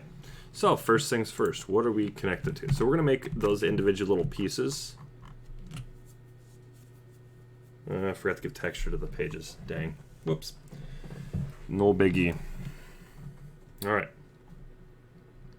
We'll just use this as is. So we got the first thing here. What do we got? Here's the date. So it's 12:59. Broughton and Becker were there. Were dispatched to 1051 Ramsdale on the report that the neighbor saw dead bodies inside the residence. The caller, Judy Prochnow, stated that there were dead bodies on the floor inside the residence and that she saw a gun on the floor. So we can show a few different things here.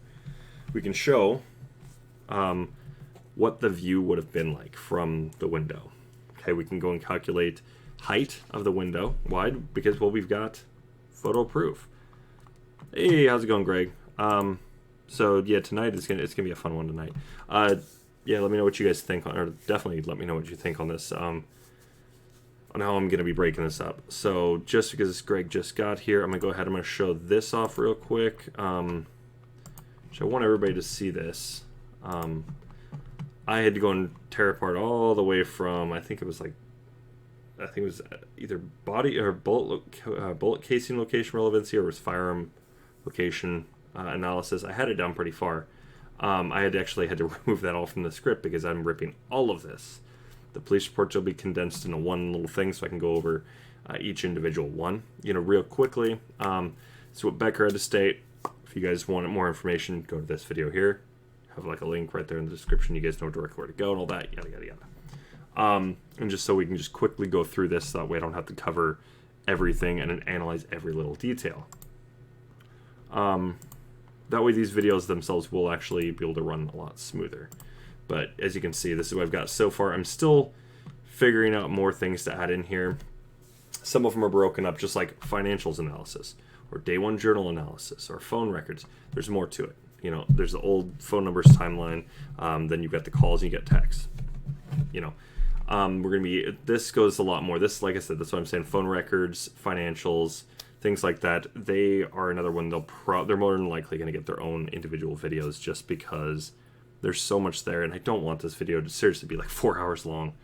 That's a damn shame. But yeah, it's who's that? Yeah, there's a lot going on with this case, so I want to make sure everything is broken down. Things that are going to be very, very long, those are going to get condensed. That's just going to be the blunt truth of this. If it's going to be, good, 3-4 minutes, okay, I'll leave it in. But if it's going to be 10 plus minutes long, it's getting its own video. Simply put, because, well, we shouldn't be having to explain 10 to 15 minutes worth of explain every little detail of every single thing. Just refer to another video that I've done. They can go to that.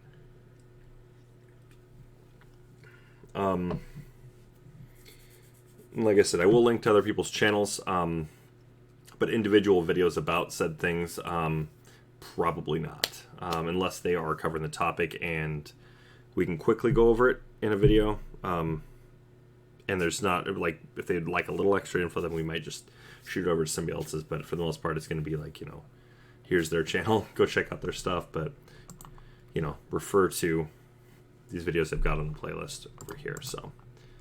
But yeah, so this is a production. This is just for the script.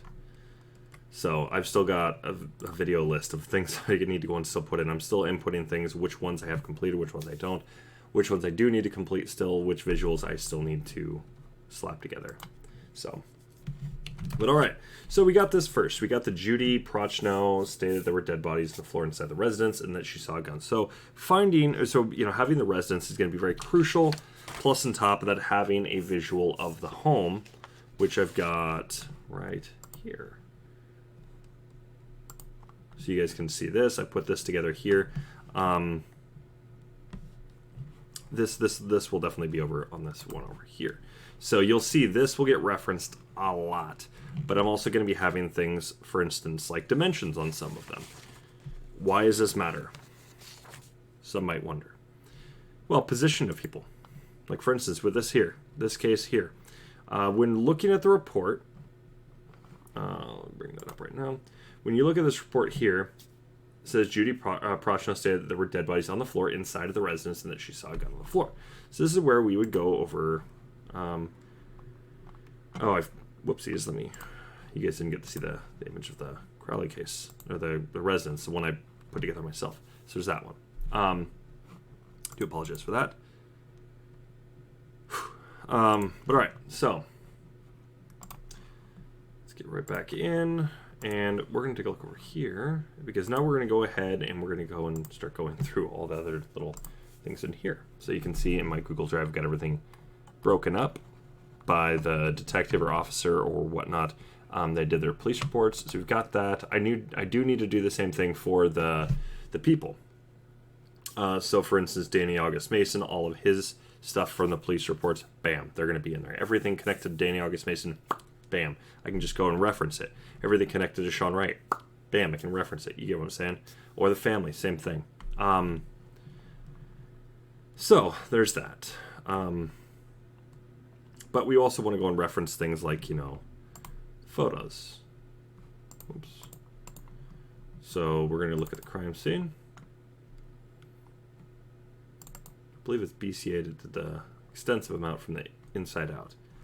So taking a look at the height of this window here.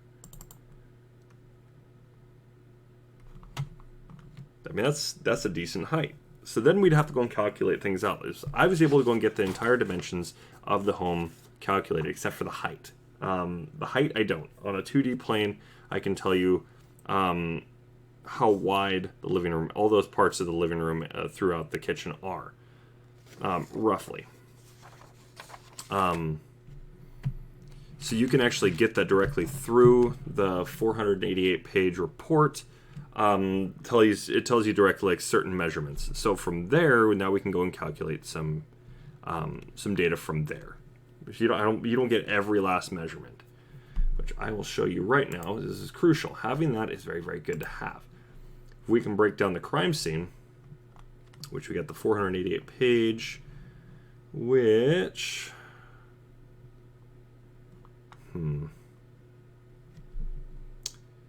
let's see. Is this the one they had that? No. It was okay. So I have to go through the 488 page one.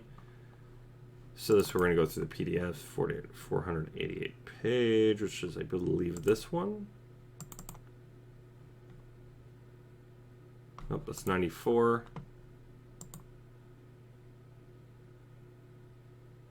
If only this thing would just, load properly.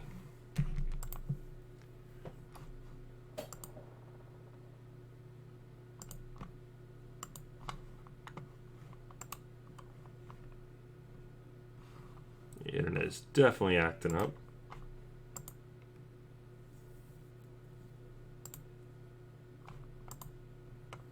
Whoops.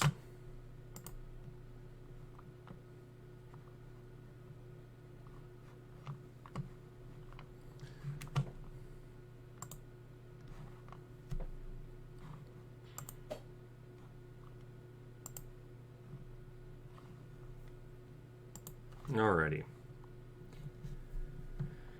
Let's find the 488 page one, because having that, it gives you a lot of details about the size of everything, of the residence. You can break everything down from there.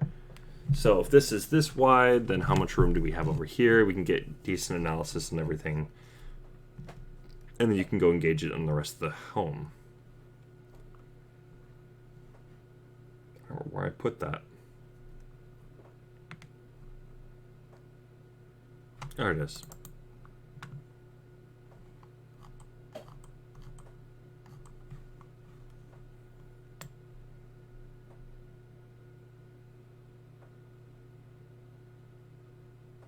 All right, so we're looking at 116. Screw it, I'm just gonna go like this. I'm gonna just bring it back up. And then I can just quickly search through. So, it says 116 is what I wrote down. Oh, here it goes. Okay, perfect. So now you can start seeing these dimensions here. There we go. So now you got 7.5. Well, I've got that over here. Or 7.2, something like this. So they've got it down so it's a specific, like you got 23.6. 23 feet 6 inches. So then you can break everything down. So it breaks it all down here. You got 3 feet 8.5 inches, so 3.85 inches. So I broke mine down by decimals. They broke theirs down by like individual things. So 3.5 feet, 3 feet even, 20 1/4 or 1/4 inch. So 20 feet by or 20 feet 0.25 inches. So I break it all this all the way down. They got the whole house catalog like this. So this way, when we go over all of this, then we can start cataloging everything. Now we've got all of this. Now, does it say how tall the ceilings are? Does it say how tall everything is? No. But by getting that, we can start calculating, okay, roughly it's going to be about this much off. And then how tall is the attic? We can give a guesstimate. So if we've got, you know, like let's say it's like 7 feet in the living room, and then you've got another, it looks about half of that. So you're looking at what, like 10.5 feet tall to the tip of the house, something like this. Then you start breaking it down like this. Some of the stuff is going to have to be kind of rough guesstimate. But having this is crucial, because then you can figure out, okay, well, how tall is this person roughly, right? And then you can gauge, could they have possibly seen this? Could they have seen over this? And yeah, everybody technically should be able to see over. I'll just show it again so everybody can see. It's not super tall, but seeing in through that window, that's going to be crucial. I'm proving some things here. So then at that point, then we bring that person up. This is roughly their stats. It's about how tall they are. Okay, this, who's seen, yada yada yada. So you can break it down. Is this a valid point? Okay. You see, there's a tree here. Okay, so it's looking at that too. Saw a tree here. It's also analyzing the footprints. I mean, there's a lot we can analyze just by going into each and every scene. That's why I want to break it down step by step. So all these pieces are broken down so people don't get too messed up. When I look at this, there's so many different things I can look at from this scene alone. It sucks. I don't want to have to do. So having a photo of this home, and then showing, okay, this is about roughly how tall this is here. So how much could they actually get in here? Plus they have this little tree here. There's a little math behind it is essentially how this breaks down. Having a little math there, it shows a little more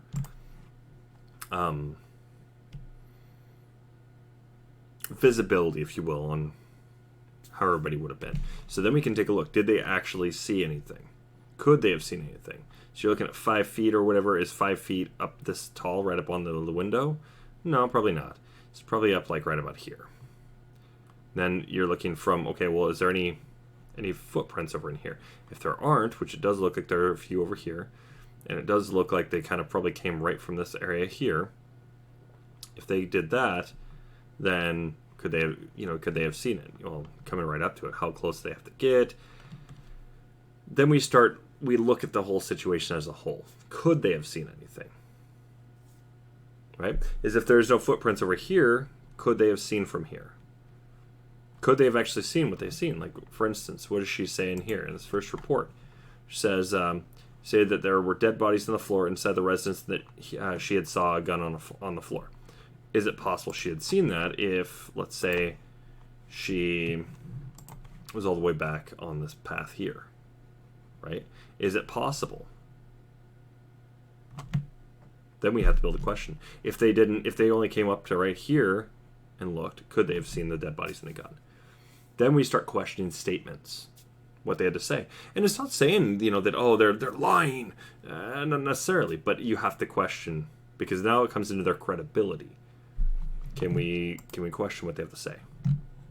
And a lot of the answers you're gonna probably see are yes. You can question them. And they are saying some things that are not correct. We can see this with Chris Peck. We can see this with Danny August Mason. When you're looking at the A. Gray State, then you got Joseph Seaton. What he's saying isn't true. Mason Hendricks, what he's saying isn't true. We also got to see the text between him and Greg, or Greg Fernandez Jr. So it's you get to see these things that are just like, okay, well, this doesn't line up, dude. This is what you're saying here, but we know this isn't true. How good of a friend are you if you're not really speaking to him a whole lot?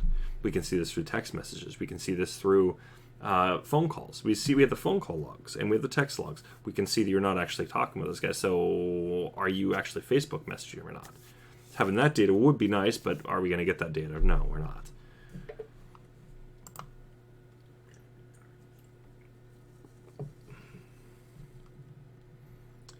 Well, and that's why I want to make sure is it's going over everybody's statements. Just because then does it prove them? Does it prove credibility? Right. That's the big thing. We need to go and look at it from that standpoint too. Could they have seen things? And it's just proven. Okay, well they could have. This is where they stood, and you can actually start going perusing through the. You can start perusing through all these and starting to see, is there any footprints? And it comes down to everything here. As you see, there's footprints here. You see that the footprints come from this way too. So you can start going through and actually piecing it together. And it proves that they're saying, because if the more of the story we got that is true, we can actually prove all this is accurate, what is being said. Then we see more, it goes along with the timeline. So then you're following this and you've got proof of everything that's going on. Then if there's an inconsistency, then you can start questioning things. Well, why is there an inconsistency here?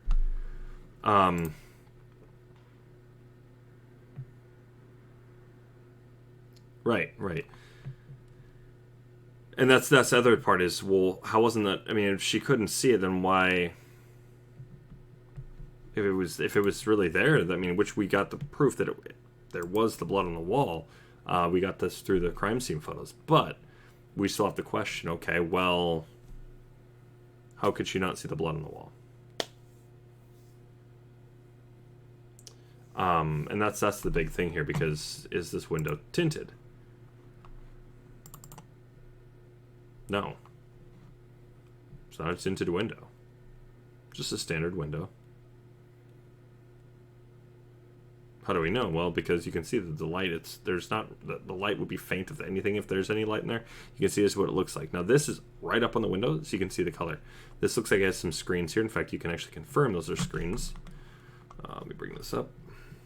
These are screens right here. So you can look at the discoloration here. And look, there's no discoloration here, which means, and that's why these look like they're darker than they really are. So then you can just go over here. You can see screen, no screen, and this is right up on it. So is this. So you can start analyzing little details like that, and they tell us. I mean, they definitely tell you some things. That's why I want to go and definitely do this in-depth type of thing. So.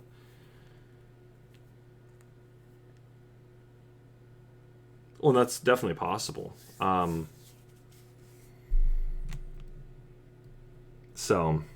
it's the whole it's just going over the data, making sure that is, just crossing the T's and dotting I's. It's all I want to make sure everything is done that way through these, especially through the police reports and the statements. Those are the most crucial, in my opinion, to really make sure everything is gone over, because math can disprove the rest of the stuff. But some of these things, Did this actually occur? Can we actually see this through phone records? Can we see this through any hard proof? And if there's no hard proof, then we have no reason to actually fully support that person's credibility if they're consistent in lying. You know, there's definitely a lot of questions I have about a lot of people in this case. They may or may not actually be involved with the murder, but there's some suspicion I have because they're lying or because their story is inconsistent. Like reason I consider Joseph Seaton a person of interest, which there's a TikTok of that coming out here real soon. So for those that are on TikTok, you'll be able to see that real shortly, within hopefully in the next 2 days or so. There is you can see the conversation between the journal and the phone records. Same type of thing. So it's like I said, it comes down to, can we take this person's word at face value? With Joseph Seaton, I would say no. With Chris Peck, well, we don't see a whole lot from him, but we know that he was also an inconsistent. He was somebody that was inconsistently talking to David. And you can see the message that would have resounded with some of them. Chris Peck, Danny August Mason, Sean Wright, those three right there, potentially Mason Hendricks. They would have been impacted by the movie, right? By David saying we need a new team, one that's trustworthy and all this. Wants to axe them is what it basically looks like to me. He's just trying to axe all of them all at once. None of you guys are going to be, I'm just cleaning my hands of you guys. And he has some people in his journal he discusses where you can sense a little bit of respect. Maybe not a great deal, but still some respect. So it's covering everything to making sure we can see who is not credible, who is credible, and then really analyzing everything. So when it comes down to conclusion, when we start looking at scenario, if any of those said people, you see very, very low credibility type of score, if you will. You can see, okay, well, they lied here. So we'll go and cover all these things. And then can we consider them a suspect? But even then, we can't consider them a suspect legally because they are a person of interest until the police actually fully take them on as a suspect. At that point, I believe it becomes slander by calling them a suspect. Slander or libel? I don't remember which one it was. One of them is for print and the other one is for, I think it's just like online. I think something like this. But it's one of those, yeah. But want to avoid all legal repercussions of looking into this case, right? I want to make it so that way people can't really come after you for saying what you're saying, by just stating some things that, okay, well, this is interesting, right? But how it all comes together. So that's why we have this right here. So you can see, okay, well, which information has been correct, which hasn't. You're going to see some of those officers here. There's going to be some issues you'll see in some of what they're saying. It's nothing that's going to really show credibility necessarily. Just a little weird. Some of the information they're providing is a little weird.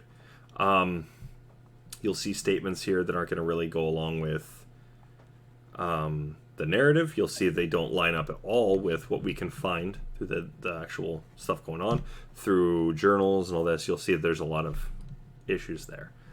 So as you go through that, that's how that'll break down. All right. So first thing first, let's go ahead and grab... we're going to need that... oh, did it do it again? There it is. Per usual, every 2 minutes or so it's doing it. So I will have to figure out what's going on with that. So, first things first, we're going to need a photo of the residence. So we want a good photo. Outside the home. I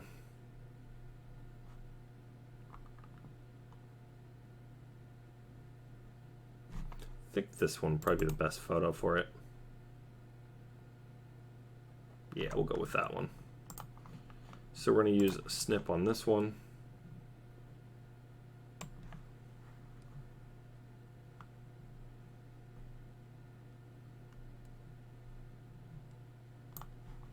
gonna do a new snip. I don't like that. It's not, doesn't look like a photo. And that's what we want it to look like, is for the visualization. I want to make it look like it's a photo. Screw it. We're just gonna go and download it. And I'll just go and bring it up into it. Then I'll just bring it up, drag and drop, if you will. Alrighty.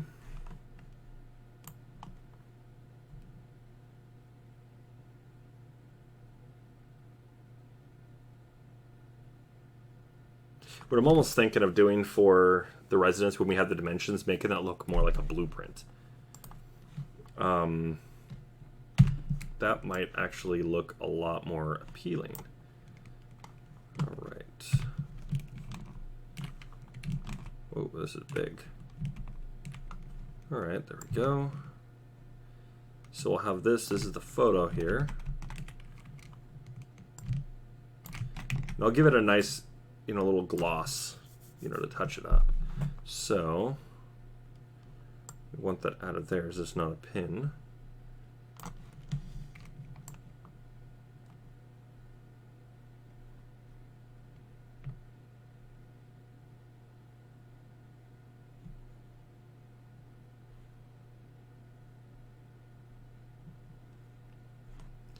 I want this probably right here. And then we'll go with, we want a photo of both. This is 1055 right here, if I'm not mistaken. Yep, it's the Prochnows. So go ahead and we'll download that one as well.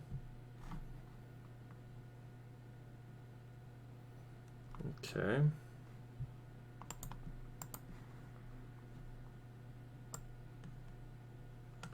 Bring that into Photoshop as well. I can edit some things out.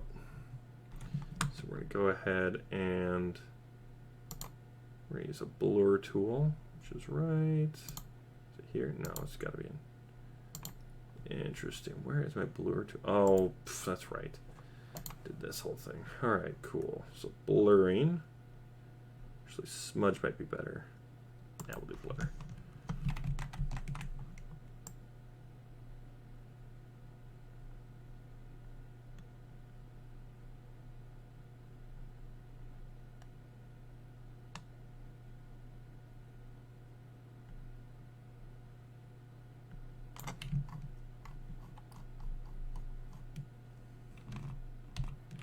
All right, so we did that.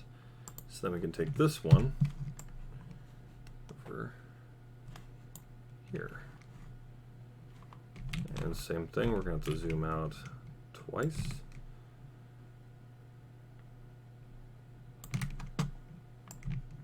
I guess the big thing here is showing connection. All right.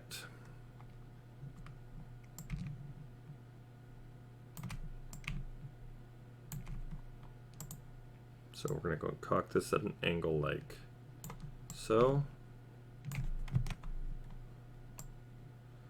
Put this one right about here. I'm going to go above it. All right, and we're going to go and use tape on this one.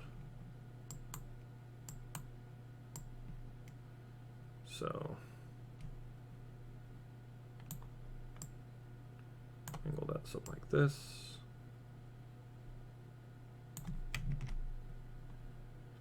And then we're going to make a copy, edit. We want to flip that horizontal.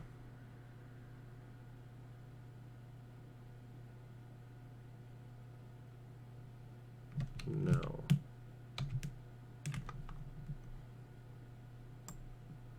Let's go and use the second one right here. All right. And then we're going to use a pin. So we'll use this pin here to pin this photo here. All right.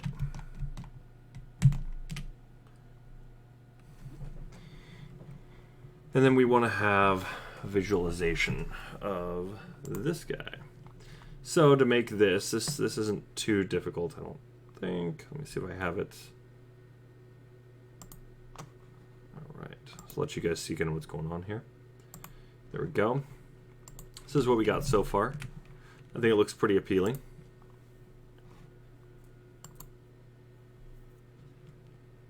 All right.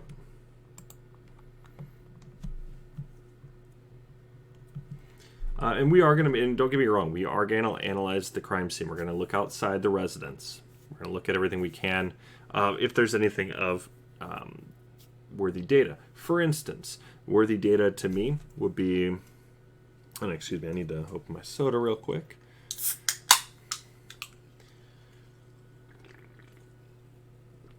Are there footprints?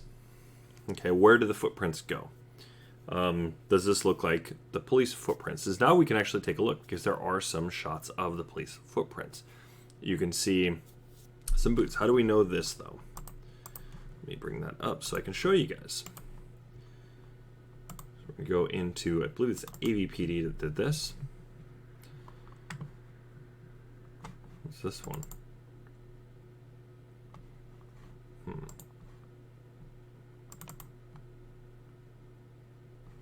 I don't know.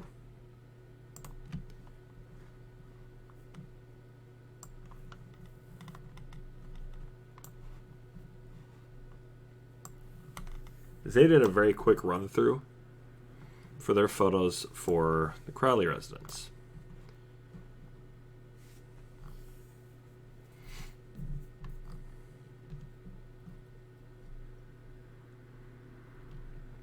Same thing, we also got access to handwriting from here, which is a good thing. Because then we can do more on the handwriting analysis.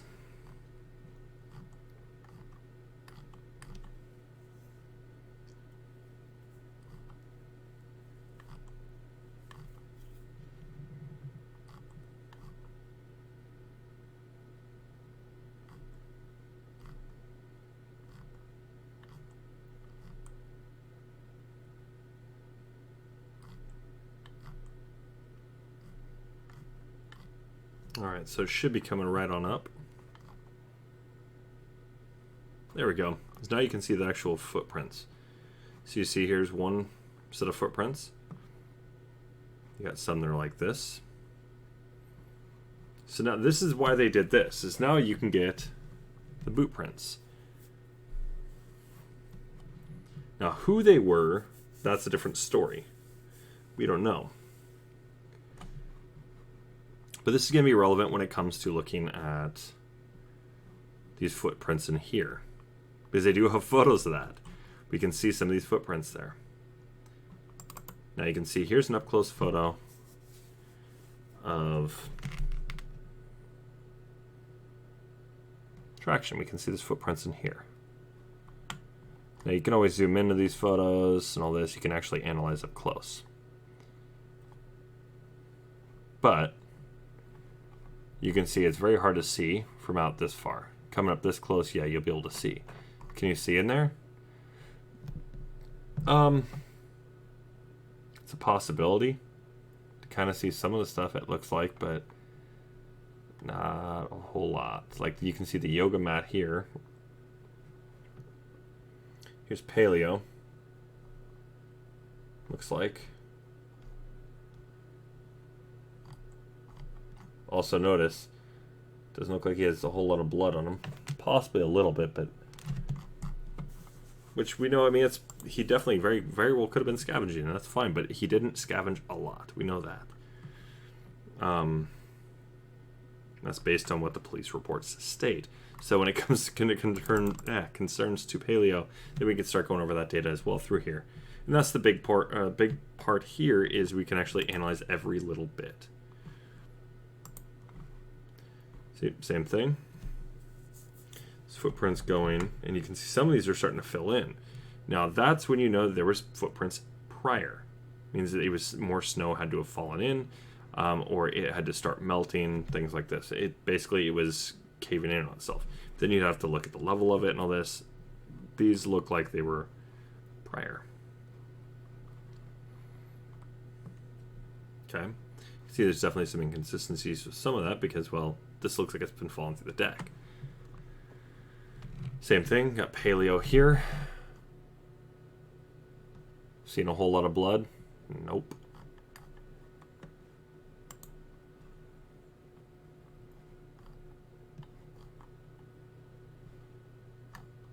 So that's what I'm saying. Is definitely going over. The information is going to be very, very crucial. Just going through just the BCA, you're not going to necessarily be able to see everything. Going through the AVPD alone, you're not going to see everything. So you got to cover everything. So you can see there's a lot of foot traction. You can see that some of the stories actually do come through pretty clear. So back to what I was stating. So we have the Judy Proch now. What I had to say there. There were dead bodies on the floor inside the residence, and that she saw a gun on the floor. So now we have to go over her statement. So we got to go through the PDFs, and we have to go get the 911 statement or the transcript. So then we have to go and take a look at where does this say it. I think there's been a murder or suicide next door. Well, we've noticed that they haven't been around. So there were Christmas presents on the stoop, so I went over there, and there's a dog in the house, and there's definitely some bodies in the living room. This right here is a little interesting. I am 1055, and they would be to the west of me.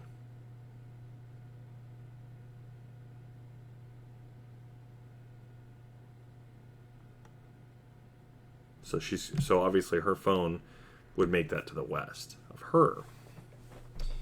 She's facing toward the street at that point. So that's how you can basically gauge how things are going around by the dog. And my husband thought they were dummies, but the hands look real. What hands? You mean hand? And then Renia, of course, you have one hand. There's two hands left at the scene. The hands look real. So she can clearly apparently see Rania and David's hands. And they would have been there since before Christmas. Okay, and so you haven't seen, and all their Christmas lights are still on in the house, and my husband said he saw a gun. So this is where the police report becomes a little weird. Because she didn't say she saw a gun. My husband said he saw a gun. There's presents on the front step, and they've been there since before Christmas. And there's definite. I just peeked in the front window, and it's gross. Colin, what's their address? 1051. Blah blah blah. Don't look at the window, Laurie. Laurie, don't look in there. So it looks like don't look in there. Laurie.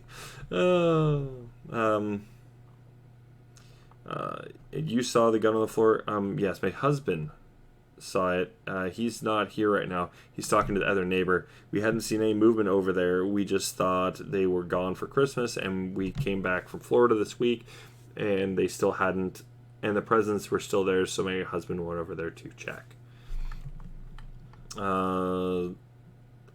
So they thought they were gone for Christmas. Haven't seen any movement. So there hasn't been anything movement there since before Christmas. They haven't shoveled. Excuse me. I think I have to throw up. So this is how that kind of goes down. Then you get Collins. My next door neighbors, they haven't been home since Christmas or before Christmas. There's Christmas presents on the front step, and there's a dog in the house, and nobody answers. Would like somebody to come over and do a welfare or wealth check or something like that. Blah, blah. Gives out his number. All right, blah blah blah. We were out of town at the first week in January, and when we left, the presents were on the front step. And I told my wife, I didn't notice them the other day because I didn't look, but I said I'm gonna run over and see if those presents are still there, and they are. And he doesn't answer his cell phone, because the neighbor next to him on the other side has his cell phone number. So we tried calling the cell number, nobody answered, which is the old phone, I believe. No, I mean, did you already call us? Your wife already called us. Judy just called us. Oh, okay. So yeah, basically that's how that whole transcript goes. So we can see what they're saying here in the report is she says very, very clearly that, and I'll bring that up right now. The caller, Judy Prochnow, stated there were dead bodies on the floor inside the residence and that she saw a gun on the floor. That's actually not correct. She did not claim to have seen the gun. She says very clearly that her husband saw the gun. But she saw the hands, right? And said they looked real. So how far into the home could she have seen? Well, she was up right on top of that window like that. She'd be able to see the whole home. And we can see that Paleo wasn't able to really get too high up on that. So you also got to take into consideration looking into the home. So now you have to look at that. Okay, well, Paleo. Then you got the sense of Paleo. So we want to go and keep it to consistency on the police report. So we're not going to go and deal with Paleo right now. But Paleo, that's another one we got to go and look into, because then you've got to go and look at what was in front of the window, and was it possible for him to actually be able to look that easily? And could he actually get that close up to the window? And he could get somewhat close up, but you'd have to look at, okay, what was really rummaged around through, what was pushed off and all that. A lot of different things to look at when it comes out. Like I said, this crime scene's got so much going on. So that's why it's better to have these police reports broken up so that way you can see all the data and then you can see how everything connects. So, and the big report, like I said, the big final clipboard, which will be in the final video, the actual final one, you'll get to see how everything is connected. And that's the part that I think everybody's going to find very interesting, seeing which officers are connected to what, how they're connected based on what they're reporting. Then you get to see each of these statements. Are they correct or not? Are they false? What is false about it? Things like this. You're going to be able to see everything. It's a huge. That's why this. Like I said, there's a lot of reasons why this video is taking so long. It's over a year late. And once again, I do apologize for that, but it's just there's so much going on. With what I had over a year ago, even connecting everything is just a pain. There's so much going on. There's so much to connect. Because you have the financial records, then you've got the officers, you've got the friends, you've got the neighbors, you've got the family, you've got all these statements, then you've got all these little stories, and then you've got all the individual pieces of evidence, what they're connected to, and then you have the evidence log, how they're connected to it. Was anything actually tested? What wasn't tested? And why wasn't it tested? All this. What would have been a dead giveaway on some things, yada, yada, yada. So that's going to be the big push. That will take the longest to get done, is getting that whole clipboard done. And you'd probably be shocked that I have not got fully started on it because, well, didn't have a clipboard. Or a, not clipboard, but corkboard. So that is, I do plan on eventually getting a full-on corkboard, but as of right now, no. Don't have one. So I don't have the room for one, but any questions? Any thoughts? Anything? If not, I'm just going to go in. The stream's going to end here pretty soon. Also, Greg, so tomorrow we're talking about Onjum, I think, right? Well, we'll talk more. There it is, more 9, more, oh jeez. Every 2 minutes, I swear.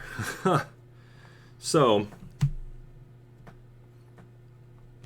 anything? No? All right. Well, thank you guys for tuning in. We will be back tomorrow night. Quite possibly. It just kind of depends on what is going on. I might be going out tomorrow night to go get some footage. So, yeah. And then, of course, there's next weekend. Next weekend, big surprise. Well, not a surprise, I should say. There will be a Hunt a Killer video. We're going to be doing the Melancholy Killer case next weekend. So for those that are interested in that, I'm supposed to be getting everything here pretty soon. I'm going to have everything set up so we can take a look. And I won't be opening the box until the day of. I will open it probably about 2 hours prior. And all the stuff will be up in the Discord for everybody to view. But yeah. But without further ado, I gotta get right back to getting to work. and I'm going to go and listen to some music and all this and just start pounding this stuff out left and right. So thank you guys for tuning in, and I will see you guys tomorrow. We'll talk tomorrow, Greg. I think if it's okay with you, I might stream the podcast. If it's okay with you. If not, then that's perfectly okay. I can, I'll stream tomorrow night. But either way, we'll talk, and I will see all of you guys tomorrow.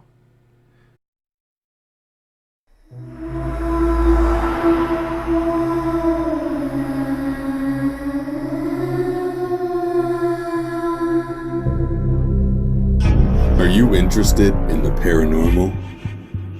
Murder mysteries, cryptocurrency, and thought-provoking interviews? Then check out Crypt Rick's I've Been Thinking on YouTube, or every Monday night at 6 p.m. Eastern Standard Time. Studio A at Revolution Radio, freedomslips.com. Welcome to the Crypt.